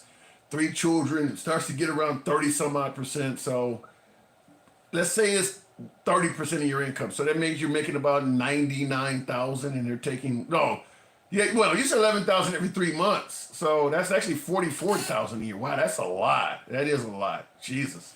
Child support, like I said, I don't believe it should go based on income. It should actually go based on the needs of the kid. And I do believe both parents should be contributing. I mean, if you're giving 11 grand and the mom who has the kids is only having to pay, for little incidentals at that point because you're covering almost all of it. That's not fair. And there are people throughout the child support system where one parent is paying the lion's share of the child's expenses because the child support is high enough to cover the whole kid. I'm not a big fan of that, but it's the system we have. Real quick in the comments, Tim asked your call. Oh, I missed it out. I'm sorry about that. Handsome sticky fingers. Thank you for the support though. Says ask your caller, has he been to the doctor yet? I think he's hitting the pipe. Damn. I haven't heard somebody say somebody's with a pipe in a while. What type of drugs is he on? Oh my God, he's tweaking when he's talking. Wow. He doesn't like liberals. He's on an anti-liberal prescription, period. He just sees everything wrong about the Liberal Party. So that's all. I think that, the liberals could give the weather report and he would say they read it wrong. He actually, in my opinion, based on what he was saying, is a perfect example of liberal derangement syndrome. Just, I hate everything that's liberal. By the way, Trump said the same thing. I hate all Democrats. He's calling from corner of McDonald's or 7-Eleven. Sticky fingers, you crazy. Thank you, President Trump. We love you. What are you thanking him for?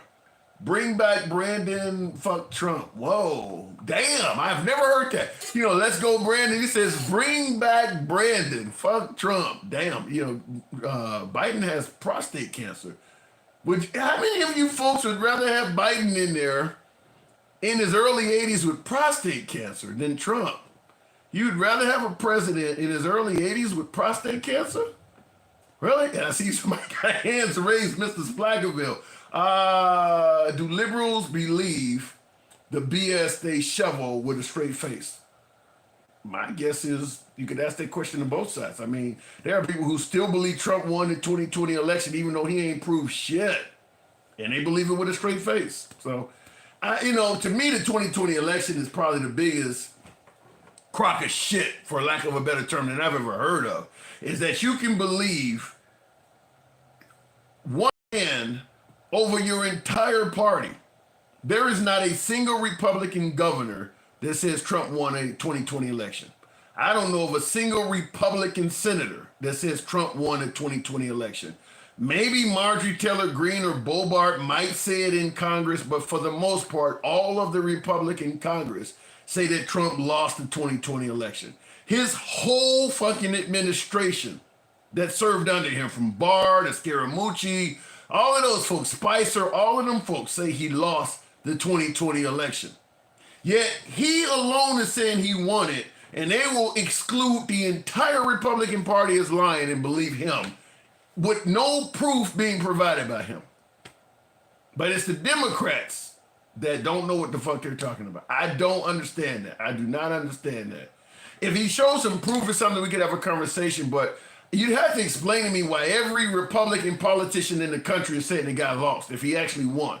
Because it would help them out. Many of them would have won a second term. Mike Pence would have got reelected. Why would they get up there and say the guy lost and say Biden won if Biden lost? Makes no sense at all that you're going to go with this one dude over the whole fucking party that's saying he lost. All the Republican governors, all of them that's saying he lost, they all lying about it. And this one dude that's providing virtually no proof at all, you're going with him. I'm not trying to bring up the cult word, but that shit don't sound right.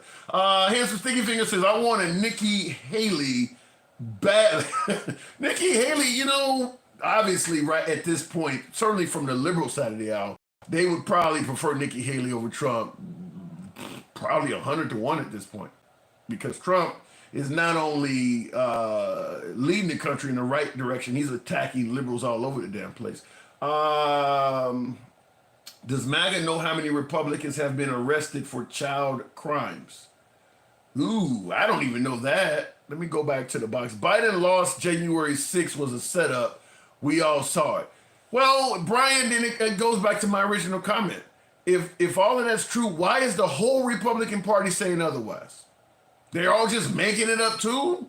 The whole Republican Party just decided to defend the liberals? I mean, just about every Republican in power, all the way down to the state level, are not saying that Trump won that election. Why is that? That doesn't make any sense at all that his own party be saying he lost in unison like that. I don't know. I can barely five prominent. I can't think of 5 Republicans that are at the national one. None of them are saying that. They're all the same. You haven't figured that out yet. Got nothing to do with it being a oh. So you're saying that Mike Pence and Kamala Harris are the same, huh? Really? You believe that? Based on the fact that both of them have a lengthy career in politics, and there's no proof whatsoever that Kamala Harris and Mike Pence think alike. No proof whatsoever of that. Other than it sounds great and it'll defend Trump. It's not true. And I said somebody in the comments said, Chris says he lost, the whole world knows. Yeah, he lost the election, period. He lost the election. He tried to do whatever he could to make it sound like he won. Who was the president during the Capitol riots? Is DC cracking down on crime in DC now? That's a good point. He obviously could have deployed the National Guard when he blamed Nancy Pelosi. That's obviously proven to be a lie when he said he could not deploy the National Guard. That's clearly proven to be not true. Gangsta Grandma, I've been trying to bring you up. You've been going and coming. Shut the fuck up, man. You are a sorry-ass excuse for a fucking idiot. You know, I'm tired of paying for this shit, man. I'm tired. What did I do? Like all fucking night, and you could have had me. I've been. But you got a fucking goof ass that don't pay shit. What the fuck is wrong with you? Gangsta, I've been looking for you, baby. You ain't been in here. Don't call me no baby. You got your bitches, your little white kid ones all up in your... Oh my God, I gotta calm my ass down before I go to prison. And then you got a fucking moron over here with a black man saying, oh my God, Jesus. What the fuck, man? What the fuck are these motherfuckers drinking? The white man's cooking? I don't know. You don't know if they box of fucking rocks? Are you fucking serious? When you stupid fucks in the red states don't want your kids to get education, you dick fucks. You want them to be barefoot pregnant. That's what the fuck you want your kids to do. You don't like education and shit. That's why you got a dumb and poor. Bro, he says the liberals are uneducated. Well, guess what? I'm not uneducated. My kids are going to a top league college. And they black. Yeah, well, he tends to think he even said Obama's crazy. He said all liberals are crazy. Well, you know what? He got the white man's cock deep down his throat. Say yes, Jesus, to the white man's Jesus. Now I got someone hearing you speak. Now this is a liberal, says you don't help. She doesn't help our cause. This lady is mental. You're able to kiss my black fucking ass. Cause you know what? The far left got us in this fucking situation. The pro-Palestine motherfuckers. The ones I did not voting for a black woman. Get the fuck out of here. So you believe that the liberals are the ones that hurt us in the last election? No, the far left liberals? Oh my God, this genocide. We gotta help them. You help yourself, you get fucked, so we can help them. But oh no, those little white ones all protesting. Get the fuck out of here. Yeah, I mean, I wish I could push back, but you're right. It's the truth. They said they would never vote for her because she was all about genocide. Now guess what, pookies? Look what's happening. Yeah, you're right. I mean, I normally push back when I can, but you are right. The what were they saying? Genocide Joe has got to go, and clearly Trump is not doing anything. And guess what, Joe Biden was helping. He was not giving them the 4-pound boom booms and everything else. He was stopping the fucking idiot. But guess what? Oh no, I don't want no black woman in fucking office. Oh God fucking forbid. She was trying to stop the shit. But guess what? Now you got an oxy fucking moron that doesn't give a goddamn fuck about him. So let me ask you this, because one of the topics we're talking about is the fact that he is sending in the National Guard, rather federalizing DC. What do you think about him making an effort to bring down crime in DC? Crime's been down. It all is because the black he's going after the black cities. He's not going after the ones that got the most fucking crime, like Alabama, Tennessee, all the red states. The ones that got the most, murder. You think there's more crime in Alabama? Oh yeah, there is. I haven't heard that. Alabama, Chicago's not even in the top 10. Yeah. Chicago's not even in the top. Why does this bitch call me white? See how stupid these motherfuckers are? They're dumb as fucking rocks. Well, I swear to God. Gangsta Grandma, you and I go back like cornflakes and milk, but you do look white. You do look white. Huh? I'm not white. I know you're not, but you look white on your pictures. Because I'm black. Oh my! See, let me tell you something. That's why these motherfuckers are dumb.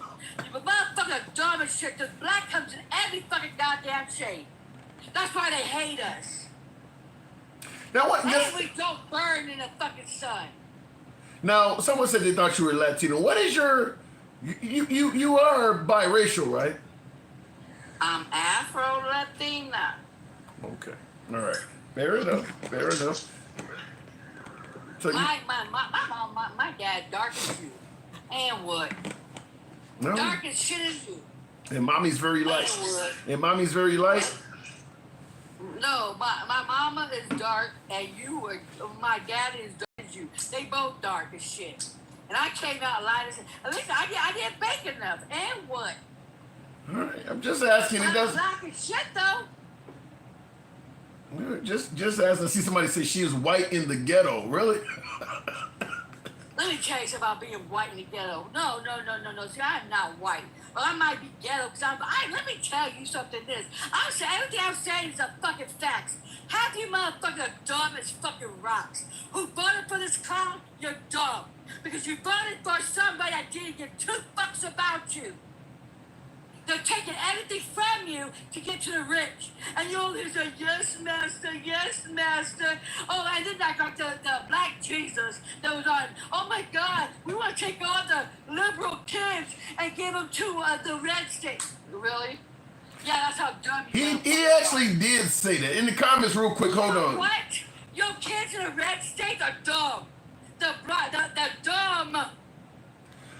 Like I said, I normally try to push back when I can, but you are right. The educational levels in the red states, when you look at, they show you the comparison for states. The red states are generally at the bottom of that. Mississippi usually is rock bottom. Yeah. The dumb. Hand some sticky fingers in the comments. Says, Tim, apologize to Gangsta Grandma. Get us some roses, some white chocolate candy. I'll make it better for you. Would you like some sausages? What the hell does that mean? So I owe you an apology? I tell you. Did you see it? Then I was going to have your fucking back, and you're still kissing a MAGA chest. Well, snacks? When he called you a pedo? That was fucked up.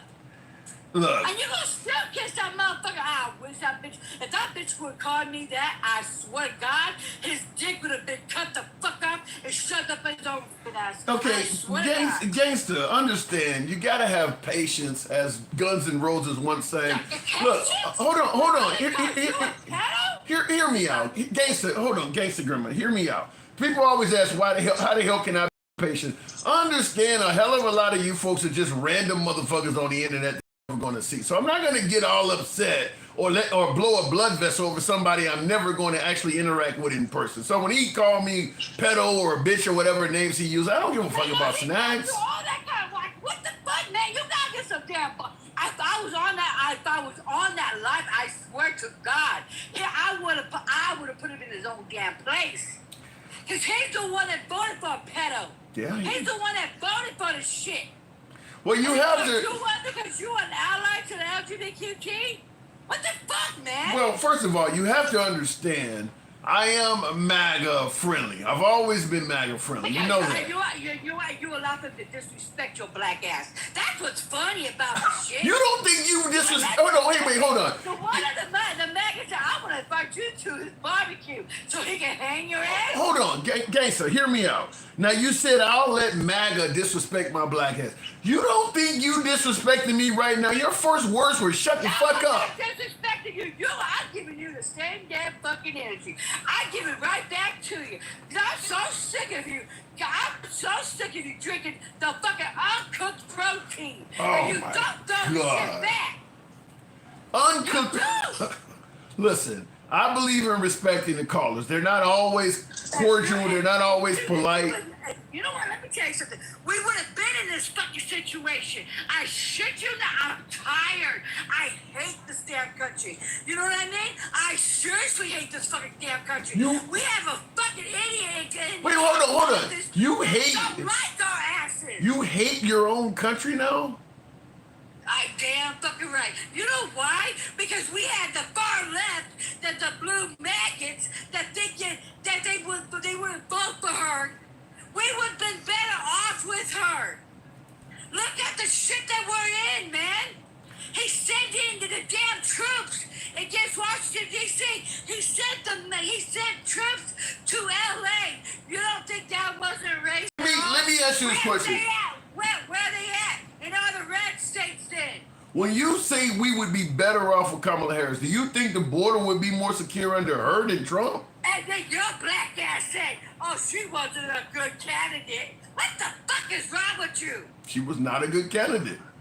She was a good candidate. She's more qualified than that dipshit. That don't mean she's a good candidate, gangster. She was a good candidate. That they just didn't like her because she wasn't black and fucking enough, or she wasn't fucking goddamn black, or the fucking white liberals didn't want her fucking ass because she so-called was G-side. Go fucking figure. So they didn't like her ass at all. And I hate all of them. The woman gets up there and says she wouldn't change anything from Biden when Biden is... Why should she? Why would she throw Biden underneath the bus? Because he was incredible. Biden did fucking shit for us. Gangster. Biden was incredible. No, Hold on. you're not going to do this shit. I'm so done with you and the fucking maggots. Biden did a lot for us. Biden did shit for us. Now look what the fuck we're in. You didn't hear what I said, though. Biden was, regardless of what you think Biden done for us, and even if you're right, Biden was incredibly unpopular at the time when she said, I would not do anything different. So goddamn fucking uneducated. Our economy was going through the fucking roof. The only thing that Biden could not control was the fucking food prices. Then what?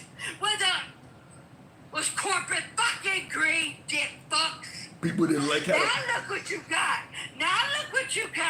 You got dick fuck in office that's terroring the hell out of us. Well, I'm telling you, people did not like the border. People did not like the economy. People did not like the wars. Why don't you fucking just say it? They don't like Mexicans. They don't like fucking brown people. They don't want none of us fucking here. There's some of that. I'm not going to disagree. There's some of that, but I'm simply saying people were not happy with President Biden.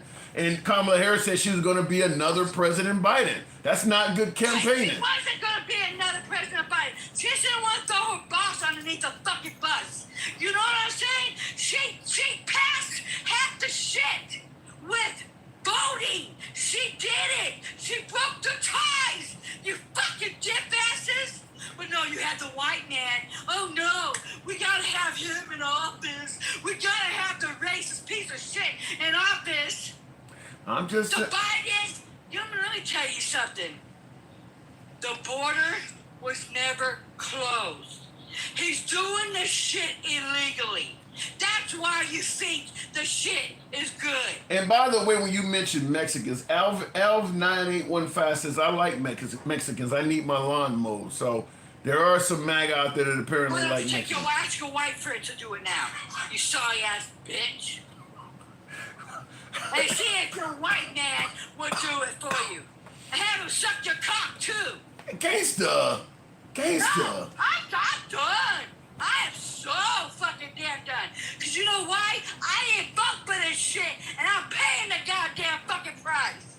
What has he done this? Our food prices are fucking through the roof. You know, wholesalers, Yeah, our food prices are going through the fucking goddamn fucking roof. You know what I mean? And you over here saying, oh, the gas prices, the gas prices are fucking high too. You dumb dipwit. What was it like under Biden, though, gangster? What was the prices like under Biden? I'd rather pay for it. It wasn't even that. It wasn't that high like it is now. It was high. No.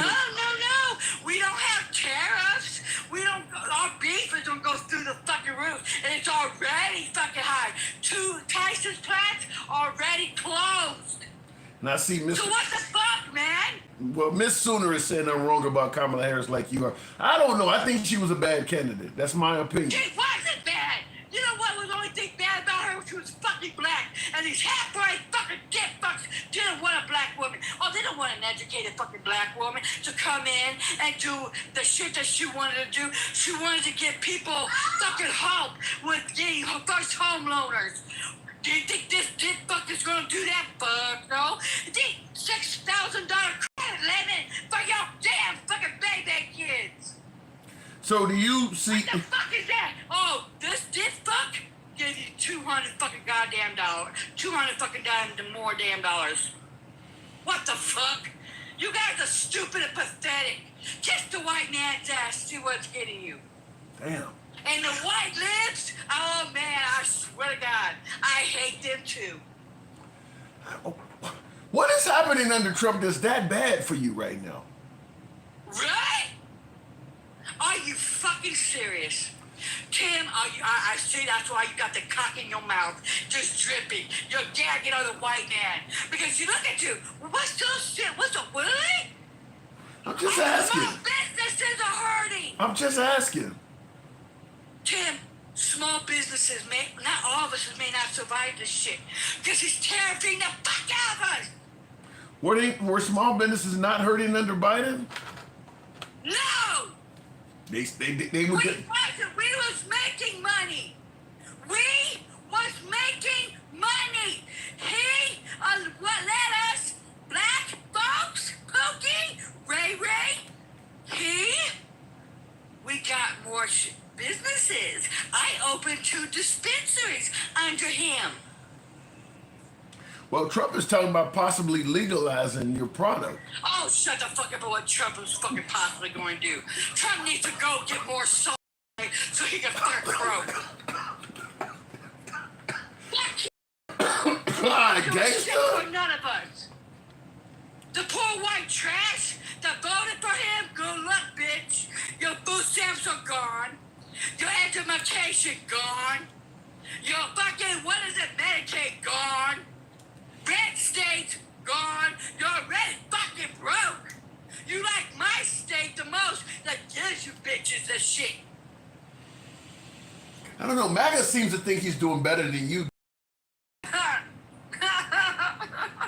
I'm in a blue state. You mentioned snacks, for instance. Black MAGA loves Trump. Oh yeah, they like the raw dick in their ass. That's why they like it. They like the uncooked dick in their ass. Yes, master. Gangsta. They get the whips and the chains, and they like it. They like it. You almost make it sound like Trump has something sinister in store for Black MAGA. They voted for the guy. Don't give a fuck about us black folks.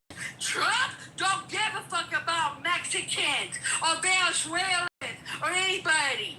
He don't like nobody unless they white and they rich. So they don't even like the poor white trash that voted for him. You stupid fucks. Let me. Like your little one, the $15 dishwasher, the little Jeremy. No, bitch, he don't even like you. We got. You're trash. I want to get your take on this. We got a little bit shy of 3.5 years of and Trump look left. what he said. Look what they said about your kids going to stand. Yeah, bitch, my kids are going to stand. It's called black excellence. Try it sometimes. All right. Get your white kids on that shit, bitch. All right, gangsta.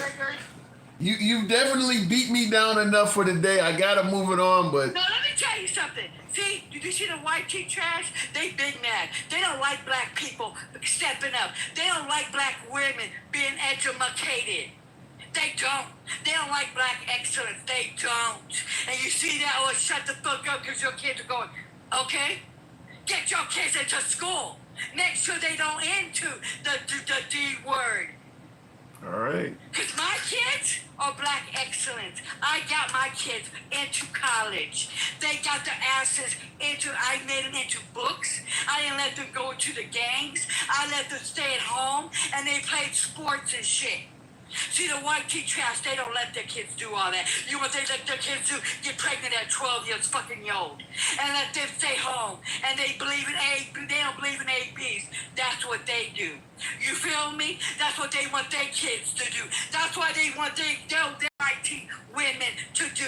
Yes, master. They have to bow down to their men. And they cannot get educated. Not my kids. All right. Gangsta, I have got to move it on. You're beating me up. You don't add me no more. I'm taking myself. I got you. I got you. I got you. No, you don't. I got to go. I got you. Moving on. Damn, listen. When we say free speech, every single time we get at monologue after talking against the grandma, because she's probably the perfect example of what we mean when we say we don't block, ban, or censor anyone. I could be sitting on ice, and after talking to her, I'm sweating. She don't make it easy. She doesn't make it easy. Bring her up every time, please. Love her, says Crystal. Does Gangsta Grandma have good genes? I love that. I love that question. What is the girl? Sweeney? Something Sweeney? Does Gangsta Grandma have good genes? I love it. Handsome Sticky Finger says, I don't need no adult entertainment anymore when you got Gangsta Grandma. Also, Tim, you can't win. Give her a free trip to Vegas. Gangsta makes me, it's a harsh reality anytime she comes on. Her literal opening statement was, shut the fuck up. God. Anyway, let me go back to the box. Wow. That was rough. That was rough. I'll have to hit the reset. We're talking about Trump deploying the National Guard. It's probably getting late. Maybe I've been on here too late. Jesus Christ. Damn, was she high? I don't know. Somebody asked me, was she? I don't know, because Gangsta Grandma come with that energy all the time. I think you could wake her up in the middle of the night and she would start out by, why the fuck you wake me up, you bitch ass mother. I think that's the way she starts out. So I don't know if she's high or not. I think she just has that type of energy. It's like putting a 9-volt battery on your tongue. She's going to be in the retirement home screaming at the nurse. That could happen. That absolutely could happen. Gangsta is passionate. She's angry for a good reason. Okay. You know something, oddly enough, despite how harsh she is with her rhetoric, there's a lot of fans of Gangsta Grandma on the program. I meet people in person that bring up Gangsta Grandma. I mean, anytime I see people that are out in public that know what I do, Gangsta Grandma's name routinely comes up. So she is, a lot of people like watching her. Some folks criticize her in the comments. They're calling her crazy and saying she's missing teeth or whatever, but other folks really like her. So it is what it is. Like I said, we believe in free speech. You don't have to agree or disagree with the host on this program or anybody in the comment section. When we say uncensored, damn it, we mean it. Left or right? Left or right? I had a right winger tonight, Twisted77, who I consider a friend of the program. Tonight I had to drop him. First time I've dropped a guest, probably a year or more. He just wasn't interested in having a conversation. He just wanted to talk. He was critical of me, no problem with that. We've had a lot of spirited debates, but tonight he was just not interested in hearing the other side of a debate. And I was like, at some point, I had to cut him. I hate doing that. I hate anything remotely resembling censorship, but if I got a guest on here that just wants to go on and on and on, it's not a conversation, and that's kind of what happened. Taco, I see that in the comments. Great like a train wreck. Let me just say this in regards to my last guest, Gangsta Grandma. When she has the harsh rhetoric, I'm going to give you some phrases you've probably heard before. Talks like a typical New Yorker. You ever heard of that? Heard somebody say that? Shoot straight from the hip. You ever heard of that before? Doesn't pull any punches. Hits back twice as hard. You ever heard anybody say those phrases before? The reason why I'm bringing that up is because you can't criticize Gangsta grandma if you've been part of people that have said that. I like the fact that he talks like a typical New Yorker, shoots straight from the hip, all of that. Okay, well, she's doing the same thing. She's just not doing it on your side. Don't be a hypocrite. Keep that in mind. A lot of things that she has said, a lot of the way she speaks and orates, Trump does the same thing. Trump has been very insulting to reporters and things like that, calling them stupid and saying words like bullshit on stage and things like that. Trump has said the same shit. So if you support Trump and you got a problem with gangster grandma, then you're being hypocritical. You just are okay with it when it's on your side and you don't want to hear from the other side. But she's only slightly less harsh than Trump, period. Looking in the comments real quick, put her in an all-white nursing home. Why? She's passionate. She's passionate about her opinion. I get folks that are passionate all the time. Loves calling people low IQ. Like I just stated, that's what you get in this environment. I would tell you this. I don't know all of her politics, but if you had a Democrat that spoke like gangster grandma, they would get votes. I don't know if they would get enough to win. I can't speak on that, but I guarantee there will be a whole lot of people that like him. After Trump started attacking everybody and has normalized that, there's a whole lot of Democrats jonesing for someone that speaks like Trump. The Jasmine Crockett's, there's a lot of people that support them, and Jasmine Crockett is not at the level of Trump, at least not yet. Gangsta Grandma is. Gangsta Grandma is at that level. So there's a lot of folks, I don't know what her numbers would be, but there would be a lot of folks supporting somebody that talks like that. Because there's a lot of folks on the right that are supporting somebody that talks like that. So just think of it that way. Don't knock it if you're supporting it on the right. Talks like a typical New Yorker, shoots straight from the hip, calls it as he sees it, punches back 10 times as hard. All of that same shit, you just heard it. You just heard it from the other side. Anyhow, Crockett hands down Trump is no match. Here's the problem, though. I think Trump gets the advantage because I don't think Jasmine Crockett will, like Trump will just say, in 2020, you were seen taking a bunch of persons out of a Coach store. To Jasmine Crockett, he'll say. He just make up some shit. Jasmine Crockett ain't likely to do that. She'll hit back, but it's hard to win we used to call it signifying, or it's hard to do it when somebody just make up some shit. You and your friends be eating cats and dogs, crazy shit like that. I don't know if Jasmine Crockett would go to that level with it. Trump will. So that gives Trump a slight advantage when he'll just throw anything out there. It doesn't have to be factual at all. True, he will make stuff. Yeah, he'll just say anything. It's hard to have a debate or a contest with somebody who'll just say anything. Shit, unless you're going to go in the mud and do that too, you're probably going to lose. You're probably going to lose to him. Jasmine Crockett comes with receipts. Yeah, but if you come with receipts, you're not going to have as much ammunition as somebody who doesn't need a receipt. And Trump doesn't need a receipt. The Haitians were eating ducks from the pond in Ohio. Listen, we had about a dozen shows on the cats, dogs, and ducks. And I challenge folks, send me something that proves Trump's claim. I stated it has to be a cat, dog, or duck. That's what Trump said. It has to be in Springfield, Ohio, and a Haitian migrant. Send me a video or a picture that proves that. Not one person could prove that. By the time it was done, I was getting pictures of fried dogs from Cambodia. There was no evidence they could prove it. There's a video of a woman the police are encountering that is sitting out in the middle of an apartment complex. It looked like she has a dead cat or something in her hand. They were trying to use that. When the police car clearly says Canton. It's not in Springfield. The damn police that is addressing her is clearly from a different town. Springfield, Ohio is what Trump said. He didn't say Canton.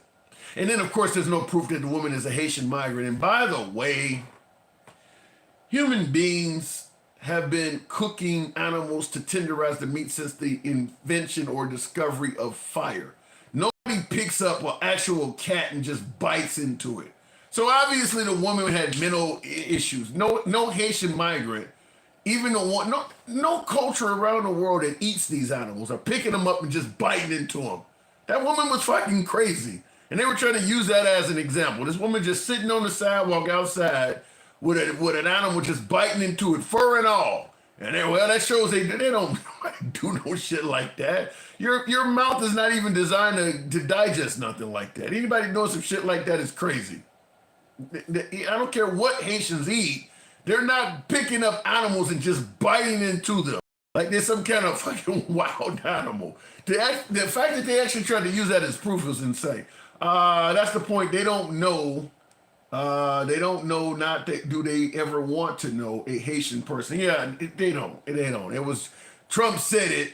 It was a lie, and then of course MAGA was, basically scurrying to try their best to prove what Trump said to be true. And there is no proof of it. There is no proof. Even to this day, there's no proof of it. And that's why you don't hear of anything coming out of Springfield anymore. If they're eating cats and dogs in Springfield, Trump done nothing to stop it. So what happened? Where's the follow through? Nothing was done to stop it. Notice the people in Springfield ain't complaining about it. They just all decided in sync, we don't like cats and dogs for dinner no more. That makes sense to you? It was a lie. There was no mass amount of complaining before, and there's no mass amount of complaining after it. Obviously, it was a lie. Vance is a crack baby. Damn. What? Jasmine Crockett is ready to demonstrate foreign policy expertise. I don't know what Jasmine Crockett's foreign policy expertise is, but I'll tell you this. I don't think any of us has expertise in all facets of government. If you actually do what Trump has promised to do in his first term and failed to do, which is surround yourself by the best and brightest, you could get in there and be awesome at foreign policy. If you get in there and pick somebody else as your intelligence director, your secretary of defense, if you pick the right people that are good at what they do and you take their advice, you could make some excellent foreign policy decisions. Even as Jasmine Crockett, you could probably do that your damn self. If you pick the right people that are good at what they do and take their advice, you're good. I mean, don't ever believe somebody, as Trump says, I know more about this, and this than anybody. That's what he always said. I know more about this than anybody. That ain't true. No one guy knows every damn thing. That's why you surround yourself with an educated cabinet. If Jasmine Crockett does that, she could be excellent at foreign policy. Just go out and get the right generals. Go out and get the right ambassadors. You can easily do that. Anyway, looking in the comments, as long as it comes from Fox News, sure. Yeah, that's how Trump kind of runs his campaign. He's really dibbling and dabbling in the coffers of Fox. I don't know why so many people on the right in particular suggest that CNN and MSNBC are biased and they lean left and they don't say shit about Fox News. Do you realize how many people from Fox News has either went from the Trump administration and started working at Fox News or went from Fox News and started working at the Trump administration? They are that fucking linked. I get that there are plenty of liberals working for CNN or MSNBC that favors liberal policies, but they're not getting hired by the liberal government like that. I mean, these folks are literally calling Trump on his personal line and showing up at rallies on stage. MSNBC, which is probably the furthest of the big networks, MSNBC is not as far to the left as Fox is to the right. Now you got Judge Jeanine Pirro working for the government. I mean, they literally are coming straight from that network. That network is probably as close as you can be to an American network being state TV. It's about as close as you can be to it. They don't say anything bad about Trump. In fact, they don't even discuss it. It doesn't even come up. That network is real close to being state TV. If Trump says it, they're going to be defended in on the next segment. Regular people can't even get jobs like that. Yeah, that's true too. That is true too. If you want access to the Trump administration, try to start off as an intern at Fox and climb your way up from there. That's probably the best place to go. That's probably the best place to go because there's so much connection to President Trump and Fox. All of them. Laura Ingraham, because when January 6th Hearings Committee came out, they were all calling him on his direct line trying to get him to stop the riots on January 6th. Laura Ingraham, What else? Sean Hannity has his personal number. I think the only one he was pissed off at the time was Megyn Kelly, which he's kind of made up with that now, but she was at the network during that time. Bill O'Reilly was 2017, so he would have been gone already. I mean, that whole network is just connected to Trump, connected to him. Anyhow, folks, I do appreciate the whopping 222,000. Wow. You guys showed the program some love tonight, so I do appreciate that, and those who supported the program. For you folks who enjoy this type of open dialogue from all sides of the aisle, like Jay Roberts, who yells out MAGA with an exclamation point. For you folks who favor all sides of the aisle dialogue, feel free to follow the program. If you're watching on Clapper or Instagram, give your boy a follow. If you're watching on YouTube, give your guy a sub. You've been great, says You Got Dan. We appreciate you. Thank you. 3 years from now, the world will suffer. Wow, who says that? 3 years from now, the world will suffer. Someone suggests that might be happening already. So we'll leave it at that. Laura Loomer almost broke through, but fucked it up. Hey, that's how, I mean, listen, like I said, Dan Bongino's another one that came from the Fox News. I mean, there's so many people came from Fox that worked for Trump. I don't even think, considering how much Trump supports and works with Fox, I don't think he actually has the right to call another network biased. I just think his credibility is shot when you're working and hiring a network that's that biased to even criticize another network and call them fake news. I mean, the network you're supporting had to pay $750 million for lying on your behalf. I don't even think, in my opinion, he doesn't even have the credibility to point out bias in another network when you're supporting them like that. It's your boy Tim, the handsome liberal. You know what I always say. Show your boy some love. Give me a sub. Give me a follow if you're watching on Instagram or Clapper.